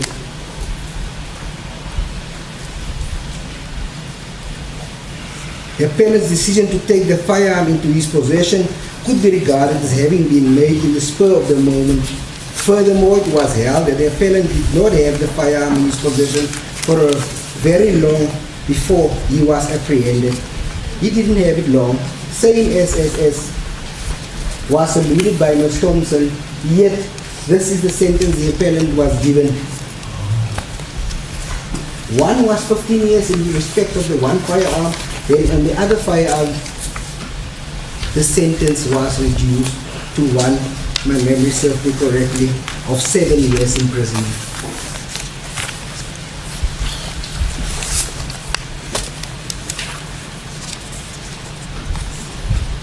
The court held that if the circumstances of the crime were such as to make a sentence of 15-year imprisonment thus proportioned. That was the one that he did not have for a long time. The other one, we didn't know how long he had the firearm in his possession. What I want to point out in this particular matter, it's not said whether he fired shots with this particular firearm or not, or whether he used it in the commission of further offenses. My memory serves me correctly, Counsel Mr. Lukaitobi did point out that matter. Is just I can't remember what exactly was said regarding that particular point, but the fact of the matter is that he did not have the firearm for a long time. So State versus Delport, although dealing with a fully automatic firearm, Burns or J expressed reservations about the suggestion in some judgments that the possession of a unlicensed firearm should be treated as serious only if the weapon had been used for the commission of the offense. The point that I just raised just before this, it looks like the impression is created that if you have a firearm in your possession, you should commit other serious offenses for you to qualify for a 15-year imprisonment, which is not the intention of the legislator. That's why the Firearms Control Act was enacted, because of the seriousness, and that Parliament deemed it necessary, the legislature deemed it necessary to make a specific act for firearms because of the serious nature that it poses.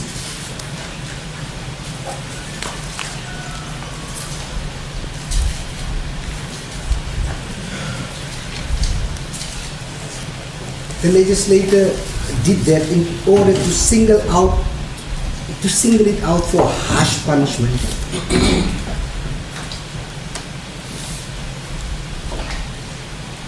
You are already guided by the cases in the Supreme Court of Appeal. You don't need to really consider all the other cases, whereas there's already authority from the Supreme Court of Appeal saying that harsh punishment should be imposed.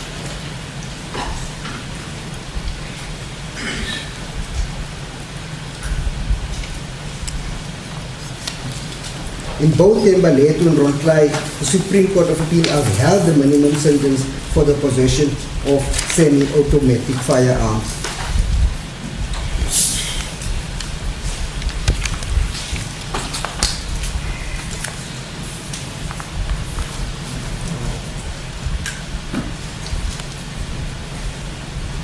So in cases where an accused is convicted of a standalone offense of unlawful possession of a semi-automatic, the courts are taking an increasingly unsympathetic stance towards offenders, and terms of imprisonment to the range of 7 to 10 years imprisonment are commonly imposed.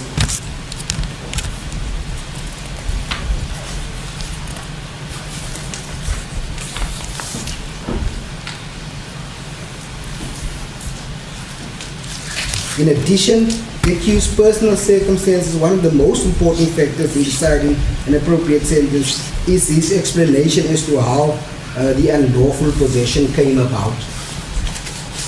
What did he say? He's planned it all along. Him and the EFF planned this all along, that this is what they're going to do for show, to entertain the crowd, not taking into consideration the consequences it might have caused. And it's no wonder the accused went right to the right side of that stage, firing those rifles, realizing there's only a minimum of 7 people that were standing there.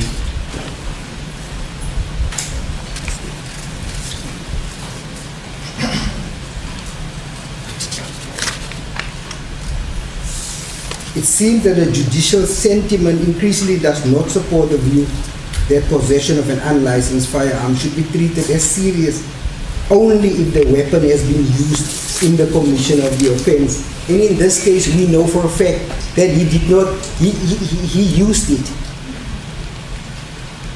He was found guilty of all the other alternative counts, or the other counts, because he has used that. He was charged for that, and he was convicted of those offenses. I've already alluded to the fact that there were so many people there, and the danger that the accused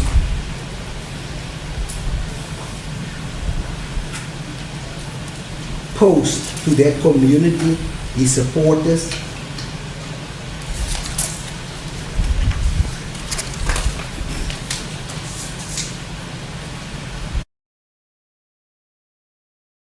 "15 years imprisonment in light of these aggravating circumstances and factors that are already pointed out to the court, without being prescriptive, the court, and in respect of the possession, unlawful possession of a firearm, the accused should have actually been charged being in possession of at least 22 of those live ammunition, because logic dictates if one of those, when linked to that firearm, it should have been 7. Logic dictates that the other 6 that went out before that was also live ammunition.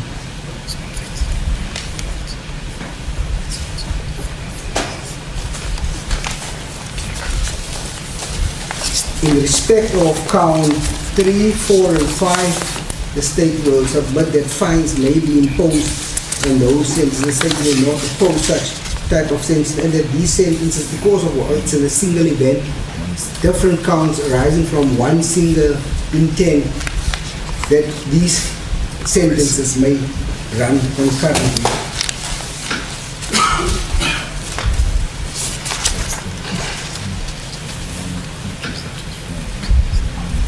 I know counsel said this already when he read my head's paragraph 47 on page 30, as I was concluding, that the accused have treated this proceedings with such contempt.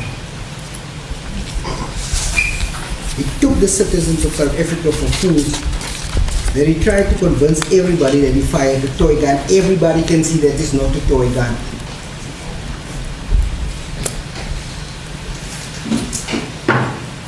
He blamed everybody for his actions, confused the law with politics. He practiced all intimidating tactics by hiding behind crowns. Dragged us to be participants in this show. It's time for this court to tell him that this show is over.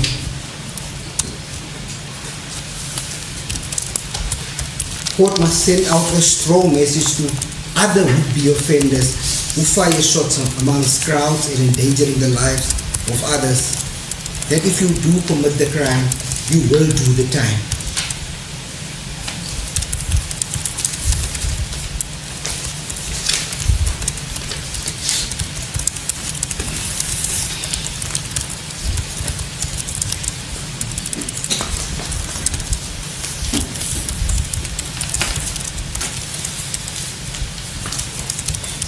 Counsel referred to the supplementary acts as a repetition.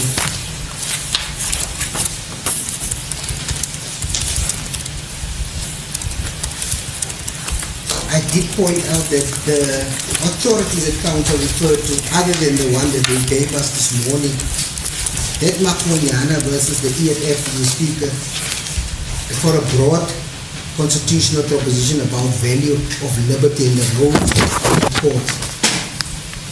I submit that these authorities are entirely inapplicable to the present sentencing inquiry. It's not applicable, it deals with the death penalty. We are not seeking the death penalty.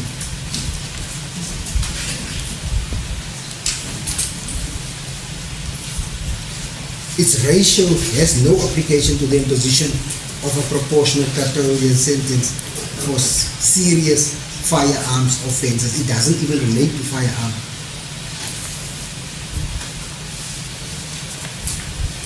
It concerns a constitutional crisis involving Parliament. Observations about the rule of the courts as a stabilizing force support the state's position. Courts must uphold the rule of law and the principle of equal treatment. Mr. Swartz was sent to prison. The other gentleman I referred to also was sent to prison. How fair will that be? Will that be a consistent, standardized approach? If a non-custodial sentence, what must Mr. Swartz think when he hears or sees that the accused, because of his standing in society, the fact that he's famous, that he did not get a custodial sentence like the ordinary man on the street? It's my submission that will be really a discrimination against the poor in favor of those powerful.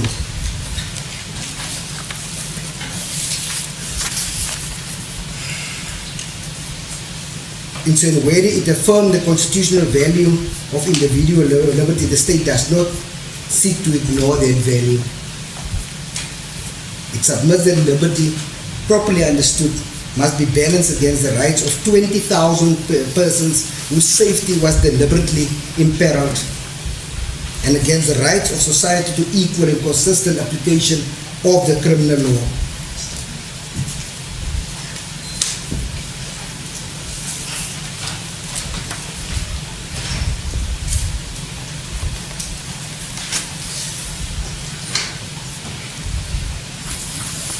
Counsel said that I asked one thing and then I referred to another thing. That's why I specifically said in my head that it was a double-edged sword, and the court must understand it in that way, that the 7 years is for an ordinary man. Above 7 years and up, it's because of his position and the precedent that he created by doing such.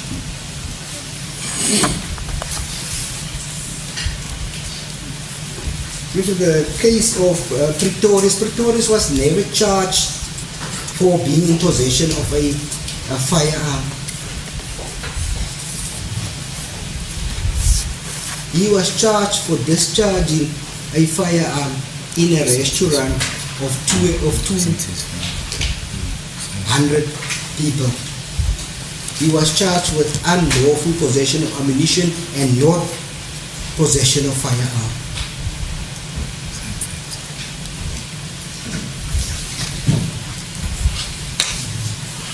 For the defense to rely on that issue for the firearm related offense, it's displaced.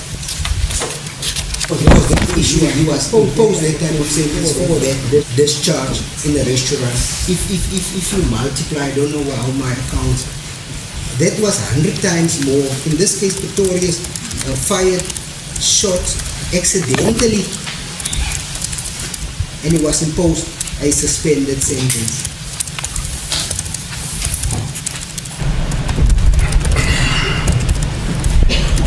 In contrast with the accused who fired, according to him, deliberately so, says he can fire any way he feels deems it fit.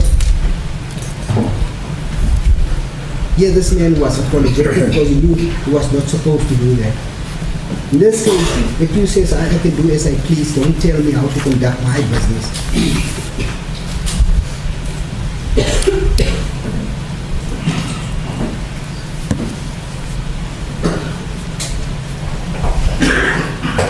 So the 200 people that were there, multiply that by 100, then we'll get to 20,000 people. That's how serious this was.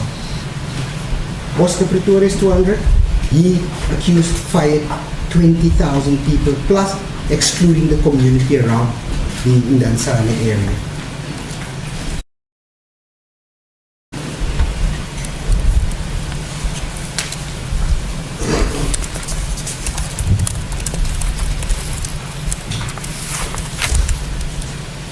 So the aggravating factors, just to conclude,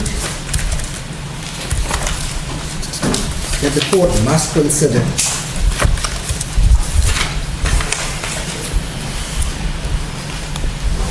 the degree of premeditation,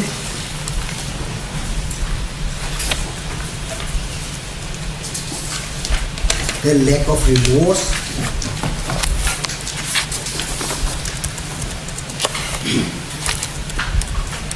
the inadequacy of Ms. Thompson's evidence. She spent 5 hours assessing the accused, and I'm not talking about 5 consecutive hours that she can at least get an idea who the person is she's dealing with. She speaks about an hour and a half here, an hour there, and 2 hours there, on different dates, different times. She was just basically there to do a job, just to compile a report for the purposes of these proceedings, but did not compile it to assist this court to come to the correct decision. She was biased in her assessment. Basically, she was employed by the accused to come and bring that report because she was paid for it.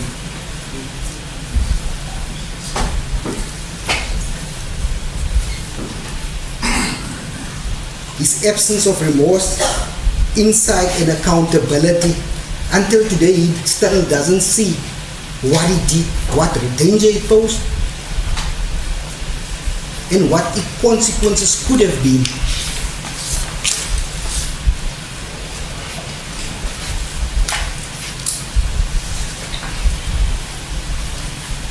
His position as a public leader and a role model to the young and to society.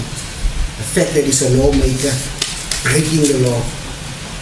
The fact that 2 firearms were used and live ammunition were fired, not once like in Oscar Pretorius, not twice, but multiple times.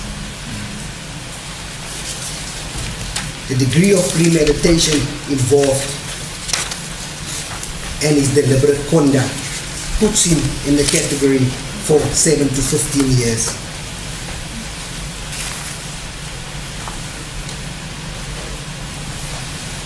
The court imposed the custodial sentence would satisfy the principles as set out in State versus Zen. And the court will do its constitutional mandate of equal treatment before the law and will serve the legitimate and pressing interest of a society that has a right to expect that its leaders and lawmakers be subjected and to obey the same law that they are elected to uphold. That's my submission, unless there's anything else the court wants to hear.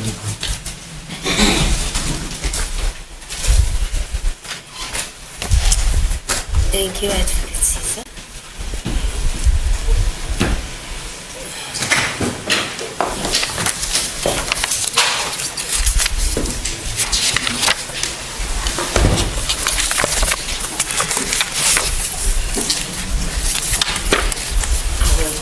Now, I just want to get the charge sheet and endorse. I'll be with you now, Advocate Nkopa-Tope.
The state considered that it did not prove its case beyond reasonable doubt, that it was unable to show in the video or see in the video that it was Mr. Snyman that gave the firearm to Mr. Malema. That part was inconclusive, and that was the reason why Mr. Snyman was acquitted. Thank you.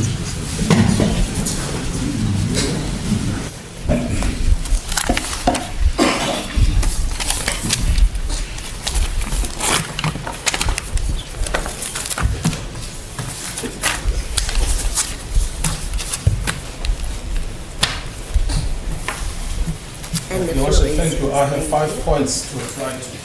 Yes. The first one is the firearm issue. It is an important issue, although my learned friend tries to make light of it, because it's all regulated by statute. Firstly, your leadership wanted to know what the source of the evidence is. The first part is page 21 of the report by Ms. Thompson at paragraph 50.4, where she says, it appears that the accused received the rifle ready to shoot from someone authorized to possess and handle it, most likely from the Tactical Security Services, who provided security services at the celebration event. However, no individual was convicted of supplying or transferring the firearm to the accused, and this is the crucial part. And the rifle was shown in court was returned to Tactical Security Services before judgment was delivered in this trial. That's the first part of the source. Then, if your ladyship then goes to the transcript of the evidence of Ms. Thompson at page 35 at line 8, she says, however, no individual was convicted of supply or transferring the firearm to the accused, and the rifle that was shown in court was returned to Tactical Security Services before judgment was delivered in this trial. Now, why does this matter? It matters because the forfeiture of firearms that are used in the commission of offences regulated by the Criminal Procedure Act. My learned friend has already referred us to section 30 of the Criminal Procedure Act, but your ladyship will discover that section 30 is actually inapplicable in the current circumstances. It deals with disposal by police officials of articles after seizure. It doesn't deal with articles that are part and parcel of the criminal proceedings themselves. Similarly, section 31, which is another section that was relied upon by my learned friend, refers to disposal of articles where no criminal proceedings are instituted or where the article is not required for criminal proceedings. Requirement that criminal proceedings were instituted, and in relation to the second requirement, the firearm was required for criminal proceedings, so it also does not apply. What does apply are the two sections that were not referred to by my learned friend, which is section 34 of the Criminal Procedure Act. That section is headed Disposal of Articles after Commencement of Criminal Proceedings, which is where we are. The criminal proceedings have commenced. The article is a piece of the evidence that will be used to prove the offense. It says the judge or judicial officer presiding at criminal proceedings shall, at the conclusion of such proceedings, but subject to the provisions of this Act or any other law under which any matter shall or may be forfeited, make an order that any article referred to in section 33 be returned to the person from whom it was seized, if such person may lawfully possess such article. So it is up to your ladyship to make an order that an item that was part and parcel of the commission of the offense, which was used in the criminal proceedings, may be returned. It is not up to the state. Why that is important is also section 35, which is another section that was not relied on. That deals with a forfeiture. So your ladyship will know under section 34 you may order the item to be returned, but under section 35 you may order the item forfeited to the state as well, because under section 35 subsection 1 it says a court which convicts an accused of any offense may, without notice to any person, declare any person, instrument, or other article by means whereof the offense in question was committed, or which was used in the commission of an offense, or if such conviction is in respect of an offense referred to in part 1 of schedule 2, any vehicle, container, or any other article which was used for the purposes of or in connection with the commission of the offense in question, or for the conveyance or removal of the stolen property, and which was seized, and we know this firearm was seized under the provisions of this Act, forfeited to the state.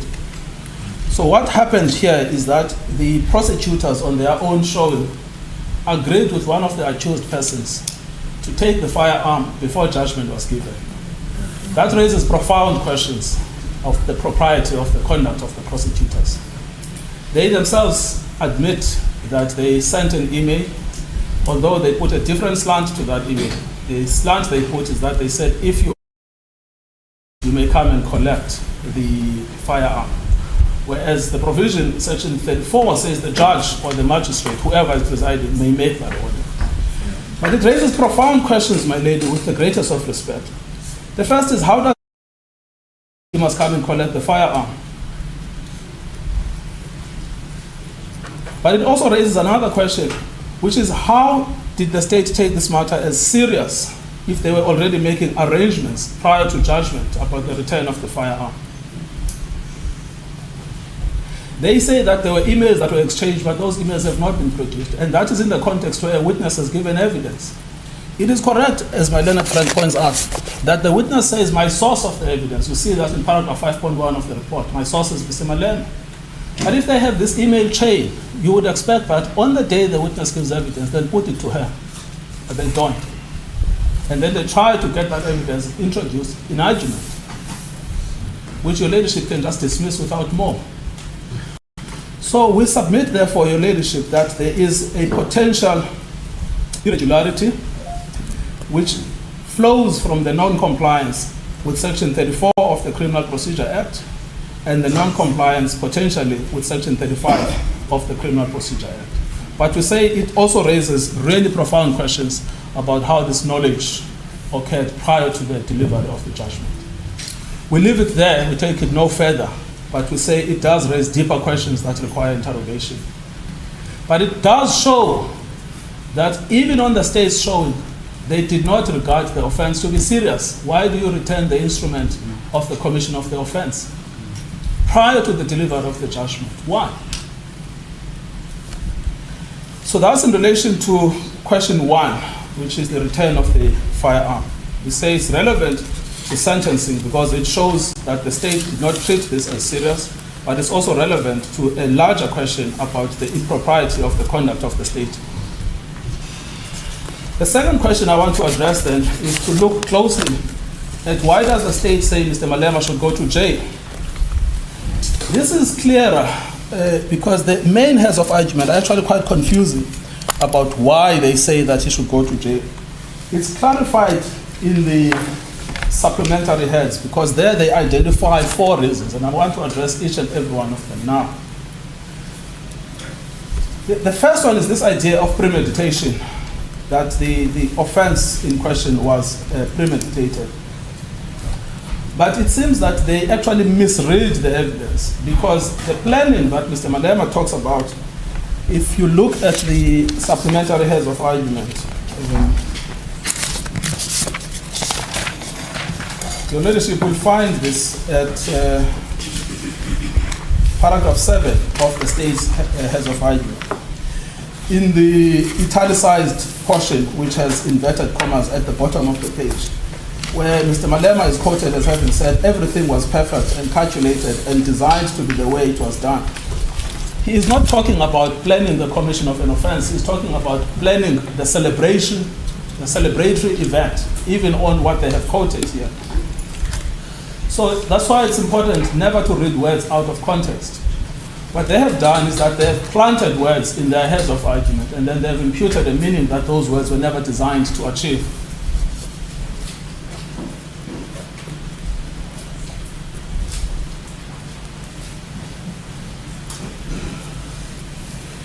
And we say, in addition to the distortion of what the actual evidence was, the evidence was not planning the offense, the evidence was about planning the event.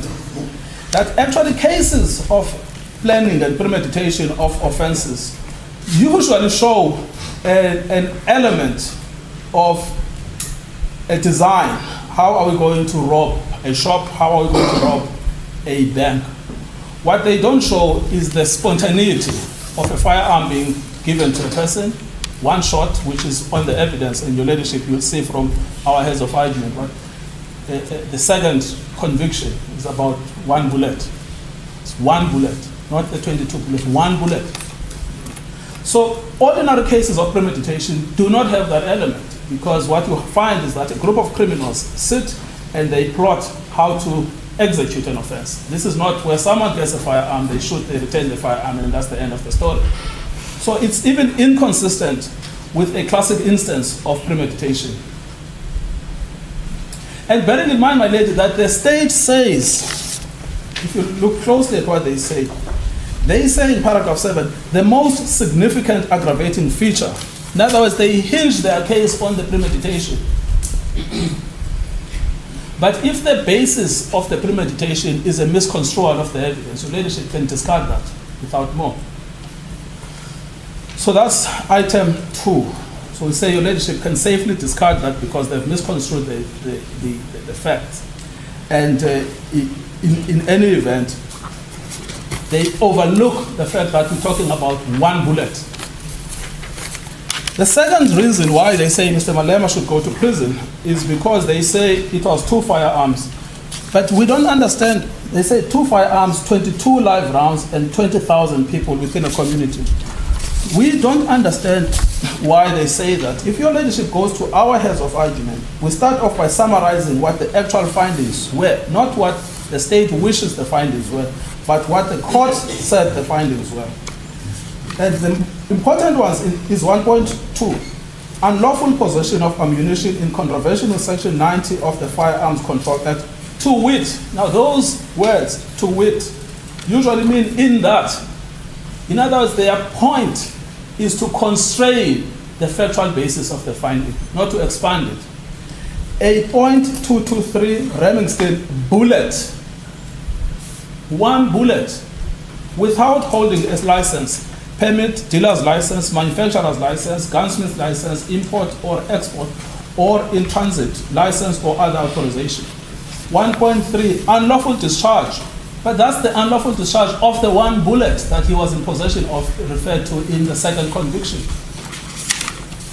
So we have the same problem here, my lady, with the greatest of respect, that the findings are distorted. It's a narrative building. Yes, and my learned friend also points me to even the first finding is unlawful possession of a firearm, not the firearms, a firearm, 1 firearm. 1 bullet. So we've got a problem here that when you look at the second reason why they say Mr. Malema should go to prison, there is a disjuncture between what the state says and what the court found. And then you can't do this. You can't send somebody to prison for reasons that the judge did not find him guilty of. So this is the problem now with item 2 firearms, 22 live rounds before 20,000 people. So in other words, the correct postulation is 1 bullet in a stadium of 20,000 people. 1. That's the correct postulation. And then ask yourself, in those circumstances, should I send this man to prison? And it's so absurd that they say, don't only send him to prison, send him to prison for 15 years. It's like a game that they're playing. It's a game to inflame the passions of the public. Then the next reason why they say Mr. Malema should go to jail is, if you look at their supplementary heads, because he's a public leader and a role model. Now here, lady, I sympathize with the state that we say, well, people that are holding positions of society should take responsibility and they should be good examples. But it's precisely the same reason that Ms. Thompson says you should look at Mr. Malema differently. And your ladyship, I want to remind your ladyship, when we were here during the evidence of Ms. Thompson, when your ladyship commented, and they said, what's so special about him? The state says he's special. When we now say today, treat him through the prism of Section 9, everyone is equal before the law. So in other words, my lady, what we have is that we've got a state that chops and changes its case depending on what it wants to achieve at a particular point in time. Today, they're trying to expand the realm of penal activity as expansive as possible. And then they say, okay, look at the fact that he's a parliamentary. But when the witness was here, they said, no, his parliamentary position is irrelevant. He must be treated like everybody else. But a court cannot follow that unprincipled approach. Your ladyship must apply Section 9 of the Constitution, which says everyone is equal before the law. We obviously take into account that Mr. Malema must bear responsibility as a leader in society. We don't run away from that. But it's precisely because of that factor that we say, if you actually look at the fact that he has been criminally charged, it's a public trial that he's been undergoing. the fact that since the day of the charge, there is not even an allegation that he has ever attempted anything to do with the possession of a firearm. The fact that even before he was charged with these offenses, there is not an inkling that Mr. Malema had a propensity to possess firearms or to discharge them openly and publicly, recklessly, as the state tries to argue today. And the fact that the public trial itself has a shaming effect on the public representative. It has a shaming effect on the public representative because already people are saying, oh, well, why should he not lose his seat in Parliament? Why should he not lose his seat in the JSC? And the fact that, my ladies, the fourth part of it is that we are not asking for a no punishment. We are simply asking for a non-custodial punishment. And no one can sensibly say that other forms of punishment do not constitute punishment, which is the zero-sum argument posited by the state. There is only one punishment as far as they are concerned, it's custodial. So what we say, my ladies, is that you have a range of penal options that would reflect the society's disapproval of, I would say, public misconduct by public representatives. And a custodial penalty, in fact, achieves the opposite. So we say that ultimately it's a neutral fact that he's a public leader and a role model. The next one that they say you should actually send him to prison for is that he has no remorse. But they themselves say in Hewitt versus S, absence of remorse is not an aggravating factor. The state says that in paragraph 17 of their heads of argument. It's not an aggravating factor. But my lady, there is a fundamental legal problem with the argument. If an accused says, after conviction, I disagree with the magistrate, I'm going to appeal because the magistrate has wrongly found me guilty. The state says, infer from that he's not remorseful. It's absurd because even under Section 35 of the Constitution, he has a right to an appeal. And the right to an appeal is based on a view held by an accused, wrongly or what, that the magistrate is wrong. You cannot say, I am going to punish this accused because he articulated a view that I'm wrong. That is just an abuse of judicial authority. So he is entitled to say, I respectfully think that the judge got it wrong, and I'm going to appeal. The judges on appeal may say to him, Mr. Malema, it is you who's wrong, and not the judge. But in expressing a penalty, a judge cannot say, I'm going to punish you more because you've said, it's absence of remorse just because you say, I do not agree. And I want to take this point further about the absence of remorse. They say, Mr. Malema has said these proceedings are an abuse of resources and the prosecutors are incompetent. That's what they say in their heads of argument.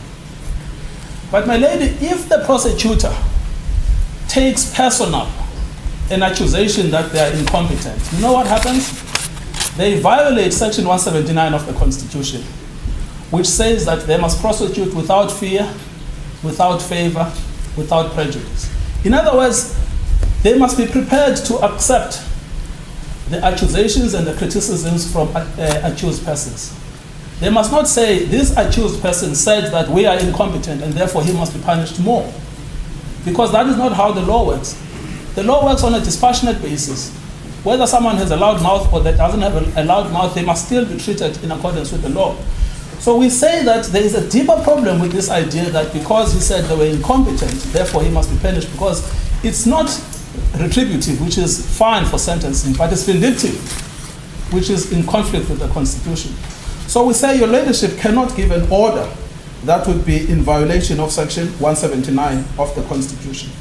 Then they say, this is now paragraph 18, where in B they said, it described the proceedings as an abuse of the NPA resources and an incompetent prosecutor, and that AfriForum was to be blamed. Again, we all know the history of this case, my lady. We don't have to repeat it. It is AfriForum that has been behind the prosecution of Mr. Malema. No, sorry. No, Advocate Tarkowi, that is not a reason for mitigation here. We are dealing with mitigation, and I am indulging the defense. It's 18B of their heads of argument. Look at 18B. On which ones? Supplementary or the first? 18B.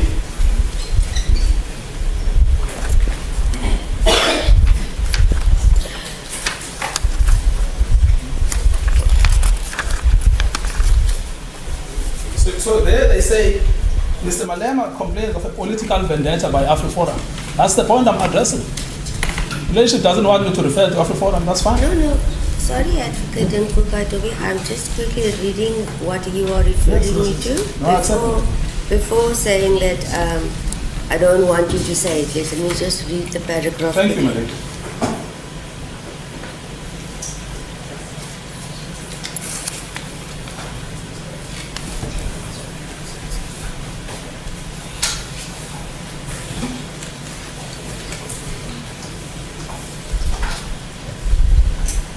Okay.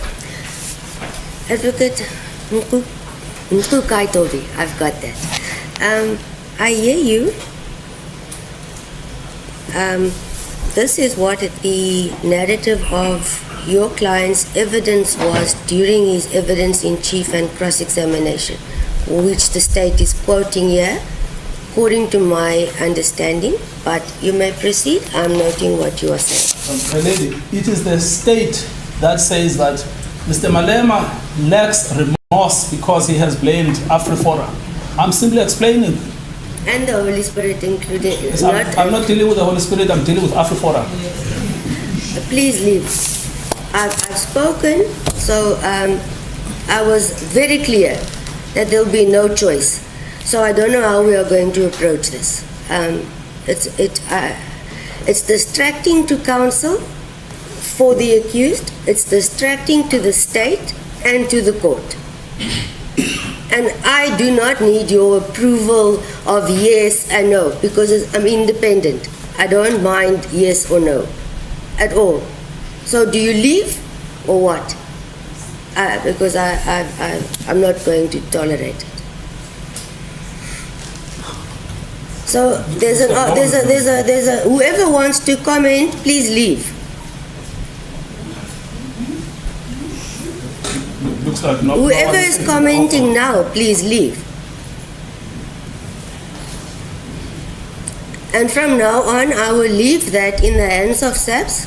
Whoever comments or speaks, ask them to leave, please, because I'm concentrating on what counsel is saying to court.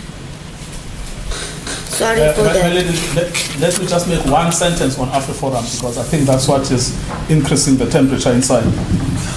I'm listening.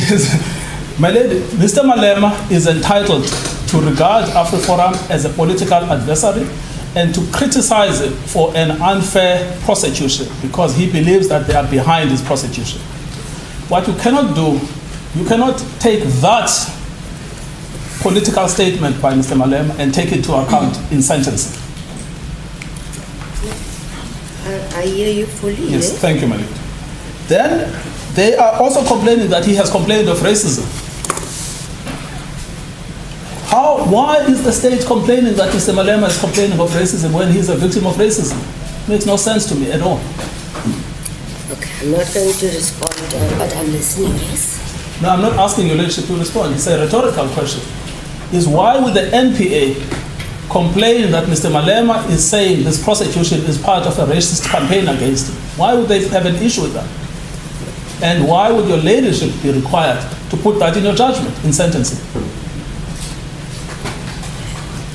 Now, the last one is the Holy Spirit. Nothing needs to be said about that. Then C is showing no insight to the danger of 20,000 people. But if you look at closely, my lady, it is precisely the same point as Roman figure 2. Nothing is added by putting it here.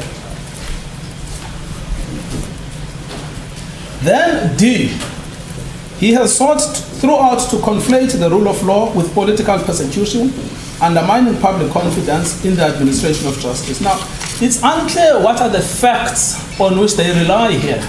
Why do they accuse him of undermining public confidence in the administration of justice? What did he actually do? Because, my lady, people that undermine confidence in the administration of justice, you know what they do? They don't come to court at all. They shout at the courts from outside, and then they are ultimately found guilty of contempt of court for not showing up. Mr. Malema has been exemplary throughout the trial. he has been truly exemplary.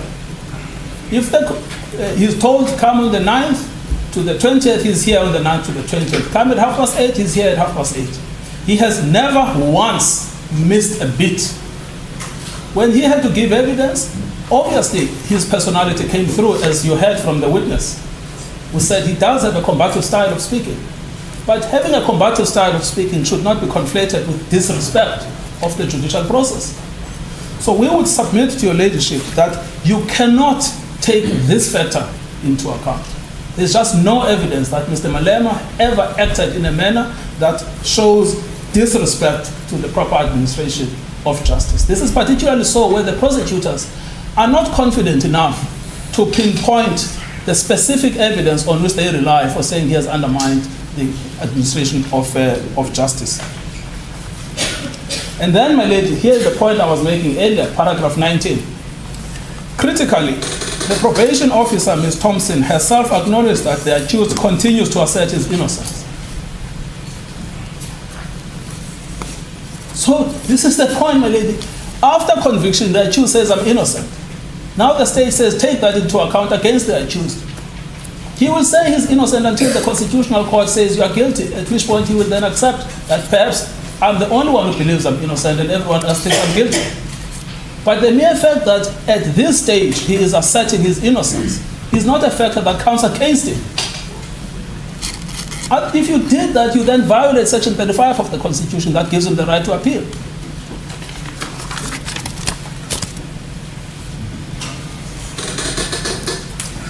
The last point, my lady, is to correct some legal misconceptions.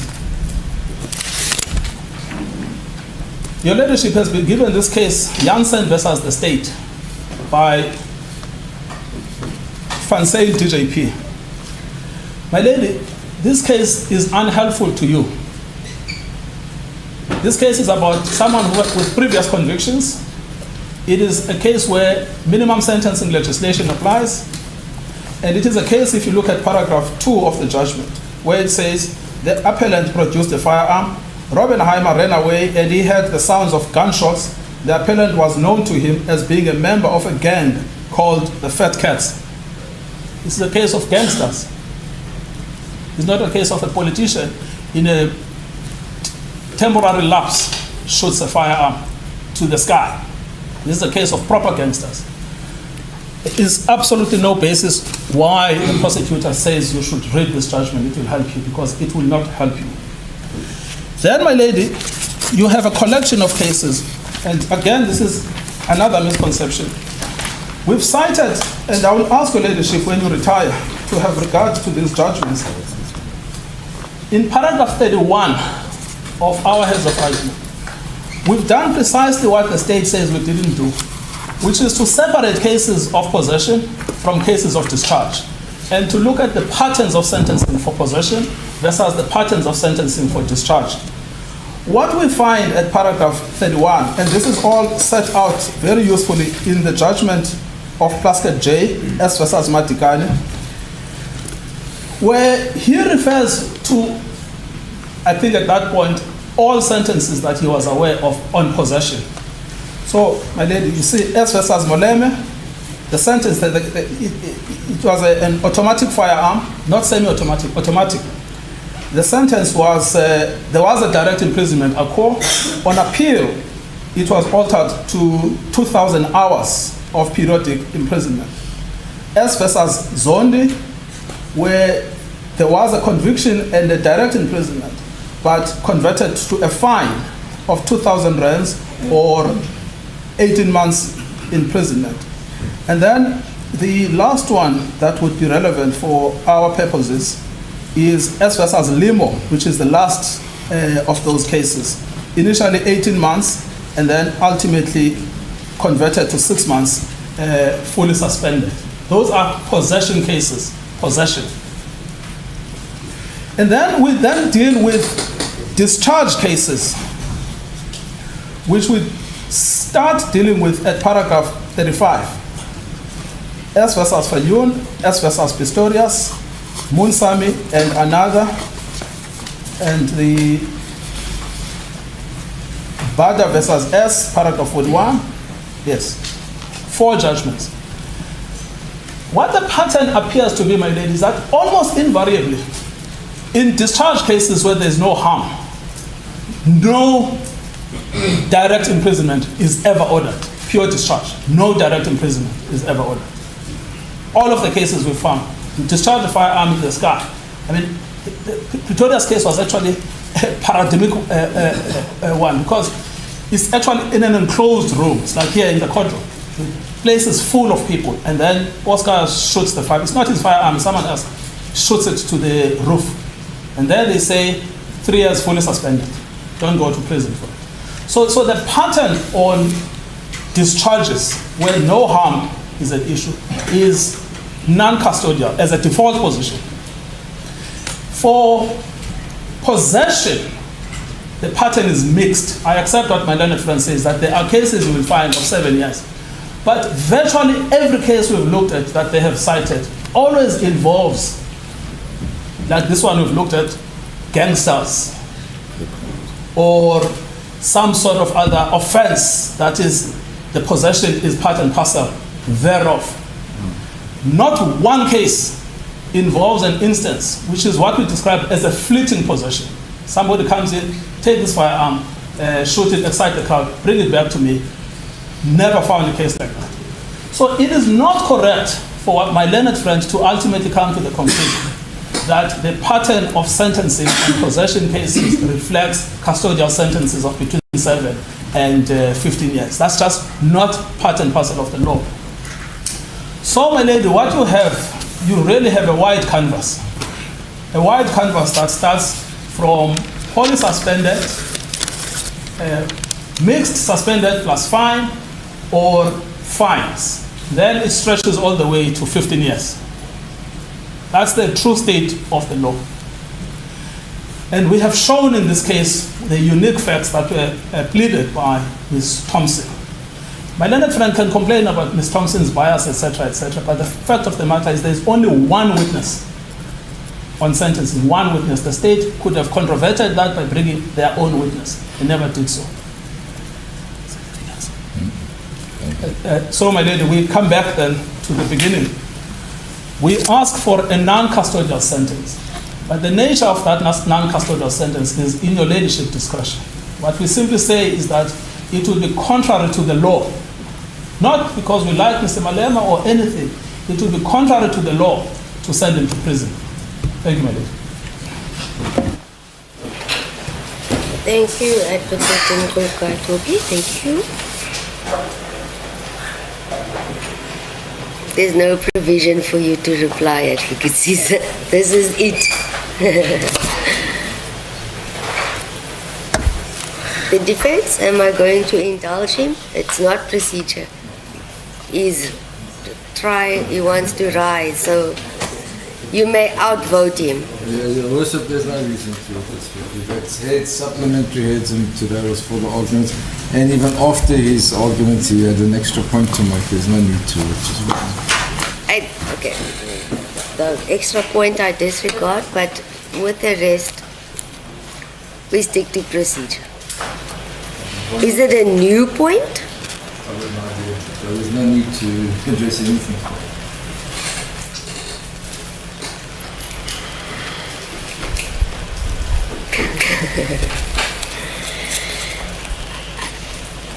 What you want is not to raise the point, but what is the basis of you wanting to do so that I can listen to and then I can tell you yes or no? I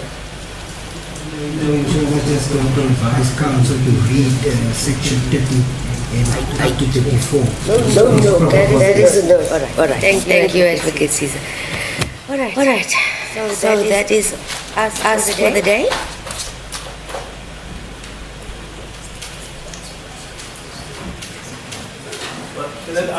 Since no one is speaking to your leadership when you ask me, that is it for today. The one thing we agree with the state on is that we need to get finished with the case. Yes. If your leadership is ready with a judgment this afternoon, we would appreciate that. Advocate Nkokatobi, let me be very clear and maybe indulge not in a because I'm not ready. The aspect of sentence today is still to be decided. Let me explain so that everyone, and I'm sure I do not have to explain, you are all senior officials and very much aware of what I'm about to say. What you read on paper materializes when it's said loud in court. The impact, the tone is not reflected on paper. It's heard and experienced when you are in court. So the actual sentence, yes, must be determined. Having done the groundwork and the summaries, that has all been done. But to say proceed when I've just heard a whole lot of additional information, I have to structure and... I have absolutely no problem. Peership is adjourning us to a date to be advised. No, we've got 2 days and I intend to do our utmost to reach our end goal. I just don't want to say and commit after I've explained why, and you all know when you read and when someone says it's a different, totally different impact when you hear and when you read in your office. It's then you go back, as you say, you retire, not yet though, and you combine the two. So that is what I intend doing this afternoon. So we can, sorry, I see you are keeping you on your feet, but you are free to take a seat. I can go to the extent of, just so that we don't waste time at 9 a.m., to place the counts and the penalty clauses and the minimum, the formalities on record, because that's not something I have to prepare. It's a fact before all of us, but I need to place it on record. I can do that. Or we can say 9 a.m., but I'm not going to go beyond that. So, Lady, we are just in your hands. I think it's inconvenient for everyone for me to come back. I will ask you, and maybe you can, Advocate Caesar, your client. I'm thinking of all the media stations and such to return for me to read out a formality which is known to all, or come back at 9 a.m. But I intend, as I say, not to go beyond and for us to reach our goal as planned. 9 a.m. tomorrow. Then your word is my command. I agree. Agree, Advocate Caesar? I agree. All defense? Yes, Worship. All right.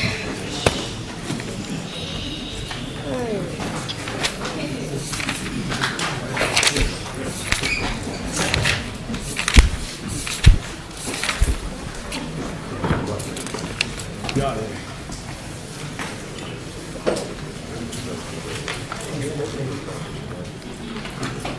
We can see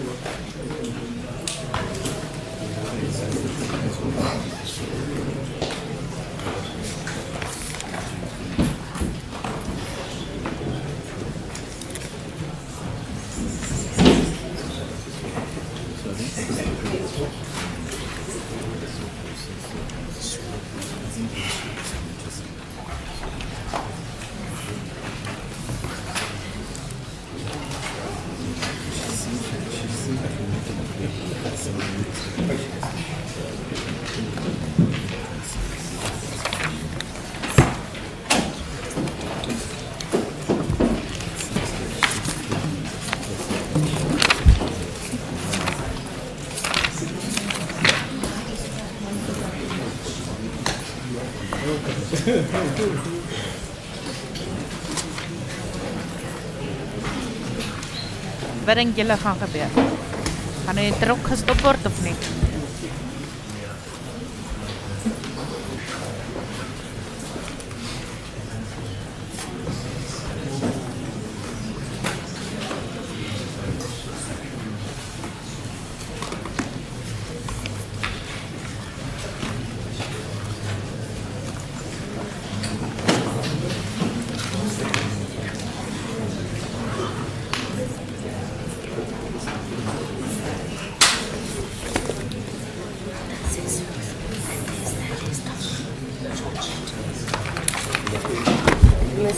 Malema. Just a minute, please, gentlemen. The court is not adjourned yet. We are still busy.